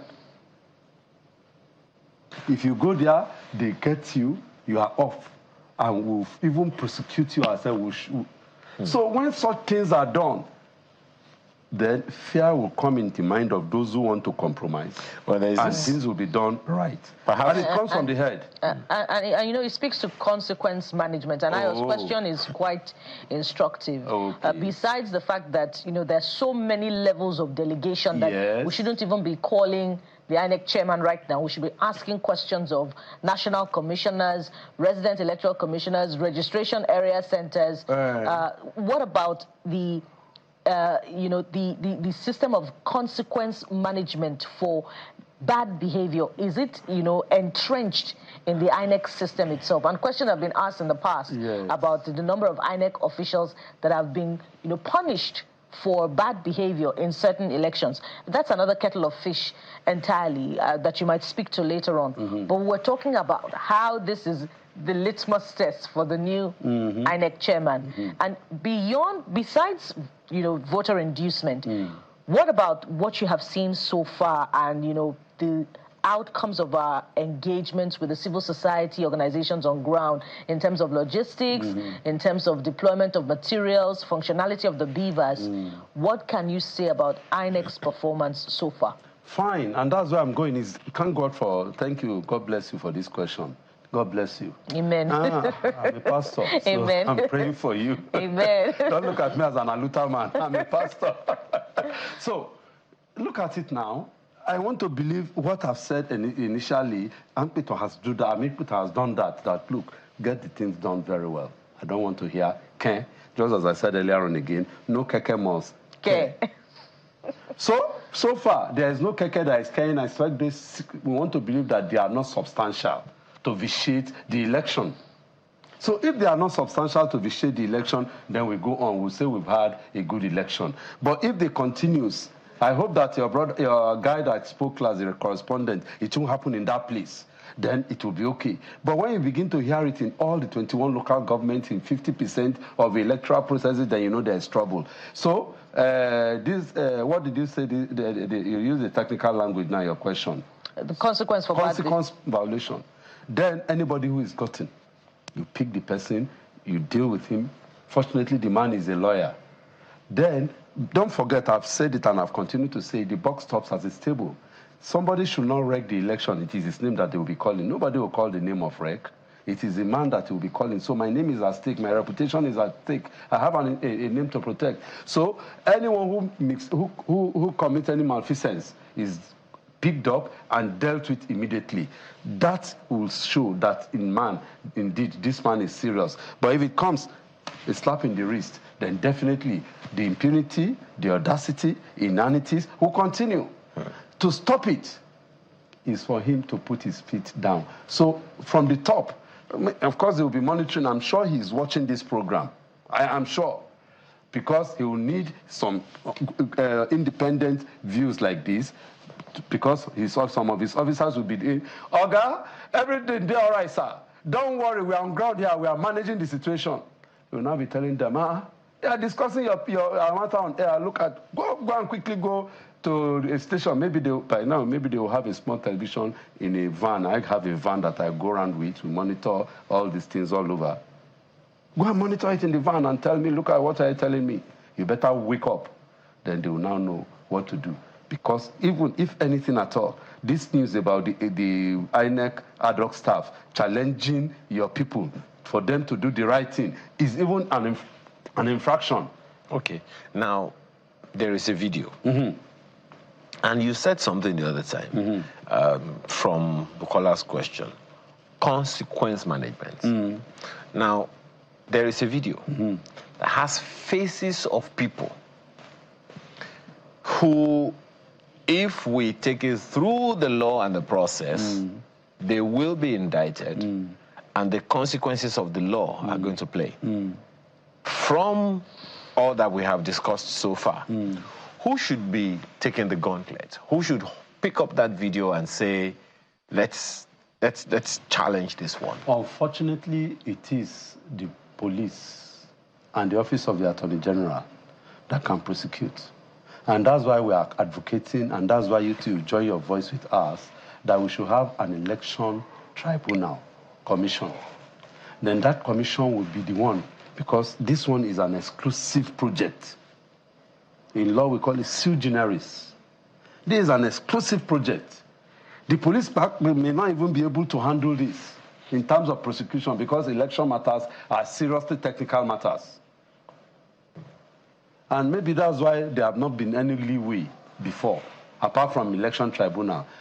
Promoting criminal activities like this now have not gone any way too far, because when it comes to prosecution, it is the police that prosecutes at the magistrate court. And at that level, the other party gets a senior advocate of Nigeria who will deal with the police prosecutor. The man cannot quote law. So the matter will be frustrated. Or at worst, the man will be dealt with legally. That's the prosecutor. But if it's a tribunal thing now, there's a commission and the prosecutor is a lawyer. And of course, INEC will be able to get a son. Don't forget these people. They can't hire a poor lawyer, a small boy lawyer. They will hire a son to come and face the prosecutor. And they will deal with the prosecutor. And they will go scot-free with Blue Mother. The way to go about is when the law is triggered appropriately in this country. It's in Nigeria that people play big man. But the question remains, because the Office of the Attorney General is not on ground in Anambra State. So, thank God, you are just agreeing with me. It's just questions. No, just a second. It's just questions. Who will prosecute this issue is the question that I'm asking. The Office of the Attorney General is not in Anambra State right this moment. Now, if anyone is going to report it, okay, well, maybe security, civil society organizations are going to put in their report and maybe submit it to INEC or someone. So who is going to say, we need to prosecute this to serve as a deterrent? That's what I said now, that the problem, there is a lacuna there. That's the problem. The general thing that has been happening is the police. After all these people that they catch, or they arrest, or they get, they will hand them over to the police. And the police will now prosecute. And the police can only prosecute in the magistrate court. So is the solution to that now, as it has been, made over the decades through conduct of elections in our democracy, the establishment of an Electoral Offences Commission? That's all. That's the solution, because with that now, it will be the legal teeth will be able to go deep. This one will be like an accession, not a bingo that is by the sword that is, because you are passing, I'm sure you know what I mean, the local dog. You even just throw your leg before you get near, it will run away, but at the accession, you throw your leg, at the risk, the accession will run after your leg, grab it and give it a good bite. That is what we want. We want the law to be like an accession dog. But isn't that a proliferation of agencies? No, just as this we've talked about specific. how there is anti-fraud unit in the police, and we're also having Economic and Financial Crimes Commission. This one is different. Anti-fraud, that is fraud. That is the work of the police. I'm just trying to draw parallels. No, madam. No. This one is different. This is a special issue. Election matters need specialty. People who are involved to know about it and carry it out. Anti-fraud, that's the work of the police. The EFCC now, they'll turn it around, it is fraud. And they'll carry it in the route of fraud. And they'll take it to the, even if they go to the high court, with this, if it's an EFCC matter, I've handled one. The EFCC was involved in the election matter, but the other side, the guy rented his son, and they dealt with them. But because voter inducement is criminal. That's what I'm saying. And it is provided, the punitive sanctions is provided for under the law. And the police is mandated to prosecute such offenses, right? 500,000 naira fine. All this noise, 500,000 naira fine. It's not even enough to rent. It's not insignificant in getting a son. So they are ready to pay that. And that's why they will encourage their boys to be, they will lose them on us. It's not the politician that was taking the money that we saw in the video. It's the agent. A small boy. And you can be sure that they will be arranging his bail now or his release now. The big boy will not be involved. So the deterrent and consequence that we talked about is for the law to become a shepherd guard or an accession dog that will be able to bite, not a bingo or lucky or what all these names that they call these local dogs. No, we need a dog that can bite. So make the law to be strong. Then maybe that will encourage people to now come. It's the second leg of all these issues that you've been asking me. If they know that, those who make politics dirty are cleaned out, then definitely, or they are put away, then definitely people will be involved both in voting and being involved as candidates. You heard Ayo said that he cannot even come out as a candidate, so that he's not whitewashed with debt. It's a pig business. The pig, you can never watch the pig clean. The pig will always go. But there's also an interesting angle to that. Looking at the electioneering as a pig business is one way to look at it. Yes. Another way to look at it is a kitchen. Yes. With dirty plates. Yes. There is no clean plate if there is no one to wash it. Yes. So if we have complaints, we get into the kitchen. Yes. Get our hands dirty. Then clean the plates and clean our hands. Yes. But that takes a process. Yes. Some people, some of us have to be willing and ready to make that sacrifice. You said something very, very important the other time. How many medical doctors have come out? How many engineers, how many lawyers, who are not on senior advocates of Nigeria have come out to vote that people have seen? How many engineers, how many top-level professionals have we seen come out to say we want to vote? And stand These are things that should be giving such elections credibility. I imagine, just for want of a better word, a Funshaw Williams when he was alive, so that I don't use someone's name and then they will come and sue you. A late Funshaw Williams, let's say he's not a professional, he just comes out, he says he wants to vote. He already has credibility. It is only natural that people will follow him. So if this man can consider this election that it's important, I will consider it important as well to go and vote. But we don't seem to be seeing that. You will see that based on the foundation that I've laid about the various inanities and the challenges. Why will I want to waste my time? Some of us, I told you, people have been harassing me. Why are you are just wasting your time?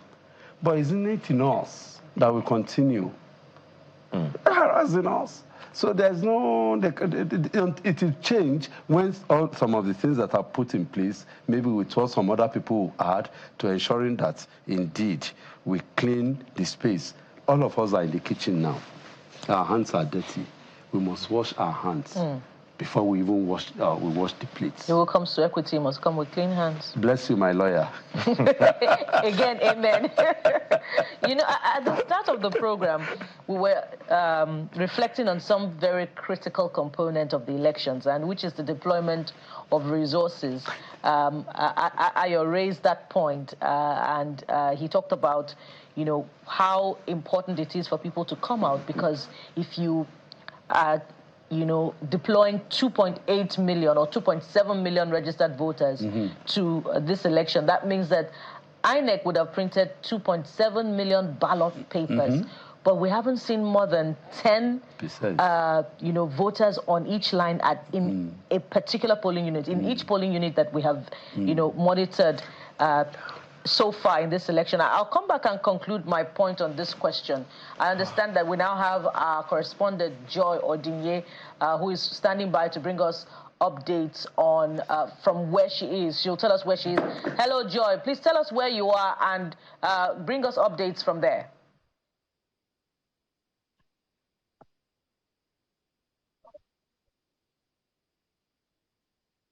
Joy, good morning.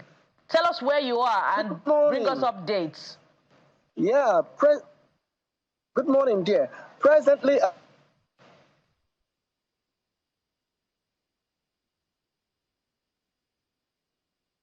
all right, we'll return to Joy as soon as we sort out connection through to her. But okay, I hear you again, Joy. Let's try this again. Joy, go ahead if you can hear me. Yeah, I am presently at Isofia, Ofui Square, polling unit 002, where the governor will be casting his votes. Go ahead. Tell us what you've seen so far. Okay.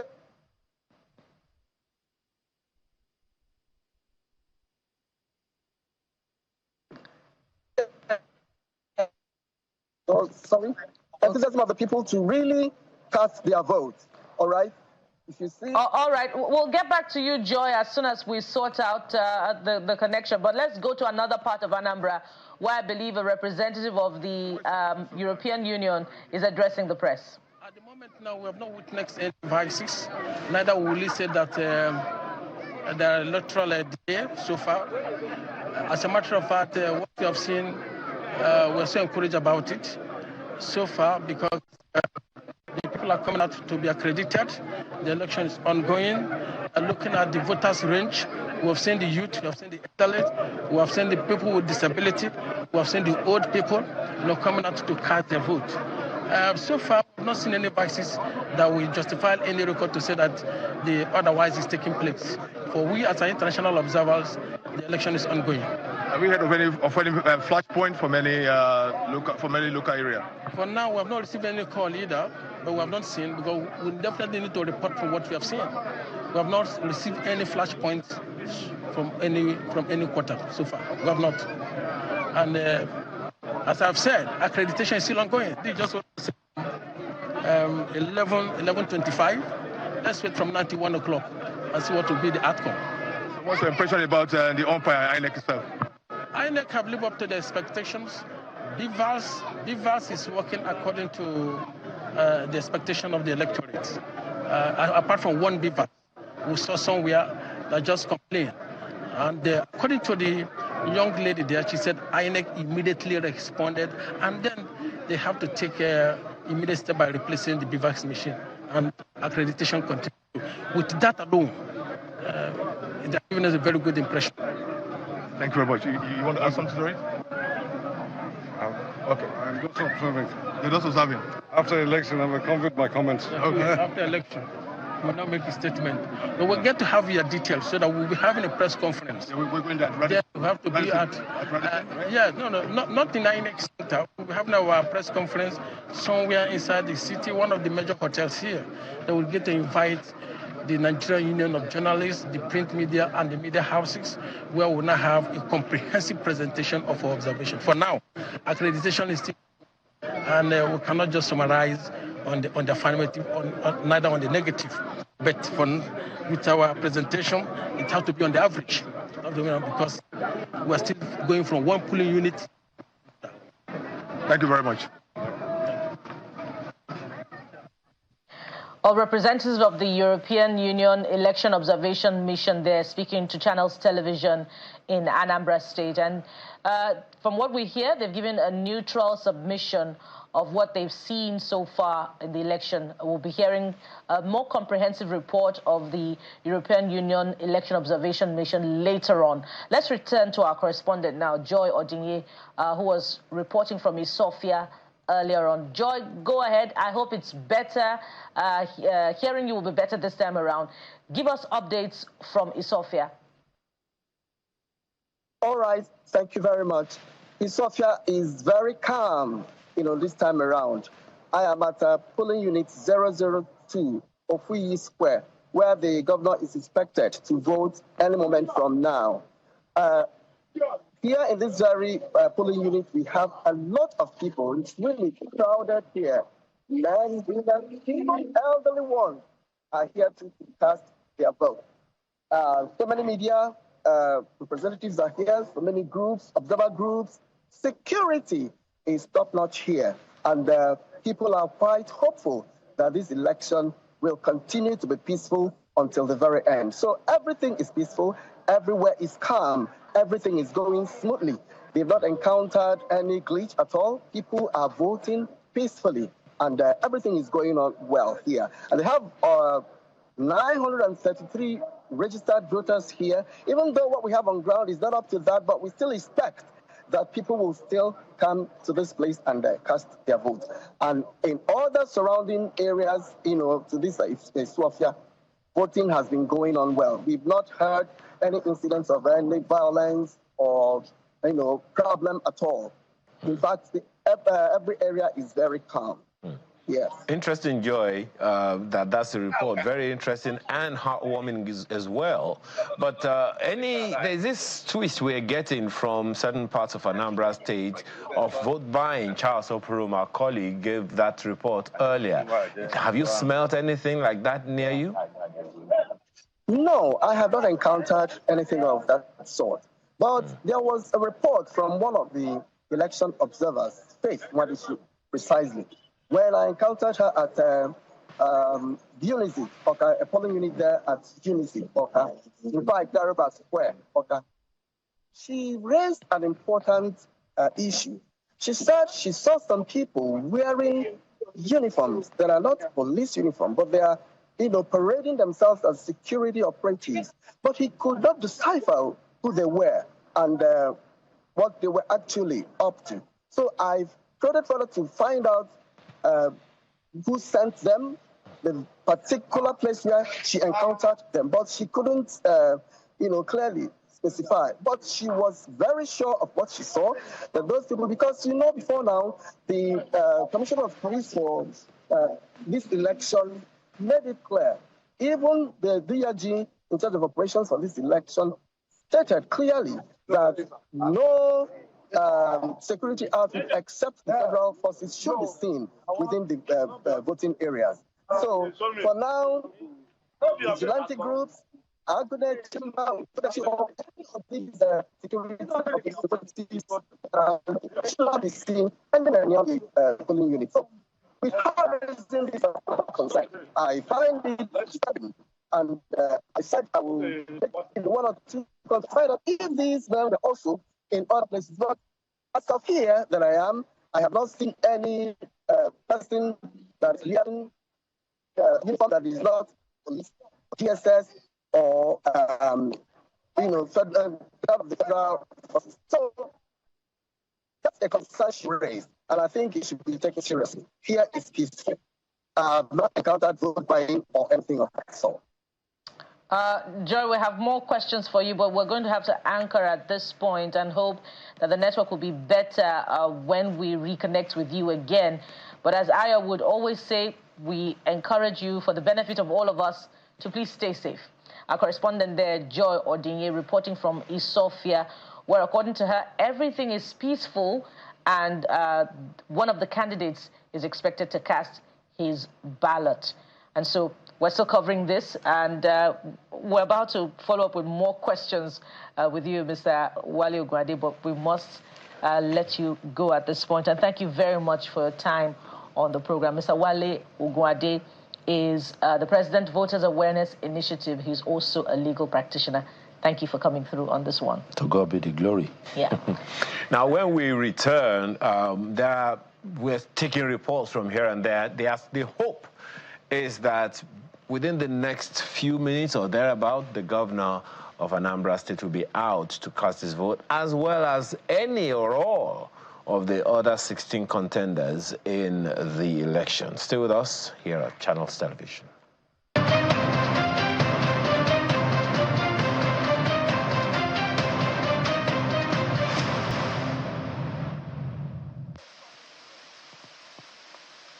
Yes, Yes, it has been an eventful morning, the November 8th. Everybody has been waiting for. And today, everybody knows, is the governorship election day. And I tell you, the momentum is very high. In fact, as we are coming from Oka along Onitsha Expressway on Oka axis, the entire road deserted, showing full compliance to the restriction of movement. And we also saw near Stanel gas station, people who are trying to cross over to Enugu State, travelers trying to cross over to Enugu State for one program or the other. The military checkpoint there, was very active. They were stopped because restriction has been on since 12 midnight. So anybody trying to move in and out of Anambra State may not succeed because restrictions have been on. And right now I am at Rufai Garuba Square at Unizik, Oka, where students, lecturers, and other people will want to cast their vote. But surprisingly, you can see behind me that the INEC officials are just arriving now. And still it's good, it's on point, but we want to have a feel of what the people who have been here since 7 a.m. feel about the situation. And so there is a lecturer beside me here, please. Let's know what you feel about this election. I understand you've been here since morning. Can we know your name? My name is Pastor Peace Oketugu Madwe. We are here at least 7 o'clock, but just now the people, the INEC people are coming. We are here since morning by 7 o'clock. Everything is tight. Security is already here. Everything is okay. No problem. So far, since then, I never see any problem now. So I hope that everything will go well. Yeah. Now, what are your expectations from this election? In terms of people really coming out to vote, maybe issues of violence, or do you envisage such? I don't think, because I know that people will come out because there's no violence. Everywhere is calm. There's peace everywhere now. Yeah, my name is Chukwebuka Benedict. Okay, you're a student? Yes, I'm a student. Okay, so can you tell me your observations since you came? I understand you've been here since around 7 a.m. or so. Yes, so yeah, it's a very, very beautiful environment. It's a student community here in Rufai Garuba Square.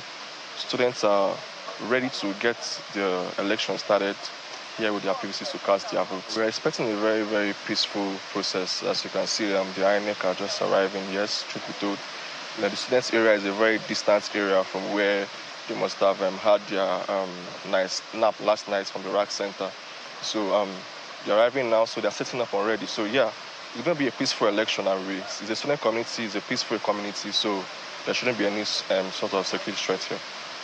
So are you confident that INEC will really deliver on their promise to give us a free, fair, and credible election? Also, police, with all the deployment, over 50,000 security personnel in Anambra State for this off-cycle election. Well, what do you feel about that? Yeah, from the posts going on social media yesterday and what we've seen on ground, and I think there's enough security on the states, so everyone should feel safe. They think they've had this area of surveillance yesterday as well around Anambra.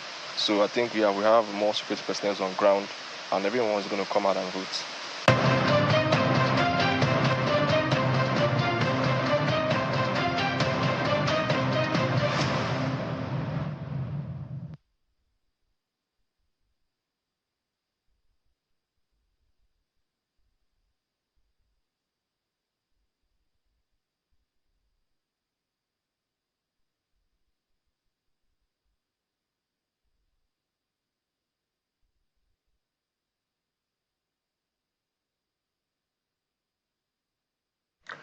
Updates.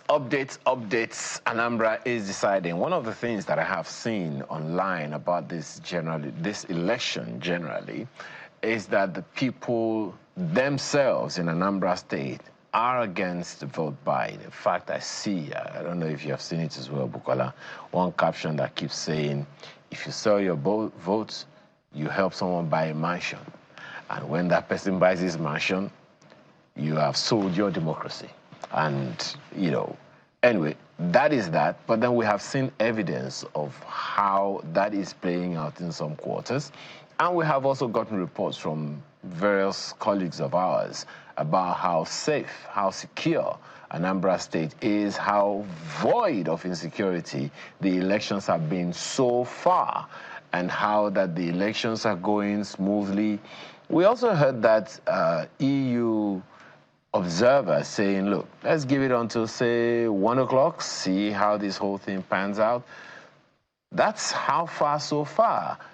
Good number of initiatives, some things that we hadn't seen in a while, that the elections are starting on time, to a large extent, arrivals in particular.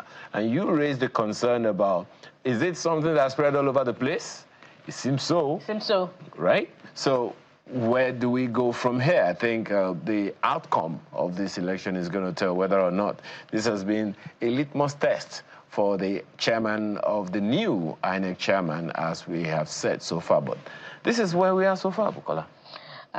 Speaking of where we are so far, we've also seen an abysmal number of voters coming out for this election. Are we going to be recording a lower percentage as against what was recorded in Anambra State in 2021, where voter turnout was put at 10%, compared with the about 2.6 million registered voters at the time? For every polling unit that we have had to report, we've seen that not less than about a handful of voters, 10, are on the queue at each time. And those who have remained that we're even seeing at this point in time are not those queuing to vote, that perhaps those who have cast their ballot and have chosen to remain at their polling units. We've even seen that, you know, our correspondent and our guests have had to appeal to people in Anambra State, some of whom may be watching us now, even as we sit here and, you know, speak to this process, appeal to them to come out to vote. And here's the appeal. You know, we still have a few more hours before the close of voting. Come out and cast your ballot. It's been peaceful so far, and election observers are reporting a healthy percentage of functionality of the BVAS machine in a number of areas. I've only heard Cynthia speak about one particular area where there was concern, and in fact she said, according to reports that she was getting, that the INEC officials were already working to correct the malfunction of the BVAS in that area. So please come out and vote. And this brings me to the next point, which is what you started with, Ayo, at the beginning of our broadcast. What exactly do the people want? What is the measure of their vote? What value do they place on their vote?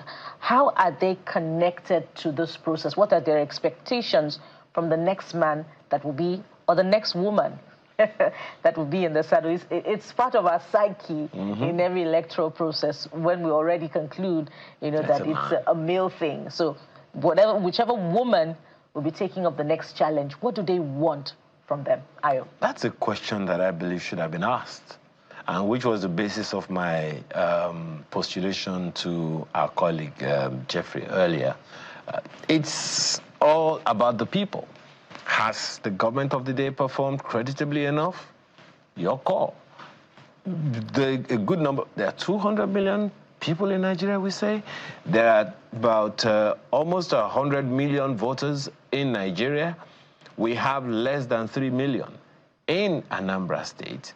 How many of them come out to vote will determine how much value the people of Anambra State place and that on electioneering.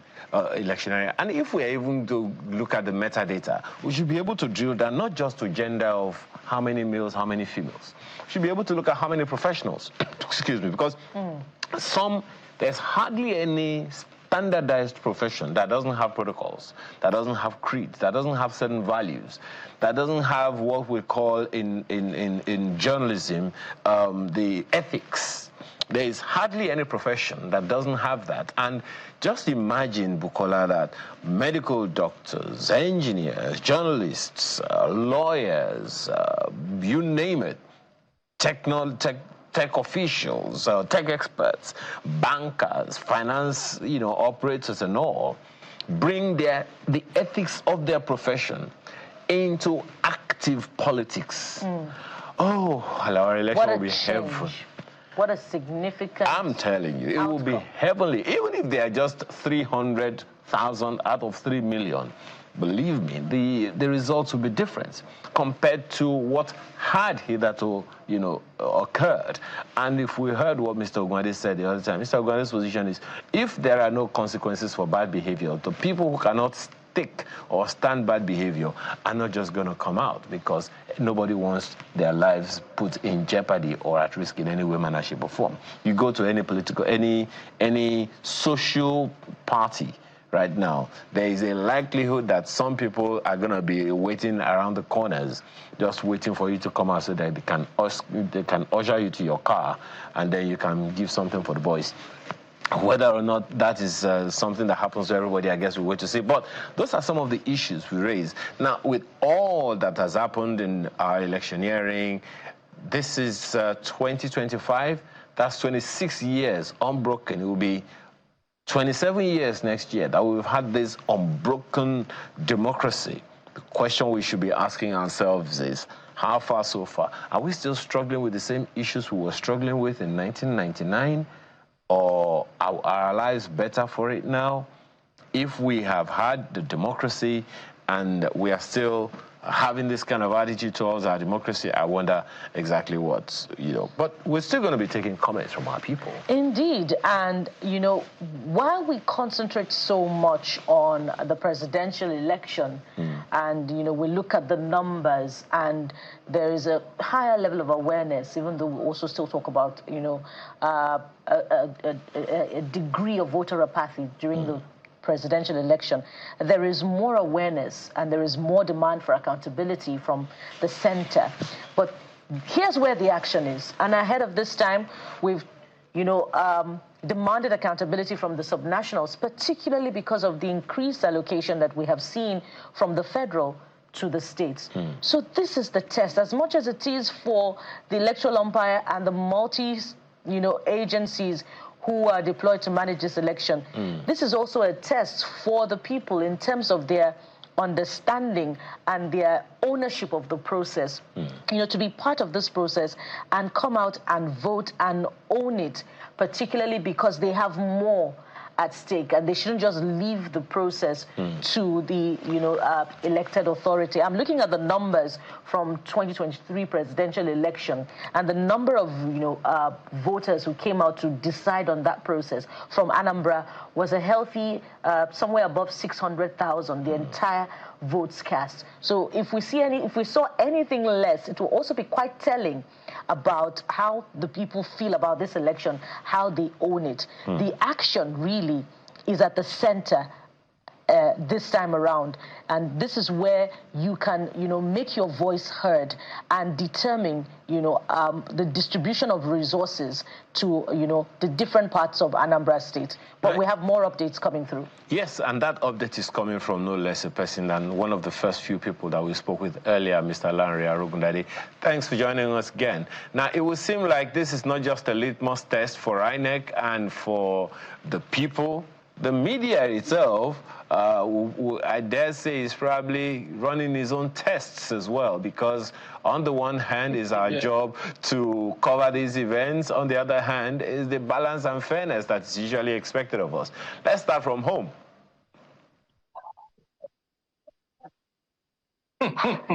Well, one thing that we have emphasized in the course of this Anambra election, before and even during now, is about the factual accuracy of our reports, the need for the journalists to be conflict sensitive, for them to fact check their information, so that we do not dish out false information. And in particular, what we emphasized to the media was the need for them to hold stakeholders accountable for the promises that they've been making around these elections. INEC that said they were 95% ready.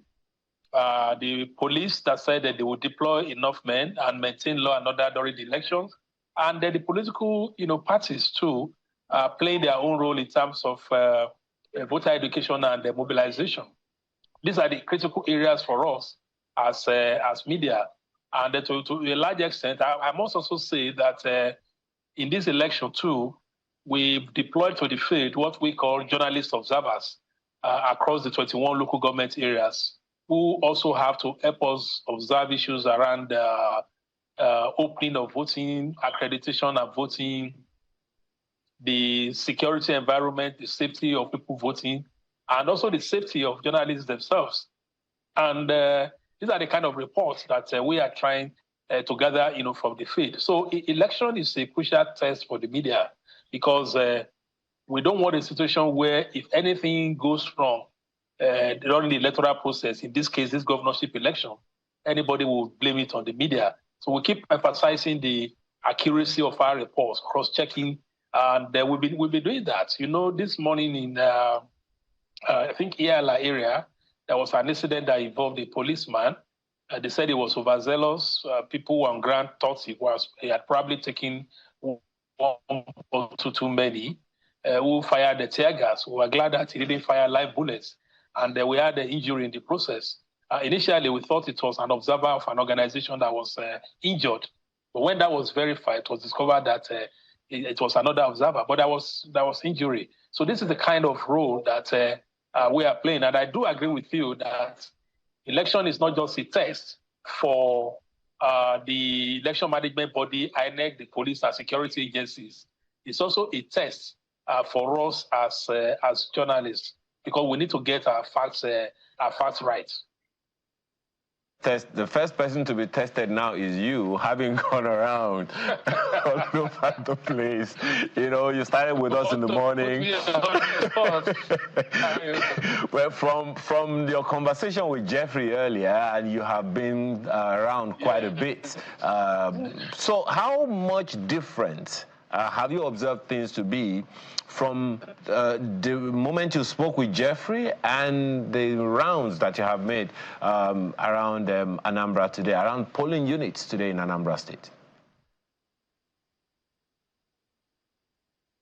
Okay, so living where I spoke with Jeffrey, that place is called Amobia, where we had 3 polling units.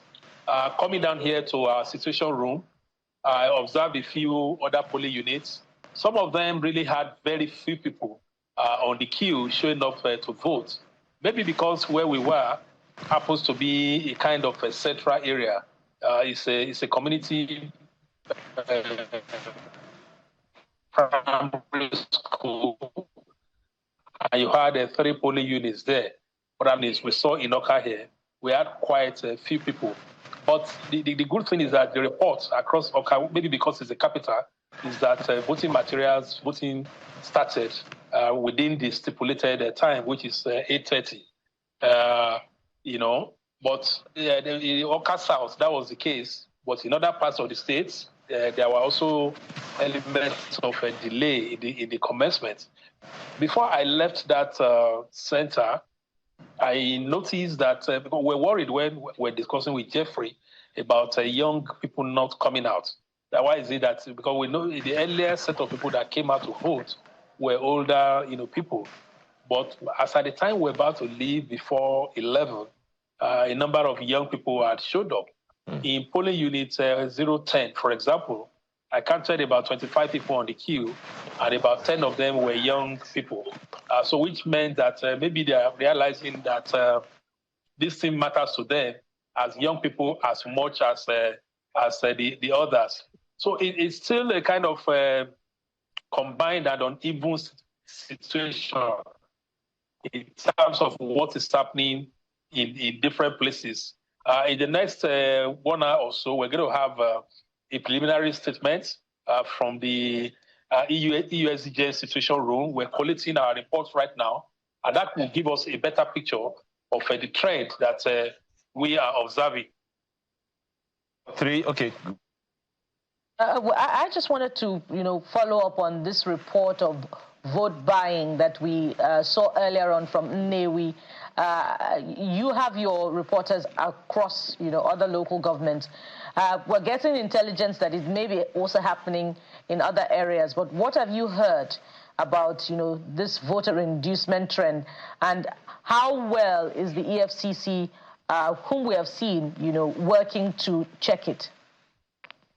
Okay, the EFCC came around in good number, donning their red jackets with EFCC boldly written. Some observers were wondering whether it wouldn't have been better for them not to show openly that they are EFCC. But we're made to understand that they have a roving team that goes around and that there are other officials are possibly somewhere. What I would say from my own observation is that there seems to be some element of discretion around this issue of vote buying. Of course, as a journalist, I have to do my investigation. And so I had a chat with one of the drivers and said, is there anything about vote buying? He said, well, he could not see, but he noticed that somebody was compiling names somewhere. And they were doing this some distance from the polling center. So there's compilation of names going on. And he of course, concluded that the only reason why you would be compiling names would possibly be to, compensate them, quote and unquote, later for that. So definitely it's a major concern about this election because, vote buying has become quite sophisticated. It's not something that you necessarily have to see, physically now. But like I said, well, the EFCC came around and they said some of their officers are around without any uniform guarding intelligence. It would be good to see them apprehending some of these vote buyers. We actually had reports too that vote buying had created tension in some areas where the political party alleged that one other party was engaged in vote buying, and I guess that is also that's possibly EALA area. All right. Well, I heard you talk about young people the other time, and that's pleasing. Yes, it's pleasing to hear that. The question then is, how much really have we engaged those young people? Because one of the reports that came to us from our correspondent, Itokwe Kutei, was that young people were playing football at a particular, where a polling unit was just a stone throw away. And that's even just one. Another report came that some people were at the markets. They had to be forced, that's the word, not compelled, forced to close shops with consequences of fine if they didn't go to vote. So it would seem like, to an extent, people haven't really, the fire of ownership of this process haven't really caught up on people. Yeah, so we had expected that many more young people will come out, going by the trend of registration and the PVC, collection. But we cannot take the Anambra governorship election in isolation of the general electoral atmosphere in Nigeria. And one thing that we've noticed, and we did launch a report to that effect about a week ago, was the fact that elements of trust or mistrust arose after the 2023 general elections. And within the younger people, really, it was like, for those of them who were first-time voters at that time, they felt like, will not vote again. So the controversy around 2023 elections has also shaped every other election. And definitely it will have some effect on the Anambra, governorship election. So, but in terms of education, whether enough has been done, I would say that on the part of the media, INEC, and even civil society groups, a lot of efforts were put into voter education. What we do not see enough is the political parties themselves mobilizing and encouraging people to go out to vote. Because when people vote, they will vote for political parties. They are not going to vote for civil society organizations. And they are often completely missing when it comes to voter education. And we're even seeing elements of this in this election, where in some units, you didn't see the agents, as many agents as we should see, because there are 16 candidates, 16 political parties contesting the election, which means that in each polling unit, you would see at least 16 or even, let's say, 10 or even 7 party agents there, and they're monitoring the situation. But that has not been the case. So I feel that by the time this election is concluded, this is one of the challenges that we would have to address. Interesting talking points there, and we've been following up on the presence of party agents in other local government areas as well, and we've seen that it's the same pattern, and how that will impact on the results when they begin to arrive the local government area. It will be interesting to see. You talked about young people earlier on. We're set to hear from these young people now. A number of them are in Amobia, where we touched on earlier. In fact, where you spoke to us earlier on, Ms. Arugundade. Let's hear from them and find out what they feel about this process. Our correspondent, Biola, is set to talk to one of the young persons. Over to you, Biola. It's okay like that. You look into the camera. My name is Murphy Frederick. What? Okay. So far so good. The election is going on well. There is no problem at the moment. It's free and fair at the moment. There is one or two issues where a person with a voter's card will actually come, and then the card reader will not actually read the person to know if the person is registered here. So like 10 to 15 people, it has happened to them. That is the only problem at the moment. Yeah. Huh? Okay, yeah, so far so good. The security is tight, no problem, no issues, no fights, no quarrels between the political parties' agents and all that. There has been cooperation so far and cooperation so far.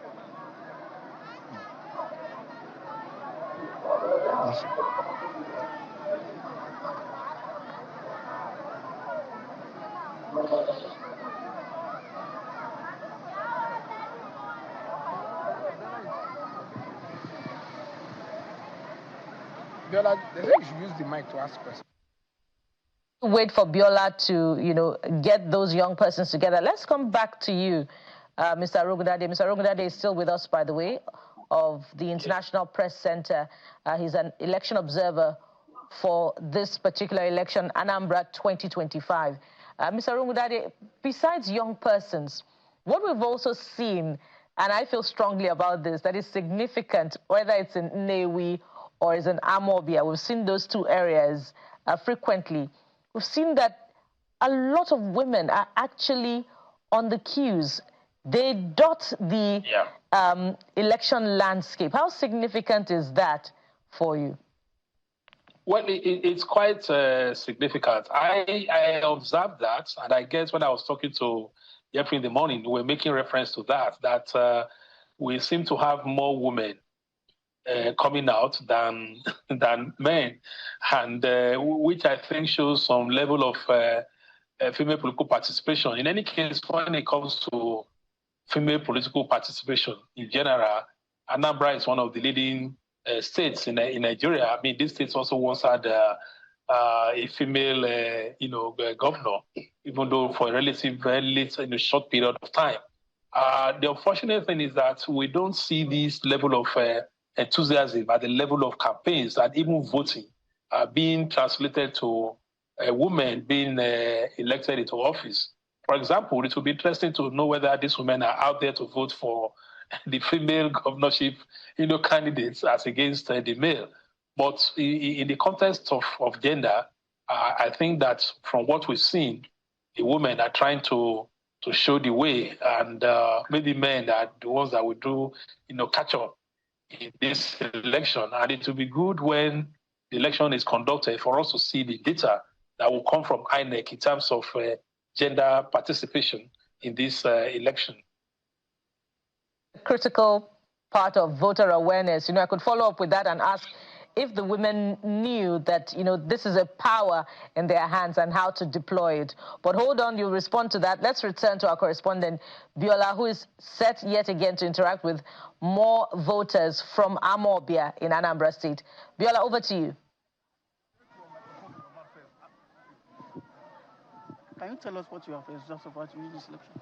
Yes, as I was saying, my name is Joshua Bitrus Ugili. I'm from Jos.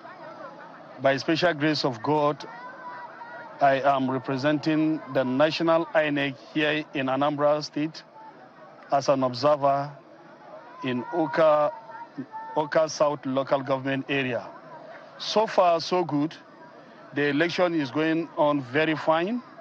The people are well organized. I can see the turn-up is very encouraging, and people are here to exercise their franchise right.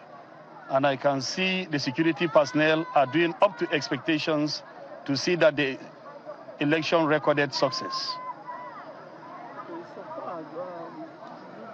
Turnout of people, is it encouraging? Well, I've mentioned that already, but if you still want me to repeat myself, no problem. The turn-up is encouraging, and so you can see people are still trooping in so that they should exercise their franchise right.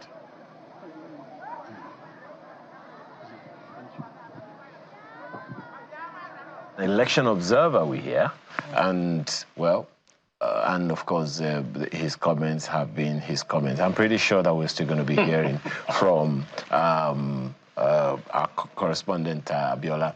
Well, Mr. Rugdali, to a large extent, I know that you said that your situation room is still going to give out a report, an official report. But if you can speak quickly to this, there are those who are already call it speculation or whatever, that the fact that election materials got to site on time and electoral officers were there at their positions or whatever on time is a difference. If you agree that that is the case, is that because we have a new sheriff in town, or some people just got redeemed? Well, it could be a combination of factors, and definitely for someone just stepping into the position of the chairman of INEC, he will want to make this election a showcase the fact that he could be trusted to handle the elections. But even at that, we need to be kind of cautious the way we describe this, because it is not general. Even here in Oka, there were some parts where the polling units did not open until 9. And the electoral process is such that they are supposed to have arrived by 7, set off, and then by 8:30, accreditation and voting should start. Earlier on, we had reported some parts of Onitsha where materials are not even left INEC office as at 8:30. That's why we keep saying that whatever we're saying now, they are quite tentative. And at the level of turnout too, we're also doing projections. But in areas where we have seen them arrive in time, we commend them. We say this is encouraging. It is the kind of trend that we want to see. But really, in terms of off-cycle election, I think Anambra is more or less a standalone. Usually you have about, the other time when we had the off-cycle governorship election, it involved 3 states, one after the other, Kogi, Imo, and Bayelsa. And then next year, we'll have Ekiti and Osun, but Anambra is standalone. So ordinarily, there shouldn't be any element of delay, because it means that you can concentrate all your forces, get staff from somewhere else if it's needed, mobilize for all the logistics. So the fact that we even still say that in some areas we didn't have early deployment, it's a big question mark. Now, in the past, we also used to blame the security for the late deployment, because usually they are accompanying INEC officials that they don't arrive early. But what we've seen this time around is that at the level of police, in fact, in that area, that's where we were earlier on, the policemen were already on ground before the INEC officials came. about 5 or 6 of them were already seated.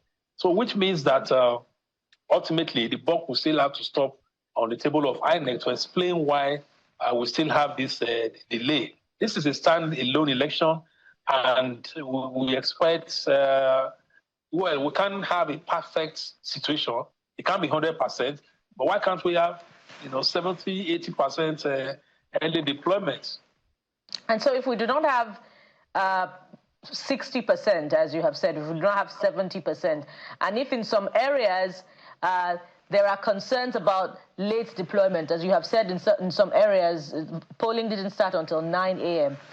Who should now, impress it upon INEC or demand accountability, as the case may be, to ensure that there is an extension of voting in those areas? Because sometimes we see that INEC officials do not follow their guidelines to extend where there is late commencement of voting, such that those who are still on the line are not disenfranchised. Well, I think in terms of who can request for extension, that will probably have to come from the political parties and the candidates.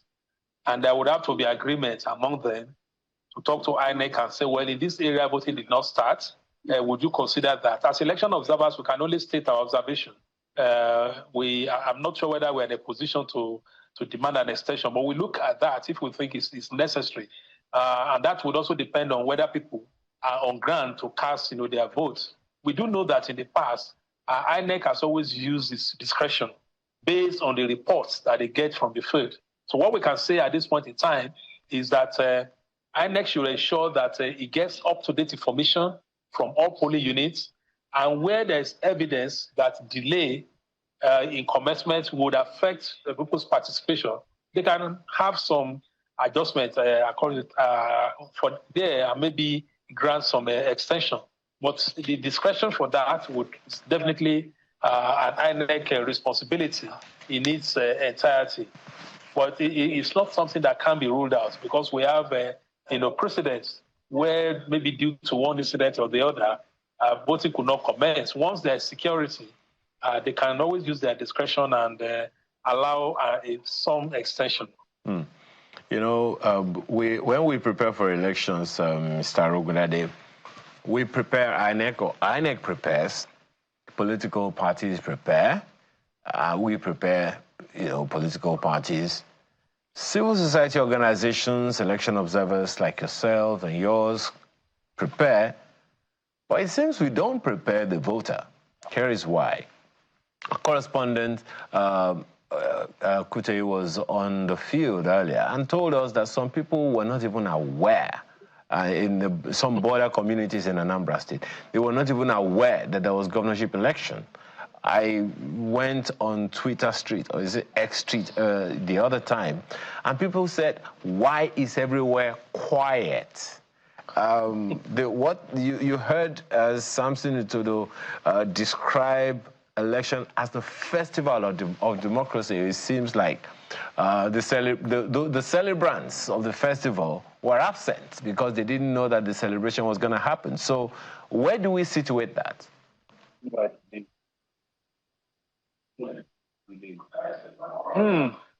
Well, I think that it will be quite unfortunate if there are parts of the state where people are not aware that election is coming up. It means that political parties have not done their work. They are the ones that need the votes. They are the ones that should go to all the nooks and crannies of the state to talk to people about what is happening. But I wouldn't want to say that maybe we media have a responsibility there. Anambra is, you may say it's a relatively small state, but it's also diverse. There are communities, you have communities to get to them, you have to travel by water and all those situations. And I remember very well that in our pre-election assessment report, we had actually suggested, and it's as if we knew this kind of thing would happen, the kind of situation that you just described, where people are not aware. We had actually recommended, as at the time we released that report a couple of weeks ago, that there should be intensified civic and voter education. And we specifically mentioned the rural areas, markets, places where this issue gets to, because it was clear from our pre-election assessment report that a number of people were not aware of what the situation actually was. So it's like we foresaw this kind of situation. And we hope that, going forward, because the whole idea really is we look at the lessons we learned from this, we take those lessons to Ekiti and Osun, and then we prepare again for the bigger one in 2027, or the biggest, so to say, in 2027. Mr. Arugudade, I've kept my eyes, close to the polling units. And I've been hoping that, as time progressed, there'll be an improvement in the numbers. And it's been more than 3 hours of voting. This is about 12:13 now. But the numbers have not improved. Is it for you the security concern that is influencing this, low turnout of voters in this round of election? And it looks like we're set to record an even lower percentage compared to what was recorded in 2021.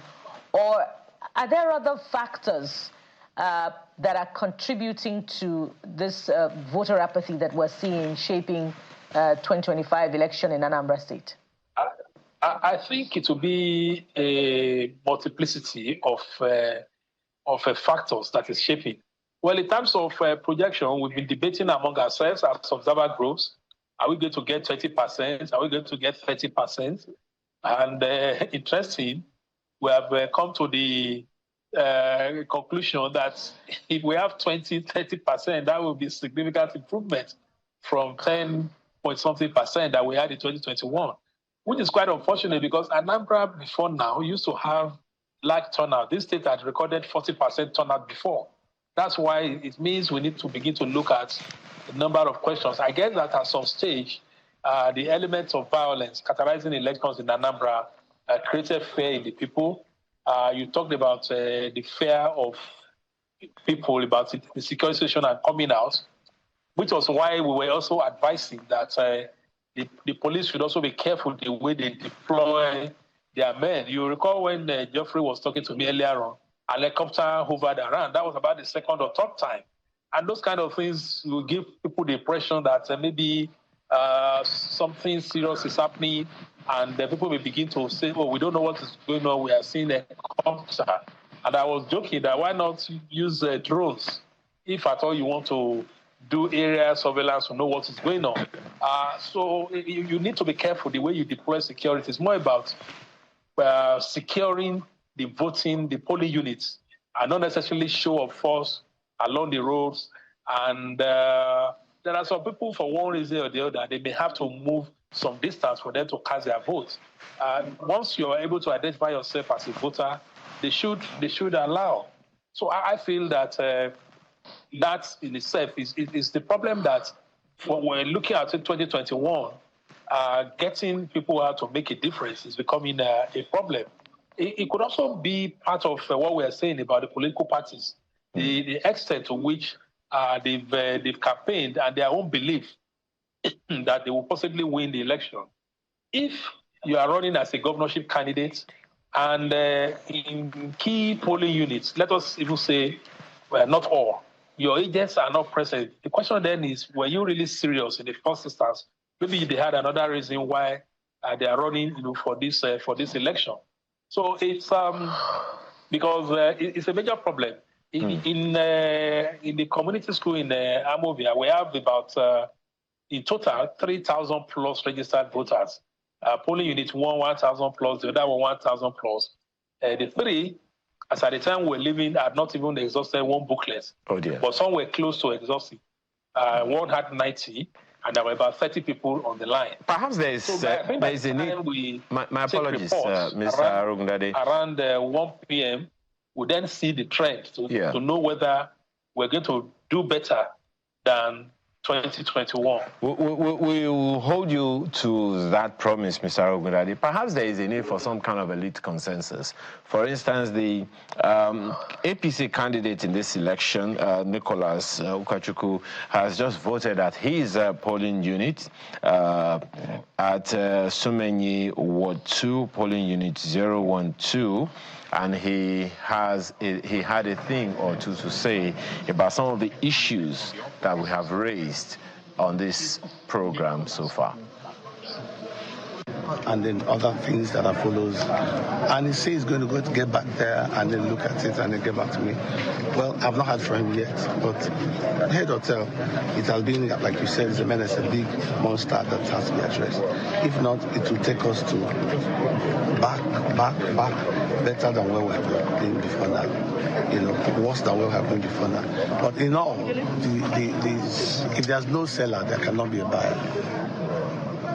If nobody's not selling, nobody will buy. But if there's no demand, there cannot be a supply. So I think the buyer should be the problem first. Well, there are some of you accept to sell your conscience even worse than the person who is buying it. Because you must donate your right, donate whosoever you are. Because that's the right of a citizen. So when you now decide to donate it and somebody takes it, you can't cry foul. Okay, when you blame the society for it. Quickly, yesterday we had the Commissioner of Police, Abayomi, yesterday, and we asked him about Ihiala, which is a flashpoint. He said they were very certain that elections will hold there. What do your feelers in Ihiala tell you? Well, so far there has not been an incident of any mishap or something. Of course, generally during election, you experience one riot or here and there, but unrest here and there. But so far, they've not complained that anybody has died or somebody has been hurt. Okay, so there are incidents where they are beating people up here and there, especially they just called me now that one of our agents at Oto was beaten up. Where in Oto, sir? Oto, the community. No, they are like Central School Oto. Like, do you know the particular place? I didn't say exactly where.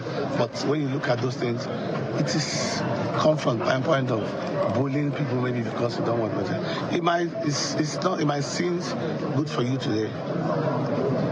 Many people have been incumbents. If you are no more tomorrow, you think you cry for this side. But if you are, you think that you're doing right. But you know, God gives power.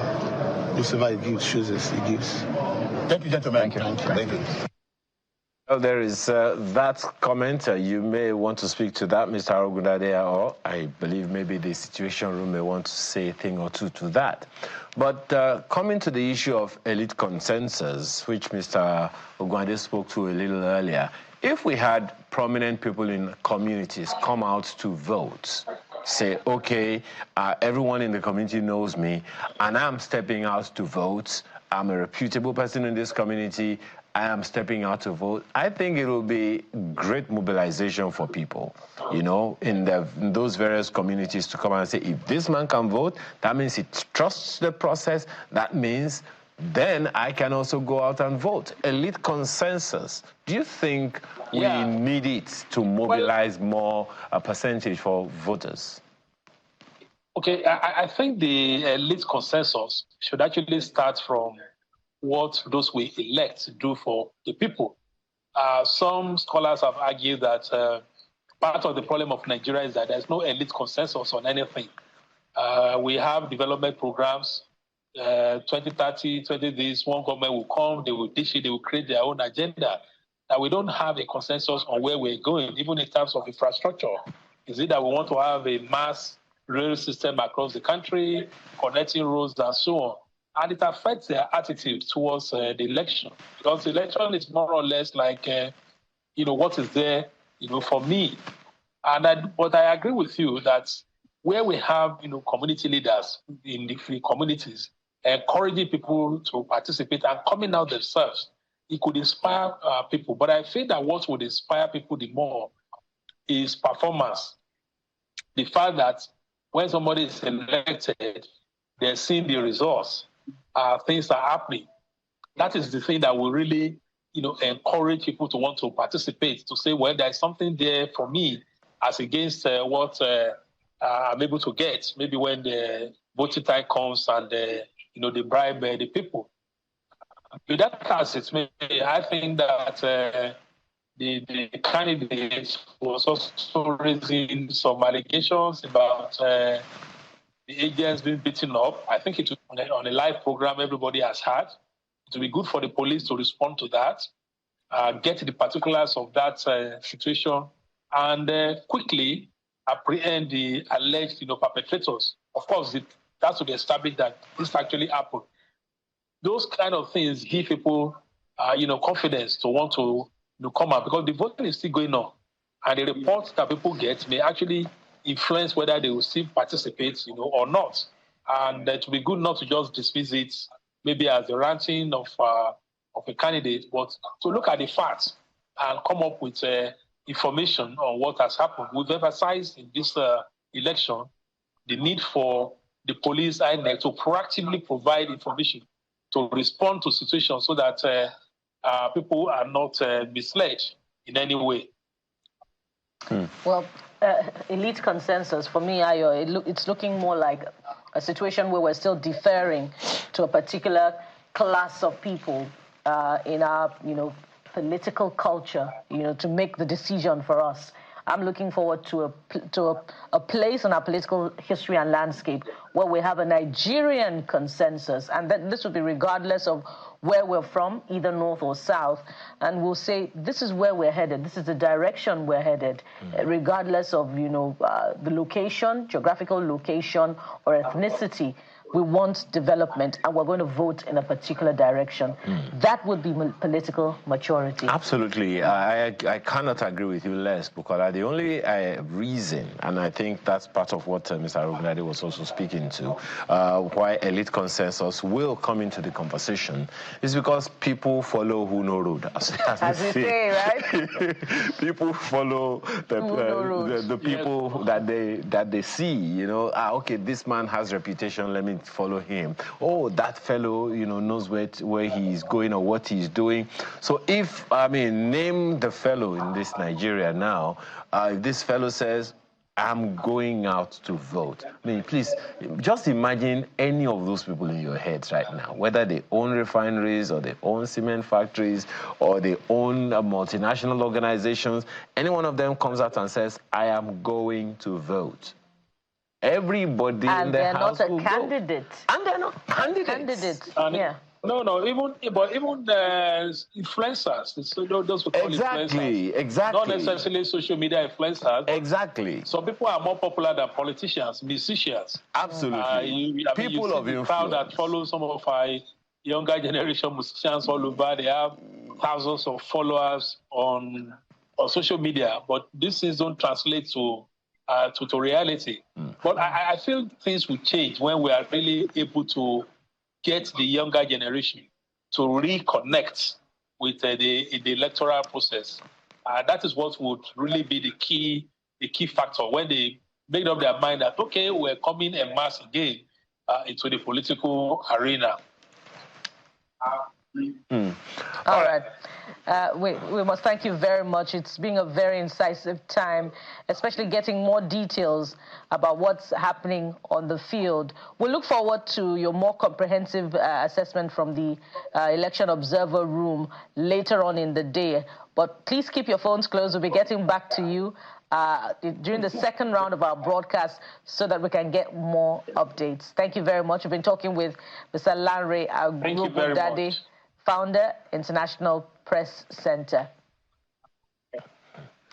Well, I like the spread to international. Well, the Anambra election studios of Channels Television is open, but you may not see us on air because there's a lot that is going to be happening, and this studio will reconvene again at 4 p.m. In the meantime, we'll be taking the news in a few minutes from now, about 3 to 4 minutes from now. And of course, you're going to hear a lot of the things that we have been speaking about on this program in the course of this coverage from about 7 a.m. when we started until this very moment. So, but keep it locked on Channels Television. Bukola is going to be bringing us the news in a few minutes. I'm Ayo Makinde. See you later. Of course, our updates continue on our website and on television. Stay with Channels Television. We've got you covered. I am Bukola Koka. Bye for now.